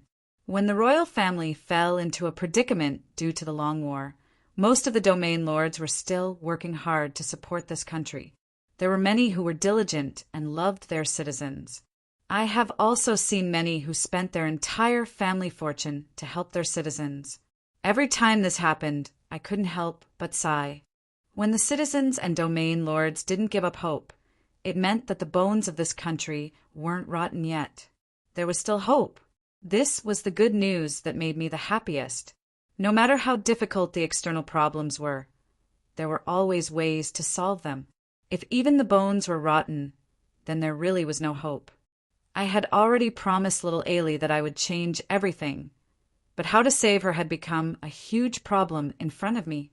In this era where the citizens didn't have high expectations to maintain the stable development of country, there were two basic prerequisites. The first was the supply of food, and the second was social security. These two were directly related to the most fundamental problem of survival. As for employment, business, education, and so on, those were of a higher level. The northern lands had never been a land that produced food, but it was rich in mineral resources. Exchanging mineral resources for food and daily necessities had been a habit for thousands of years. In the past, the Mist Kingdom stood tall in the north, while the current Donglan Principality was constantly losing land and was on the verge of collapse. This couldn't be blamed on the incompetence of the later generations of rulers. In reality, there was only one reason. If the country is strong, then the people are strong. If the country is weak, then the people are weak. It really is the sorrow of a weak country. With a slight comparison, the root of the problem could be seen. Back then, the Mist Kingdom was an awe-inspiring country. Even though it was a small country, it wasn't a weak one. The people of the country valued martial prowess, and they had many different kinds of tier 3 troops. The lowest tier, 4 Aurora Knight, was renowned throughout the human world. Under the Royal Knight Order, there were 7 Ace Knight orders. Any 2 of them were more than enough to sweep through the northern lands. That year, the powerful Mist Kingdom repelled the Beastmen and Elves to the north and sealed the Demon Abyss to the east. Furthermore, it was rich in mineral resources. Not to mention the threat of the Mist Kingdom's throat, the surrounding countries would take the initiative to trade with the Mist Kingdom every year. However, the current Donglan Principality could be said to have risen again after the fall of the Mist Kingdom. Most of its powerful troops had been lost, and its rich mineral resources had been taken over by other countries. Coupled with the accumulated grudges in its history, it had made many enemies. Faced with internal and external problems, it was only natural that it would grow weaker and weaker. A weak country yearns for prosperity. Perhaps Donglan's current weakness was also the reason why the Gemini Knight was viewed as the god of protection. Even though the Mist Kingdom still fell into its doom in the end, the story of how the Mist Kingdom single-handedly defeated a dozen allied armies and forced them to flee like rats was still being spread far and wide. Those powerful troops that had been lost became legends in the mouths of the men of Donglan. However, compared to the glory of the past, the current dismal state was even more depressing. Even though the tradition of martial prowess was still present, the current Donglan Principality had been reduced to a small third-rate country. With its current military prowess, not to mention ruling over the northern lands, it was hard for it to even protect its citizens from the beast hordes and ambitious neighboring countries. If we had sufficient rations and resources, Ailey's mother wouldn't have starved to death. If we had a stronger military prowess, even if we weren't able to hold a winter hunt like the Mist Kingdom and view the beast hordes as rare prey, at the very least we would be able to control the scale of the beast hordes before winter. But at the very least, we would have been able to control the scale of the beast hordes before winter. At the same time, we wouldn't have been forced to migrate the entire city in the face of the beast hordes, causing little Ailey's father to die along the way. This was also the reason why I said that the aid to the individual is only a temporary solution and not a permanent solution. The rations that they extorted would run out sooner or later. Without sufficient military prowess, even if they managed to survive this winter's beast hordes, there would still be problems in the coming year. So, if I wanted to turn everything around, what I had to do was very clear. Since the lack of rations and a weak army were the most important problems at the moment, then solving the issue of rations and strengthening the army was the first thing I had to do. This was the only way to solve the root of the problem. I already had a plan to strengthen the army, but the biggest problem now was still food. Rations, this is going to be difficult. This barren frozen land was rich in minerals, but it wasn't suitable for crops to grow. It was possible to ask the mages to provide some temporary weather conditions, but the mages also needed materials to cast spells. If they were to do so on a large scale, no one would be able to afford the huge bill. Since it was difficult, I would look up the strategy guide. Of course, the history guide didn't have the answer to this question. I had to look up another book. Roll-in Survival in a Different World, booklet. The thick and tattered notebook was covered in dust. After being processed, the pages had already turned yellow. It could totally be sent to a museum as an ancient book with a new cover. This was a notebook that I had made when I first transmigrated to this world in order to prevent myself from forgetting the knowledge of another world. Considering that it might be useful this time, I had brought it with me, making glass to sell for money. At the very front of the notebook were various ideas, but there were often annotations behind the ideas. Making glass was barely successful, but this idea was a failure from the very start. The alchemists had already invented an even more transparent glass in an accidental experiment. My efforts were in vain. Invented gunpowder. The gnomes have already invented it. Movable type printing. The god of knowledge relied on this to start his career. Behind the ideas in the notebook were all kinds of failures. The various annotations were all traces of my efforts and failures back then. If people were like their words, the immaturity and anger of these twisted words were so obvious. With just a little bit of knowledge from another world, I wanted to achieve great things in a real world. It seemed that the ambitious me back then was repeatedly beaten down by the harsh reality. But now wasn't the time to look back at the past. Thinking of my goal, I flipped to the page titled Food and was shocked once more. Got it. Solved the problem of food. Then I should plant high-yield and high-tolerance corn, sweet potatoes, hybrid rice, using high-yield crops from another world to replace ordinary low-yield crops? This is really a good idea. Sighing, I closed the book and threw it harshly to the corner of the wall. Easy for you to say. Where can I find high-yield crops like corn in this world? Yes, this was the crux of the matter. If this world had such crops, there wouldn't have been famine a long time ago. It seemed that I was really unreliable back then. Although I know that the possibility isn't high, I should still give it a try. System, is it possible to exchange for these high-yield crops again? Yes. Initially, I didn't have any expectations for this question, but I actually received an affirmative answer. However, I was still unmoved. After all, I had already been scammed too many times. What conditions do I need? If it was that easy, I would have exchanged for them long ago. 10 million fate points for one crop. All right, as expected, it was such a scam. However, this time, I unexpectedly received an explanation. As long as such high-yield crops appear, with the help of Drool and the mages, they will be able to change the entire world very quickly. In fact, they might even shake the feudal society that is based on land.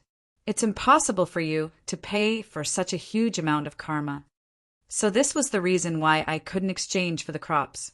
However, the system's explanation made me think of a possible way to obtain help. Looks like I should write a letter to Eaglestorm as well. It's true that we can't afford to hire the mages, but most countries view Droll as a dangerous individual. As long as we acknowledge their teachings, they shouldn't have any other requests. Since even the undead were willing to accept it, then Droll was naturally willing to accept it as well. Unlike the expensive mages, Droll didn't require any materials to cast divine arts. Making plants mature early was their specialty. However, it's still not enough. No matter how many droll people there are, it won't be enough for a country. We still have to think of other ways. Notification. You still haven't realized it? The system is indeed unable to exchange for high-yield crops for you, but can't you create it yourself? Create it myself? My first thought was that the system was still scamming me. I only knew undead creation. It was possible for me to create a creature that would turn someone into an undead after eating it, but it was impossible for me to create a safe high-yield crop. Have you forgotten where you learned life structure theory from? She still has a deep impression of you. At that moment, I came to a realization. My undead creation theory was created by combining the knowledge of several different subjects.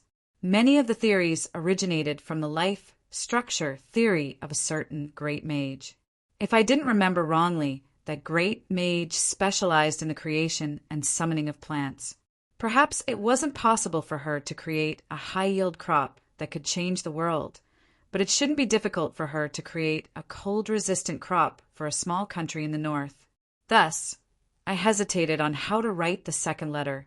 That great mage was different from Eaglestorm. If it was possible, I didn't want to come into contact with her for the rest of my life. However, after thinking about it, I couldn't think of any other way.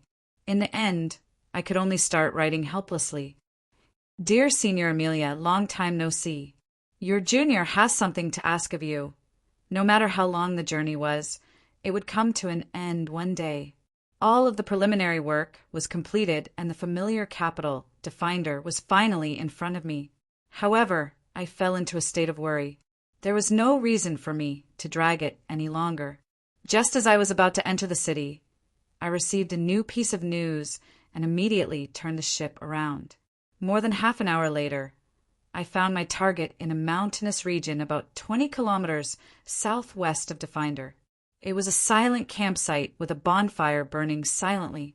The cloaked figures in the campsite were silent and silent. The Church of Law, led by Shuedi, has long entered the city and has already established a church to preach.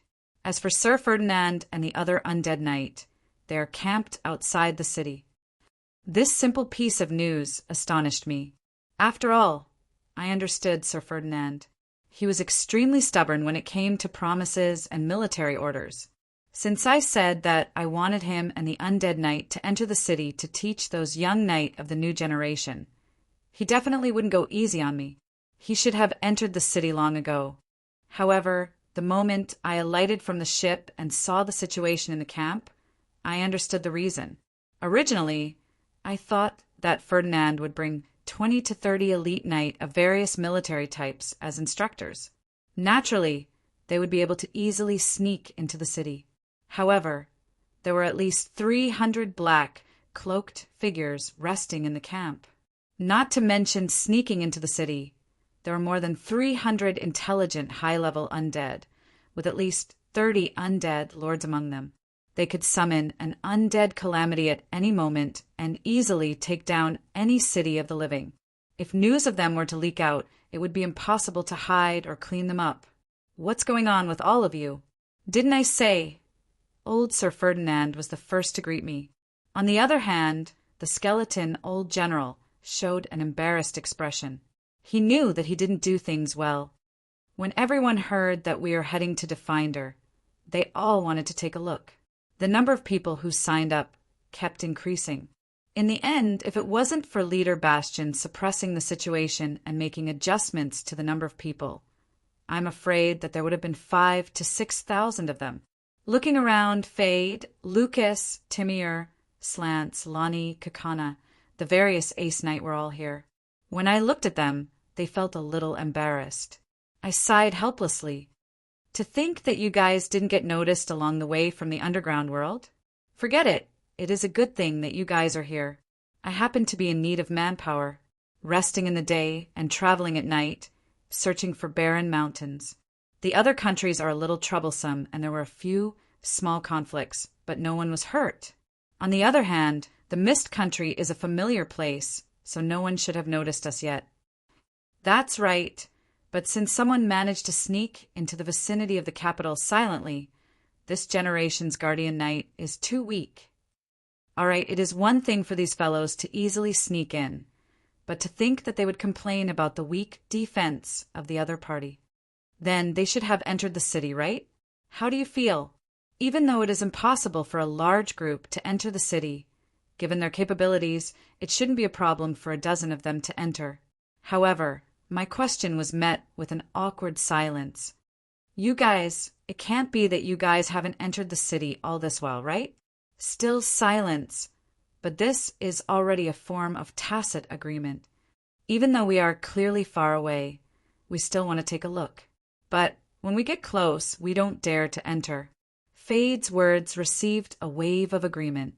Perhaps this is another form of fear of returning home. But other than that, the undead knight has other concerns. After all, we're already undead, so we are on a different path from the living. Actually, I am already satisfied just by looking at it from afar. This generation's mist country doesn't seem to be in a good situation. If we were to get involved with the undead, we would probably be ostracized by the human society. Your Highness, our stubbornness has caused you trouble. Actually, we are already satisfied to be able to revisit our homeland. We have already discussed it, leaving behind 20 of us as instructors, while the rest return via the route we came from. Enough! An inexplicable anger made me interrupt the knight's self-pity. Have you all said enough? Are you all satisfied just by looking at it? Tell me loudly you all traveled 1,000 miles and braved the dangers to pass through the borders of several countries just to look at it from afar? Are you all satisfied just like that? Are you all willing to return just like that? Do you think that I am a fool? Of course. Lucas swallowed his words after being glared at by me. He seems to be feeling a little guilty. The scene before me is extremely similar to that of Camisia and Fandurk. A few days ago, didn't they say the same thing as well? These few days have been enjoyable. There are still differences between the living and the dead. It is enough for us to just follow them.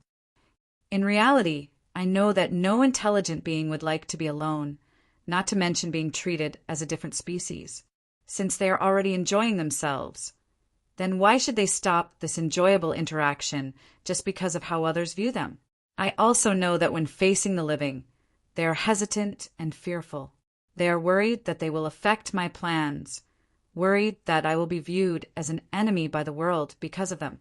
After all, the mainstream view of this world is that the dead are evil. I can understand how this feeling of inferiority is born, but I have no intention of accepting it at all. Back then, you all died for the people of this land. Now, you all have returned to save them. You all are returning in glory, not cowardly deserters. You all have never owed anyone anything. Only this bastard world owes you all. Puff out your chests, my proudest knight. Put down those insignificant worries. Today is the day of your triumphant return. You all have sacrificed yourselves for this land, returning to this homeland that you sacrificed everything to protect. What is there to hesitate about? What is there to be afraid of? Answer me, why are you cowering? Do you all feel that you were wrong back then? Do you all regret it? Following my questioning, the 300 pairs of soul fires burned quietly in the dark night. Their emotions weren't calm at all. No, we have never regretted it. Even if we were to turn back time, we would still be willing to sacrifice everything for our homeland. But now who would be willing to just look at the homeland of their dreams from afar? The knight has a clear conscience. Why must they suffer such a cruel fate? They are indeed afraid, but the one they are afraid of isn't a powerful enemy. On the battlefield, my knight never fears anything. I know that what they are afraid of now is the people whom they sacrificed themselves for in the past. Yet they're looking at them with hatred and enmity, just because they are undead. Very well. Since you all have no regrets, what is there to hesitate about? Take off that boring cloak and follow me openly just like in the past. Please continue to trust me. I will give you all the glory and respect that you deserve. All of the undead knight take off their cloaks, one by one. A black aura of death starts to spread, but I smile. Fearless and without regrets, this is my most adorable knight. Fade, my flag bearer, are you ready? Yes, your highness. Raise the flag. Tell everyone that after 377 years, we have returned in triumph. The tall skeleton general carries the army flag on his back and starts to beat the war drum. The raising of the mist's war flag signifies the gathering of the indestructible army once again. Just like in the past, when the war horn blows and the army's flag flutters, the knight raises their weapons and march forward in formation. Since it is a triumphant return, how can there only be a single flag? Under my gaze, the knight also raises their flags. Among them, there is the emblem that represents the glory of the family, the army's flag that represents the honor of the army, and even the individual's flag that represents the military merit. To a knight, the war flag is his honor. Even if he loses his weapon, he will not lose his flag. The continuation of the family, the army's honor, and the individual's military merit. There are quite a few who carry 3 flags. Some knights even carry more than 10 flags. However, he stubbornly intends to carry the war souls of his brothers on his back. Slants has 12 flags. Fandrik has 15. Barak has 20. Seta has 17. The skeleton of a knight holding the war flag trembles. It isn't because he is too timid, but because the war flag is too heavy. As the last flag bearer of an army, he is afraid that he will be shamed by the glory represented by the Snow Lion war flag. Ed Lewin. His family has served in the Snow Lion Heavy Infantry Regiment for generations. Before the Battle of Definder, this regiment was attacked by a forbidden spell. Less than 100 survivors fought to their last drop of blood in the war that followed. There is also a knight who lost his and the army's final war flag in the war. However, he used the blood of the enemy to redraw his own glory. The war flag that he personally assembled was so shabby that no one could bear to look at it. However, none of his comrades ever mocked him. On the contrary, he was allowed to walk to the front of the army. His name is Timir. The Black Griffin Aerial Cavalry Regiment was completely annihilated and not even their bones were left. Only he, as a dragon knight, responded to my summons and returned from hell. The war flag is the continuation of history. What it carries is the loyal bones under the mountains, the warriors who sacrificed their everything for this land. Every single flag is so tattered. Every single war flag represents the sacrifice and hot-bloodedness of countless warriors. Beneath every war flag are memories of blood and fire. The sun rises slowly in the distance. The last night breeze blows past, and these tattered war flags flutter along with the wind. Our defeated army has returned triumphantly. Play. The third movement of Ridstein's great victory, triumphant celebration. Accompanied by the sound of the horn was the triumphant march, which represented the return of victory. The banshees began to lead the singing in the softest and most cheerful rhythm. In the cheerful harmony, even the clumsy knights began to hum along with them. The joyous, triumphant march of the past echoes in our ears. The triumphant celebration of the past reappears in the eyes of the crowd. It is as though we have won countless times in the past and are preparing to return to the city to receive the cheers of our citizens. We are home.